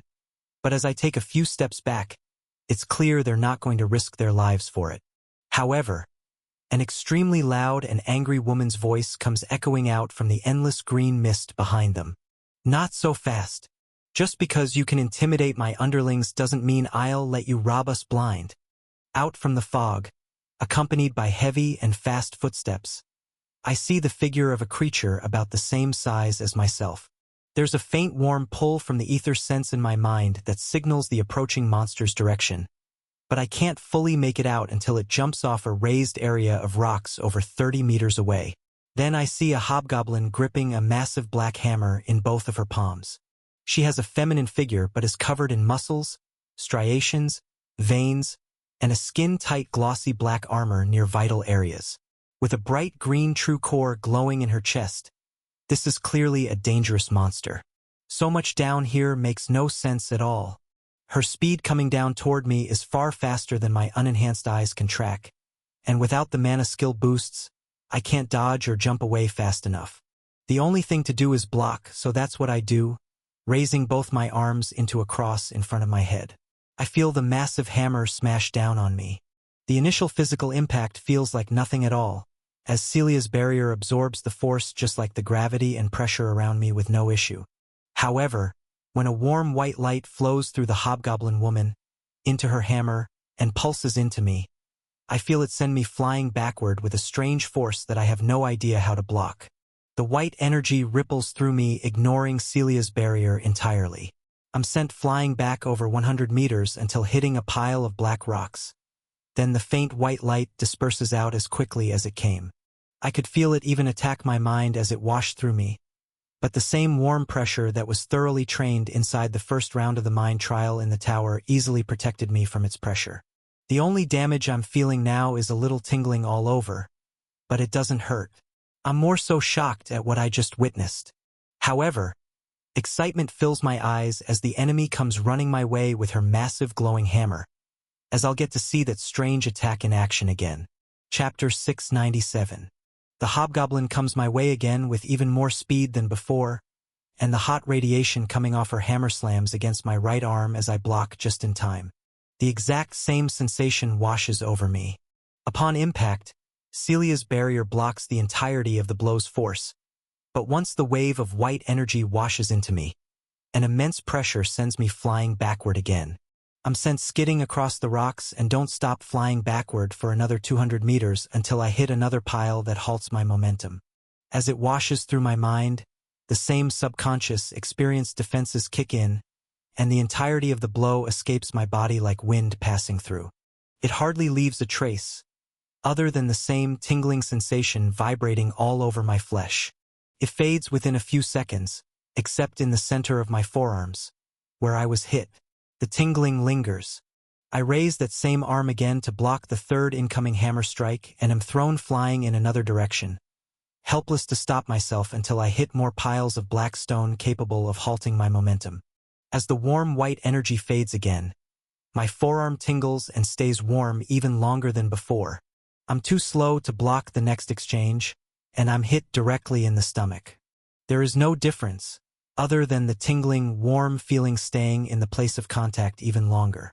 The feminine hobgoblin's voice rings out as I get up from the ground after this hit. "Who are you?" "A new tax collector from the Lord." Before I can even answer, I'm hit again, but I block it with both of my crossed arms this time. Her voice echoes through the green fog before I even land. "We still have 3 days before our payment is due, and he doesn't make deals with humans, so I'm inclined to believe you're from another faction." I'm struck again, and my momentum shifts straight down into the ground. Extremely dense pressure pushes down on my chest, and I'm unable to stand as I see the green-skinned woman standing over me with her hammer pressed against my chest. A stream of hot white ether comes out from the weapon and holds me down. The energy disperses out the sides of my body, but my chest becomes hotter and hotter while the hobgoblin's sharp amber-colored eyes stare into mine. "You should be dead by now. What kind of avatar is this?" All it feels like to me is a hot pressure pushing me down. My mind is completely protected, not even registering this as an attack. My constant self-regeneration and pure density of my actual body in this upper realm makes the thin pulses of ether radiating through my actual flesh negligible as well. While the force she's exerting is too intense for me to move freely, I could lie here all day if needed. I finally reply in a calm tone. I have no idea what you're talking about. I was on my way to the Citadel and I fell down here. Whatever you're accusing me of, I'm sure we can talk this out and clear it up. In the back of my mind, I prepare to open up my telepathy link with Ember, as if this monster on top of me has any other plans. And if there is a lord stronger than her they say they're following, I may actually need help. The constant flow of hot white pressure stops coming from her hammer, and my body is instantly able to move again. I reflexively sit up when she pulls the hammer from my chest, and the warmth flowing through me dissipates, leaving only a tingling rectangle where her hammer was last. This time, it takes far longer for the tingling to leave. I feel an odd pulling sensation from my subconscious to hyperfocus on the area, and the sensation of warm energy in my body pooling up from seemingly nowhere covers the area full of residue. A thin wave of white energy washes over my chest beneath my barrier, then flows back into seemingly nowhere. All of the tingling stops, and I question whether I just imagined that or not. A blaring voice rings in my ears while a hammer is pointed at my face. Don't play with me. State your name, faction affiliation, and your business here before I make you wish you never tried to steal from our minds. If you encounter this story on Amazon, note that it's taken without permission from the author. Report it. My mind is still occupied by the internal energy I just summoned, and the similarities of it to the times Ember has created undetectable pockets of space to pull random items out. Also, he has used healing magic that doesn't give off any mana or divine aura. Before I can connect the dots any further, I'm hit in the chest by another hammer blow. Are you even listening to me? I've got a quota to meet. I don't have all day. I don't care if you're a lord. If you don't state your faction affiliation, I have every right to kill you right here. As I'm sent flying back again, I replicate the same feeling I used to feel right after I was hit by this hammer, and before I even smash into a rock pile 70 meters away, I'm completely healed and my body is totally rid of the foreign white energy. It triggers an idea in my mind while I see the hammer coming for me again. As I turn to block, I let the warm flowing feeling cover my arm, as if I were trying to heal a non-existent tingling sensation. The faint white glow summons in a raw form, washing over my forearm at the moment the hobgoblin's hammer makes contact. While I was expecting something interesting to happen, the heavy hammer slams against my purple barrier all the same, and an intense wave of white energy overpowers the white glow I produced with ease. I'm sent flying back just like any other strike, but have a wide smile across my face, as I've instantly healed the contact point, and it feels as though the warm energy I summoned is still present in my arm.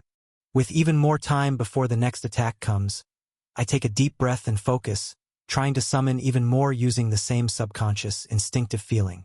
When I'm struck, an even denser layer of white energy covers my arm, but it still isn't enough to do much. Despite this, I'm positive I'm onto something here. She yells at me while raising her hammer. Last chance. You can surrender and leave us alone, or die with your stubborn silence. While I could easily do as she says and leave, I'm on the brink of a breakthrough and can't pass up being hit by this hammer just a few more times. I don't say a word and focus on summoning even more wisps of faint, warm ether from the depths of my consciousness to cover my right forearm and block her next strike with over 3 times what I did before. On impact, I feel the dense warmth in my arm pulse, and a tight pressure allows me to consciously brace for impact. Even so, the intensity of the hobgoblin's hit is too strong. I'm sent flying back again and again, over half a dozen more times, over a full kilometer back from where our fight started. This was your doing. It's a shame to kill a lord with a planet of their own. Your people will be without a ruler, but I must protect my own. She yells while colliding with me again. Now, when her hammer hits my arm, with almost 10 layers of my ether covering it, a dense white vibration of colliding pressures ripples through me on contact. The ether doesn't even make it to my mind, nor the rest of my body. It is solely concentrated on the single point I've spent time protecting. Yet, I'm still overpowered and flung back into the endless green fog. I expect to collide with another rock pile, but instead, I feel the sensation of weightlessness again. She really meant it when she said this was her last warning. I'm sent flying over a deep circular pit. I couldn't see or sense it before, as it was too far away, But now that I've been pushed into it, I can't sense the floor and realize it's a long way down. Not only that, but I see the angry green woman following me with a faint streak of white light coming off her hammer, chasing me down. Images of her pinning me to the floor earlier come to mind, and if she gets me in that position again, it will most likely be far tougher to get out. Plus, the fact that she jumped in after me makes me believe the bottom isn't too far away. I grit my teeth and concentrate on the only defense I have, allowing as many wisps of warm white energy in my consciousness to cover my armored arm as I can. By the time I hit the ground with an echoing thud, my mind has gone completely into a focused state, trying to channel and remember everything I felt of this strange divine ether substance. I think about the times during this battle I've used it, and also the mental pressure I've employed back on the human world to subconsciously block intimidation attacks. The warm sensation that flows like a wave out from an invisible space in my mind flows out to cover my arm in a silky white energy far denser than it was when I started to fall. I have fractions of a second to brace myself on the floor of this pit, another 500 meters below the surface, but raise my arm to block. When I do, the black rocks beneath my feet rattle as a crater is formed, similar to when I fell from the sky. I feel the impact ripple throughout my whole body, but also feel the ether defenses I've created pulse and ripple back. My eyes widen with excitement as I see the hobgoblin stuck in midair above me, slamming down with both hands grasping her hammer tightly.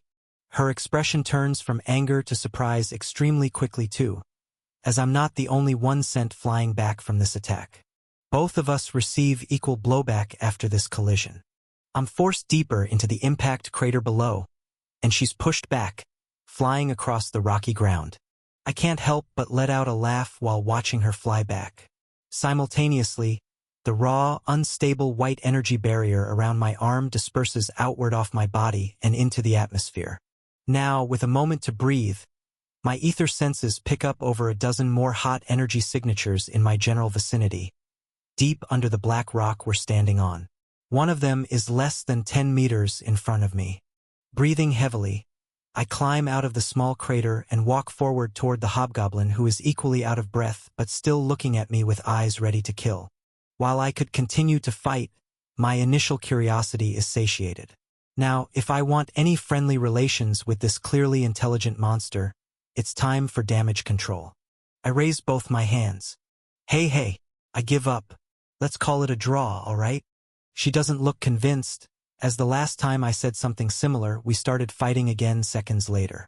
However, I stop walking after a few steps and begin digging through the heavy piles of black rocks on the floor, throwing the useless ones behind me. This is what you're so angry about, right? I didn't mean to steal anything. I didn't know anyone even lived down here. I let out a sigh as I grab another one of those black stones, about half the size of my palm, with tiny white cracks in it, leaking trace amounts of ether. Then, I raise it in front of myself, showing the monster that is still charging up her hammer for another attack. There are tons of these things down here. I don't know why you'd even be so pissed off about me taking one in the first place. Here, all yours. I toss her the rock I just pulled from about a full meter below ground level, and it falls right in front of her. The eyes of anger, confusion, and battle-ready focus turn to shock when she takes them off me and looks down at the stone I've thrown her way. There is silence between us for a full 5 seconds before she looks back up at me. How? How did you find that ether stone so easily? I raise an eyebrow as right now, I'm positive there are many more all around us. What do you mean? You can't sense them? Chapter 698. What do you mean, sense them? The hobgoblin replies, picking up the black stone glowing with a faint white light. As I open my mouth to reply, I witness the entire rock she holds become enveloped in a portion of her green aura. Then all the ether within it pulses and is sucked out, disappearing into her hand and settling evenly throughout her being. The instinctual sensor in the back of my mind registers her body as slightly warmer than before, and the rock she's holding becomes undetectable. It is lifeless and black when she drops it back onto the ground and speaks again, holding her hammer up, ready to fight. Come on, answer me. You're telling me you can see where ether stones are? Is that some kind of new feature? Not even the lords with high-grade avatars can do that. Do you have a premium avatar or something? I don't speak again. Clearly, I'm even more out of my element than I thought. With my hands raised, I shrug and turn to my left, slowly walking 20 meters from where I started in silence as the hobgoblin's eyes track my every movement. I'm unable to detect the exact positioning of each ether stone, but a strange pull in my mind gets hotter the closer I get to ones nearby. The rough direction of about a dozen stones in a 100-meter radius floats in my subconscious, directing my footsteps. I stop in place and dig through the loose black stones again, burrowing about 2 meters beneath the surface until I grab another black rock glowing with a faint white mist. Then, I jump out of the pit I've dug and hold it up. Like this, they're everywhere. It's not like I tried to rob you of a rare resource. She looks even more suspicious now, yelling from a distance. I don't trust you. That could be a fake so you have time to run away. Throw it here so I can scan it. I let out a sigh and toss it her way. The stone is clearly glowing bright white, unlike all the others around here. I'm unsure how I'd fake it, but I just do as she says. Once it tumbles to her feet, she bends down and looks at the stone for a few seconds. Her eyes widen as she picks it up. The same green divine aura expands around the stone, and in the exact machine-like process, the stone is drained of its ether, which evenly distributes throughout her body.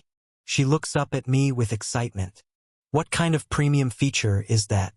Are there command contracts available to acquire sonar skills now? All my avatar grants me is that high-speed shielding technique, same as yours, and, of course, the soul weapon assimilation to use ether in my hammer attacks. Again, her words make no sense to me, but I begin to piece things together based on what I've seen so far. Clearly, my ability to sense where ether stones are is special. However, she believes it must be a premium avatar feature. I remember back inside the throne I was scanned, and it showed my available mana core, demon core, divine core, and ether stores. It makes sense that a demon with a noble bloodline would get a premium avatar, which appears to be top of the line in this realm. But the thing is, I don't even have an avatar.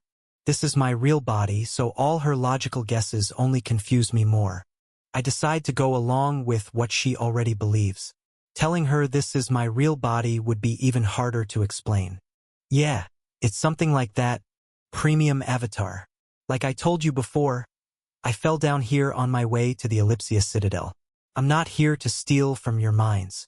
If anything, I'd gladly pay you to help me get back above the clouds to meet back up with my soul-bonded pair, if you know a way.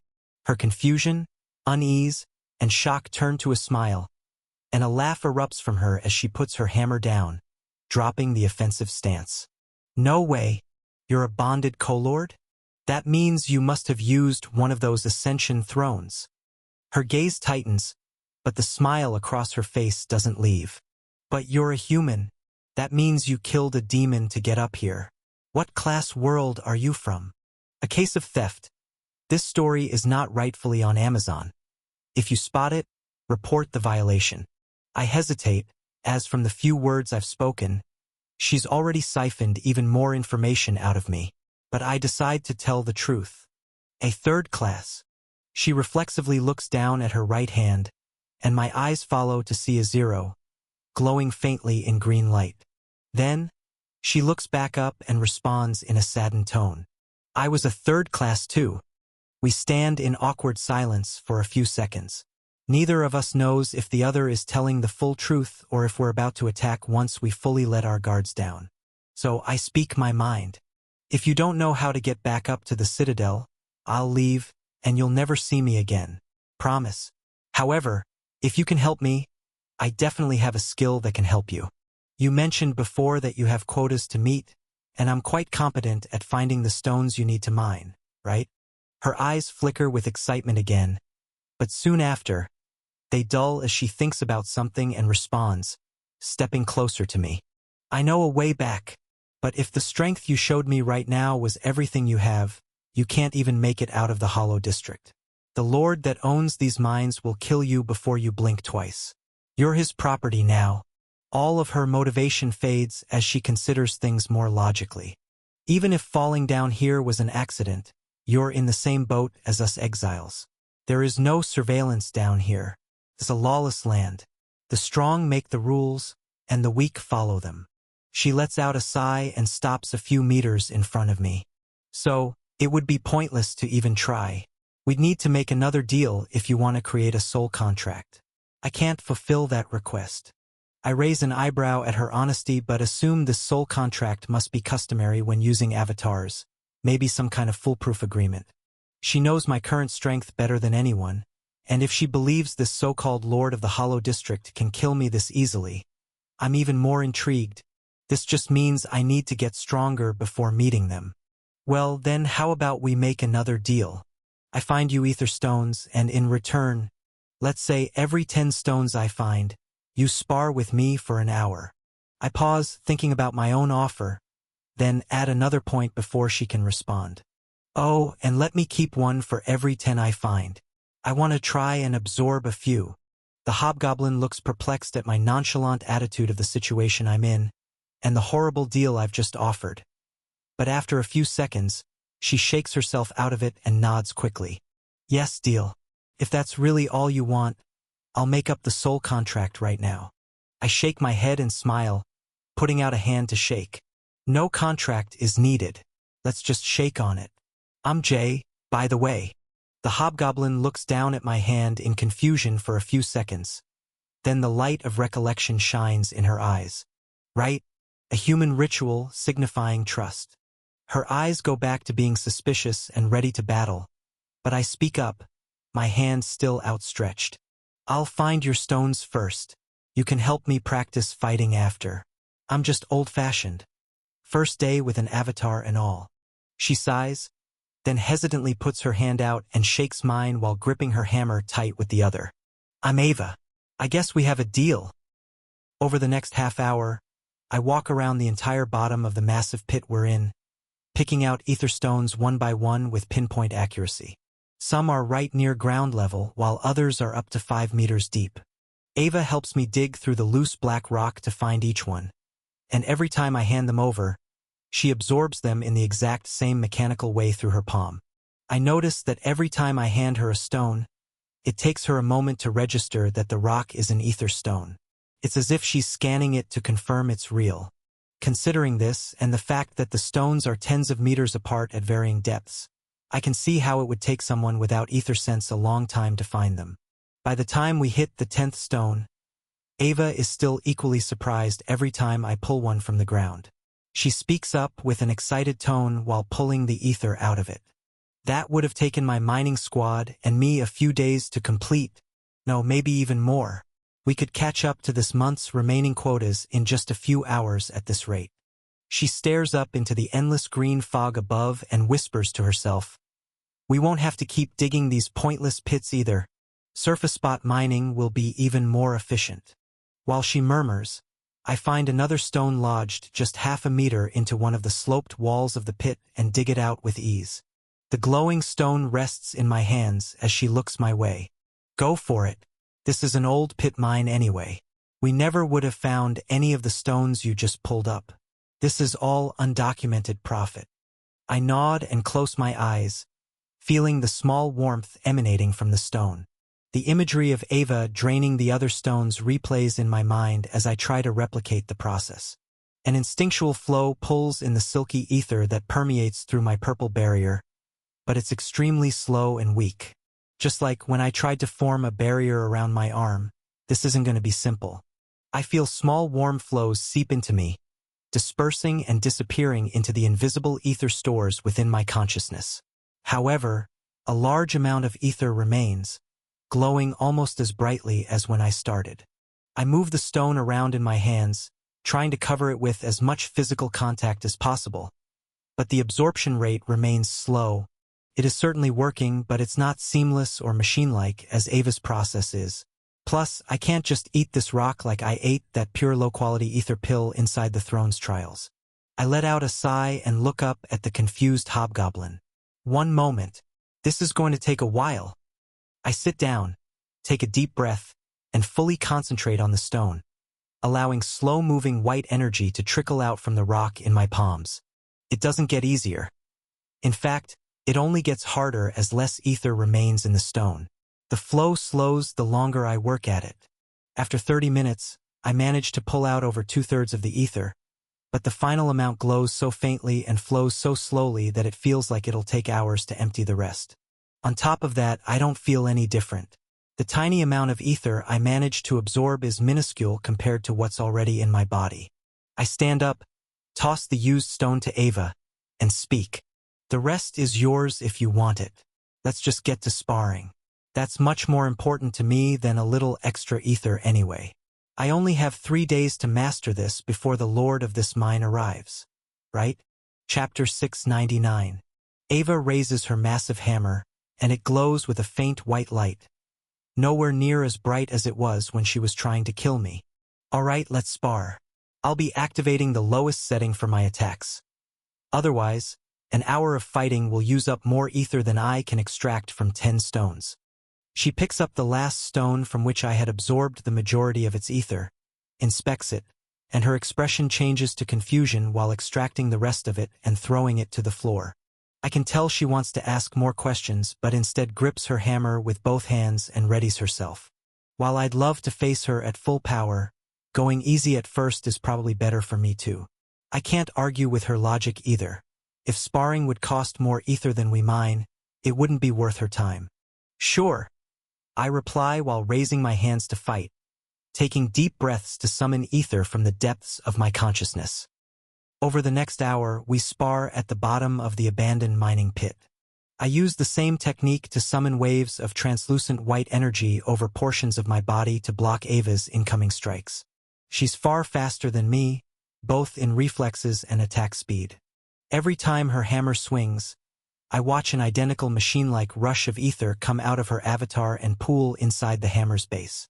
Instead of the many layers I needed to block her attacks before, just one small wisp of ether from my consciousness is enough to combat the attack's ether force. However, even though it's enough to block, Ava doesn't hold back and uses her superior speed to hit me all over, landing blows that aren't covered by ether at all. For the first half of our spar, I'm thrown around like a ragdoll, similar to our real duel before. No physical damage is dealt. My purple barrier completely blocks all blunt force and even the mana and divine energy force produced from Ava's avatar. The only energy that makes it through to hit my flesh is the ether itself. Now, these small hits just make my skin tingle a bit. It's nowhere near as intense of a reaction as the full-powered blows from before. This constant stream of non-lethal attacks allows me to concentrate on what really matters: my own ether summoning speed. Over the last half hour of our spar, I get hit in unguarded areas more often. Not only am I getting accustomed to Ava's attack patterns, but also the instinctual feeling of summoning my ether out of thin air becomes much more natural. I don't have to close my eyes and focus on my breathing for almost a full second each time. I'm able to start summoning wisps of hot white energy at a moment's notice. By the last few minutes of our session, every 3 exchanges, equal force blocks echo out as her hammer hits my arms, legs, and even torso, covered in dense areas of white energy. Each time ether is used, both in my defensive shields and in Ava's hammer, it dissipates from both of our bodies out into the air. It's still hard to conceptualize exactly how much ether is being used each time because it feels like I have an unlimited pool to drain from. However, I do have the knowledge to compare. The total amount used in our spar is less than the 10 ether stones we mined before. We finish our spar when Ava speaks up and puts her warhammer down by her side. That's it. 1 hour paid. Now let's gather more stones. I smile, breathing a little heavy, and put down my fists to agree. Alright, there are a few left in this pit, but I think we'll have to go back up to the surface to find more. Unless you want to start digging way deeper. That makes sense, she replies, and we get right back to work, following through with my side of the deal. One by one, I sense the stones remaining in the pit and pull them from the ground to let Ava absorb them. This story is posted elsewhere by the author. Help them out by reading the authentic version. One of the pit's walls is more slanted than the rest, and there is a poorly dug-out stairway in its side that looks as though it was built for the small goblins I ran into when I first made contact down here. We walk up this path to the surface, giving ourselves a wider search area rather than a narrow pit, and continue walking through the thick green divine fog for another 20 minutes to find and dig out 4 more ether stones. A question comes to mind as we make our way to the 11th one, and I sit down to give another shot at absorbing the ether inside. Why are the stones so much more spread out up here? They were far more abundant below the surface. Ava watches me with confusion as I sit on the ground, gripping the faintly glowing stone just like I did before, but replies with a shrug. These mines have been active for long before I became an exile, and no one ever finds every stone. The deeper down you dig, the more likely generations of exiles haven't searched that layer of the black rock. She looks away from me, up to the green sky again with a sad gaze. So I decide not to pry any further and absorb 2/3 of the stone. While I drain the white energy into my being, a familiar feeling of being watched washes over me, and I'm brought out of my concentration by Ava's voice, but not directed at me. Come out, you two. My eyes open, and I stand to my feet, tossing Ava the leftover stone, commenting, all yours, while I try to make out who she's talking to. Once she catches the stone and drains its remaining ether, I see 2 small goblins emerge from the green fog from behind one of the large mounds of black rocks. Ms. Eva, is this human one of the Lord's new collectors? A goblin with crudely made black brass knuckles that I recognize is the first to speak. The hobgoblin smiles and shakes her head. No, Rain. He's a new exile just like us. Don't worry, we're not in trouble. Far from it, actually. The other smaller goblin gripping his short sword still looks up at me with fear, but Ava looks down at him next while he stutters out more words. But I heard you two fighting for a long time. How do we know he doesn't have you under mind control or something? Ava laughs, walking over to the smaller goblin and patting him on the head with a heavy hand. Troy, put away that blade and stop imagining the worst out of everything. He's our ally and is going to help us meet our quota that we were on track to miss this month. The smaller goblin's eyes widen. Really? As Ava nods, he puts his sword down, and both goblins look at me with wide eyes of admiration. They're acting like little kids, addressing this hobgoblin as their leader, even a motherly figure, it seems. Before I can say another word, both of them bow in front of me and apologize for their hostile attitude before turning around and running away into the green fog, out of sight. Ava chuckles and waves them off. Tell the others to take the rest of the day off. I'll meet you all back at base camp once I'm finished up here.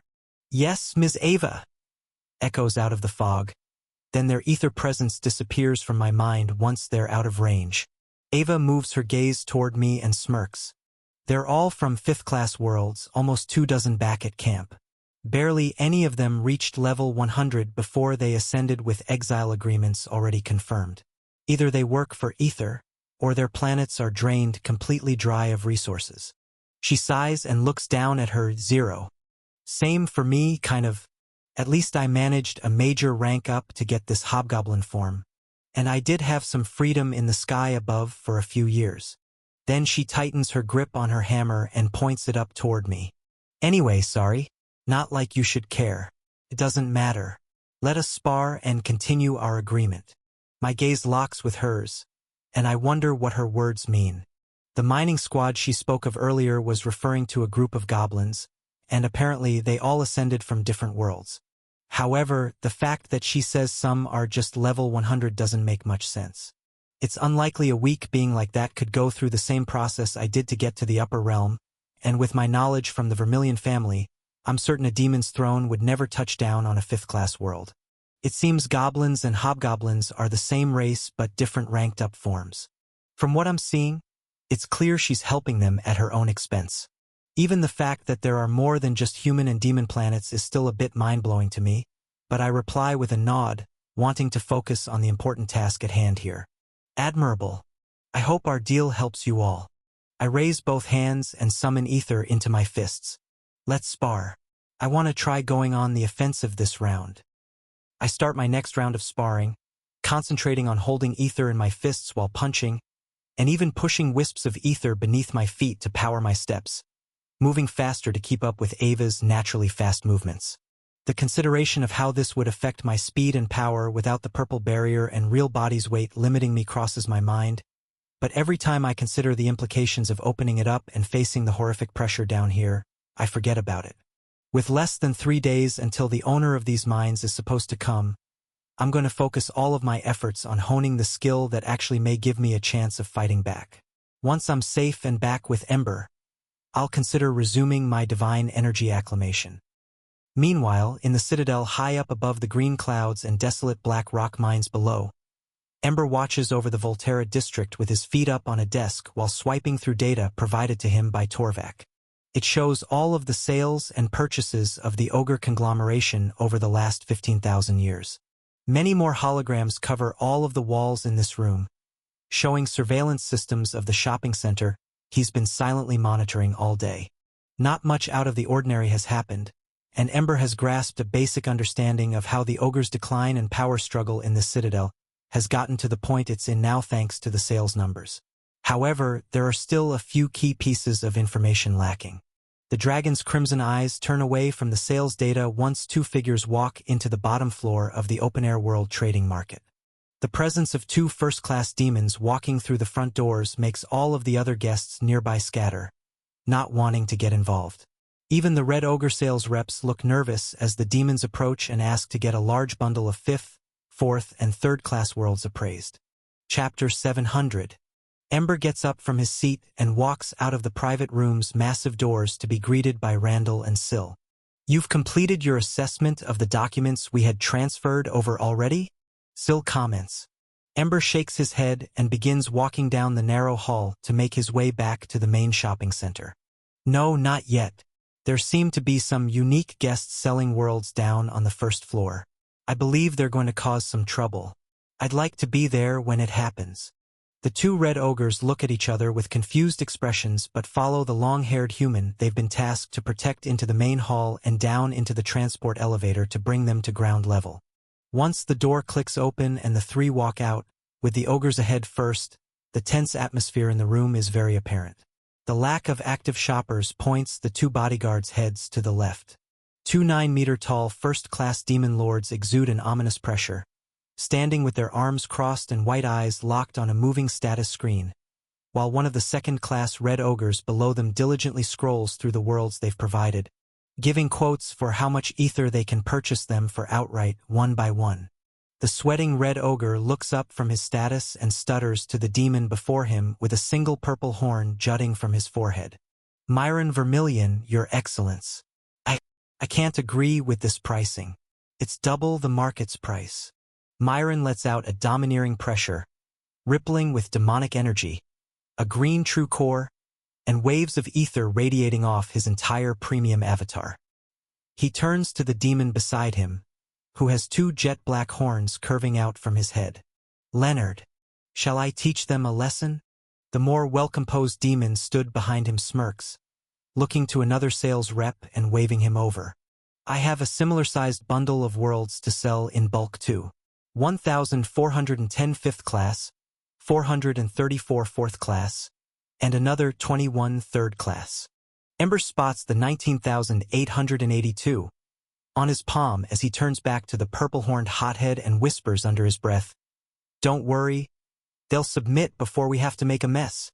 Then, turning back to the Red Ogre salesman, he accepts the worlds into an escrow status device to be appraised of their total energy as a spectator only.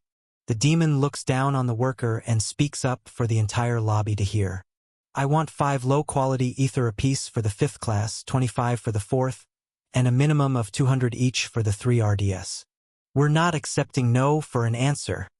Ember and his bodyguards stop about 30 meters from the commotion, standing out like a sore thumb as no other passers-by dare to intervene. Even the bodyguards whisper to Ember as they halt. "Are you sure about this, sir? If they decide to become hostile, we cannot defend against the Vermilion Lords." "Yes, it's fine. I'm the new manager, after all. I can't watch us be ripped off this badly on my first day on the job," he replies, walking through the two guards and making his way over right behind the demons who tower over the salesman, continuing to plead that these prices are unreasonable. The newest salesman who just accepted Leonard's worlds replies to his words in a cowardly manner. Impossible. The best I can do is 1.5 ether average cost for these 5th class worlds. And maybe 9 ether apiece for the 4th class you've brought. These 3rd class, they're completely drained of their mana, and populations are declining rapidly on all of them. Dungeon contracts would be impossible to form on these. They're worthless. This price is impossible. The demon laughs and takes a step closer to the worker. I wasn't asking. It's an order. The hot-headed purple-horned demon steps in, finishing his black-horned partner's words after letting out a degrading laugh. You should be happy I'm even giving you any worlds in return.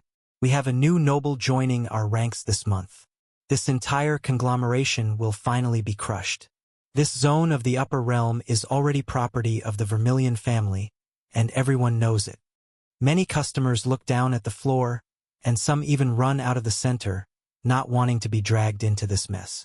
However, a human's voice echoes through the room, shocking all of the remaining customers and sales workers left. If you discover this tale on Amazon, be aware that it has been stolen. Please report the violation. What seems to be the problem here? I would be happy to be of assistance.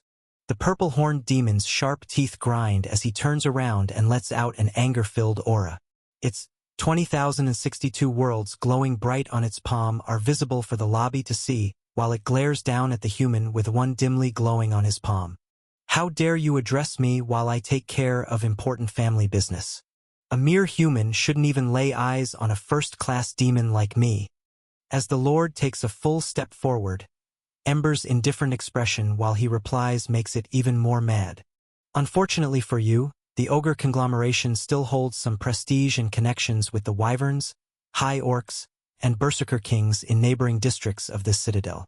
I am the general manager and sales consultant of this world trade branch.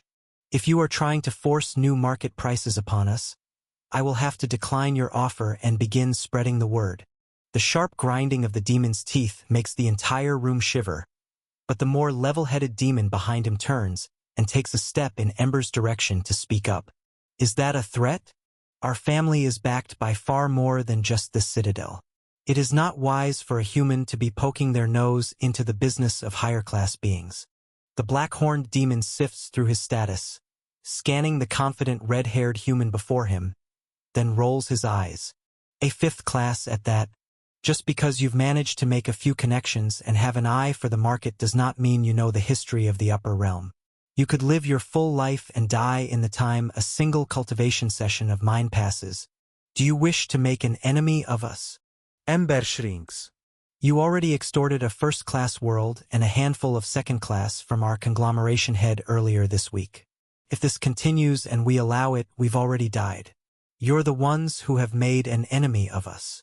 The demon's eyes narrow, as its simple tactic of intimidation on a mere 5th-class human should have been more than enough for them to scatter or bow down. While it is true that the Vermilion family has the greatest influence in the city right now, if they made an enemy of all the major trading hubs and gangs that have long-standing loyalty to the prior Citadel Lord, a dispute could very well set them back thousands of years. Waiting until their new noble arrives would be the safest move, but saving their honor is almost as equally important. Both of the first-class demons know this, but the purple-horned hothead interjects, making it clear they're not taking no for an answer. That's right, we're being merciful lords by allowing you all to live on under our rule. You will pay us what we ask and be thankful your head still stays connected to your shoulders. The red ogre guards that brought Ember down are wide-eyed in fear, their stomachs twisting and their hearts dropping to the floor once they hear the red-haired human's reply. No. We will pay 30% below the market price for bulk orders like this, so there is still room to resell to individuals. Your ask for 200% of the average market price is absurd and clearly an abuse of power. The red ogres now understand very well why their bodyguard contract price paid out the equivalent of a 4th-class world in profits each per month now. Their client is insane.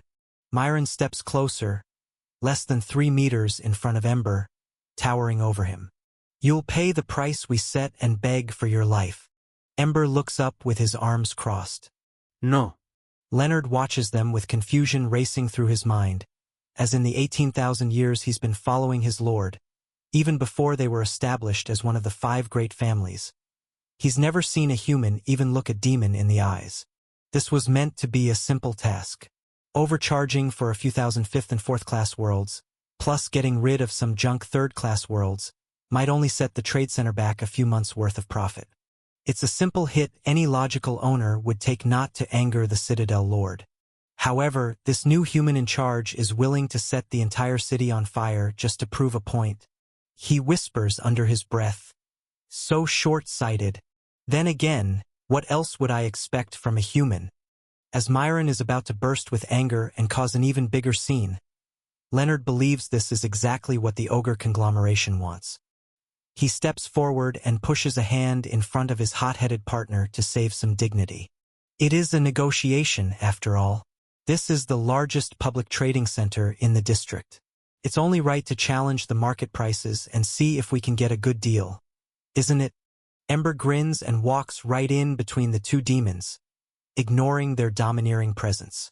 Standing in front of the salesman who initially took their planets to trade, he peers into the holograms floating above the escrow status devices to look at the worlds in question for himself.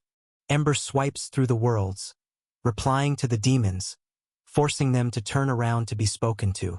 The prices my salesman gave were already at the market. If anything, I'd offer even lower. They were already being courteous. Myron yells out, equally mad at his partner for holding him back and at this human disrespecting him. You do not understand who you are dealing with. I should crush your avatar right now, shatter your soul to pieces, and wipe this shopping center off the face of the Citadel for your insolence. Ember raises an eyebrow and speaks with a sarcastic undertone. Oh, was that a declaration of war? Against me? Or the ogre conglomeration? Or this entire district? Or all of our trade allies? I'm just a human. It's hard to understand the hidden meaning behind your words. The black-horned demon, unable to stop his counterpart, wishes he came to this shopping center alone today, dreading telling Andres of this blunder and being outwitted by a human. However, Ember's next words make both of the demon's eyes widen in shock. How about we settle things with a duel? This is a simple dispute of prices. Isn't it? No reason to set the realm on fire over a few thousand low-quality ether, right? The hot-headed demon lets out a murderous laugh, taking a step forward and yelling back. Humans are even more stupid than I ever believed they'd be. Duel accepted. Come on, let's go right now. His laugh continues to echo throughout the floor, while Leonard is hit with both a wave of relief and worry mixing together. This human had them right where he wanted them, then gave up any chance of leverage without batting an eye. The black-horned demon scans Ember over and over with his system, but nothing out of the ordinary comes back. He is merely a 5th-class human lord. It should be impossible for a being like him to even stay conscious while standing in their presence. Something isn't quite right about all of this. However, Myron already publicly accepted their duel, so there is no backing out now.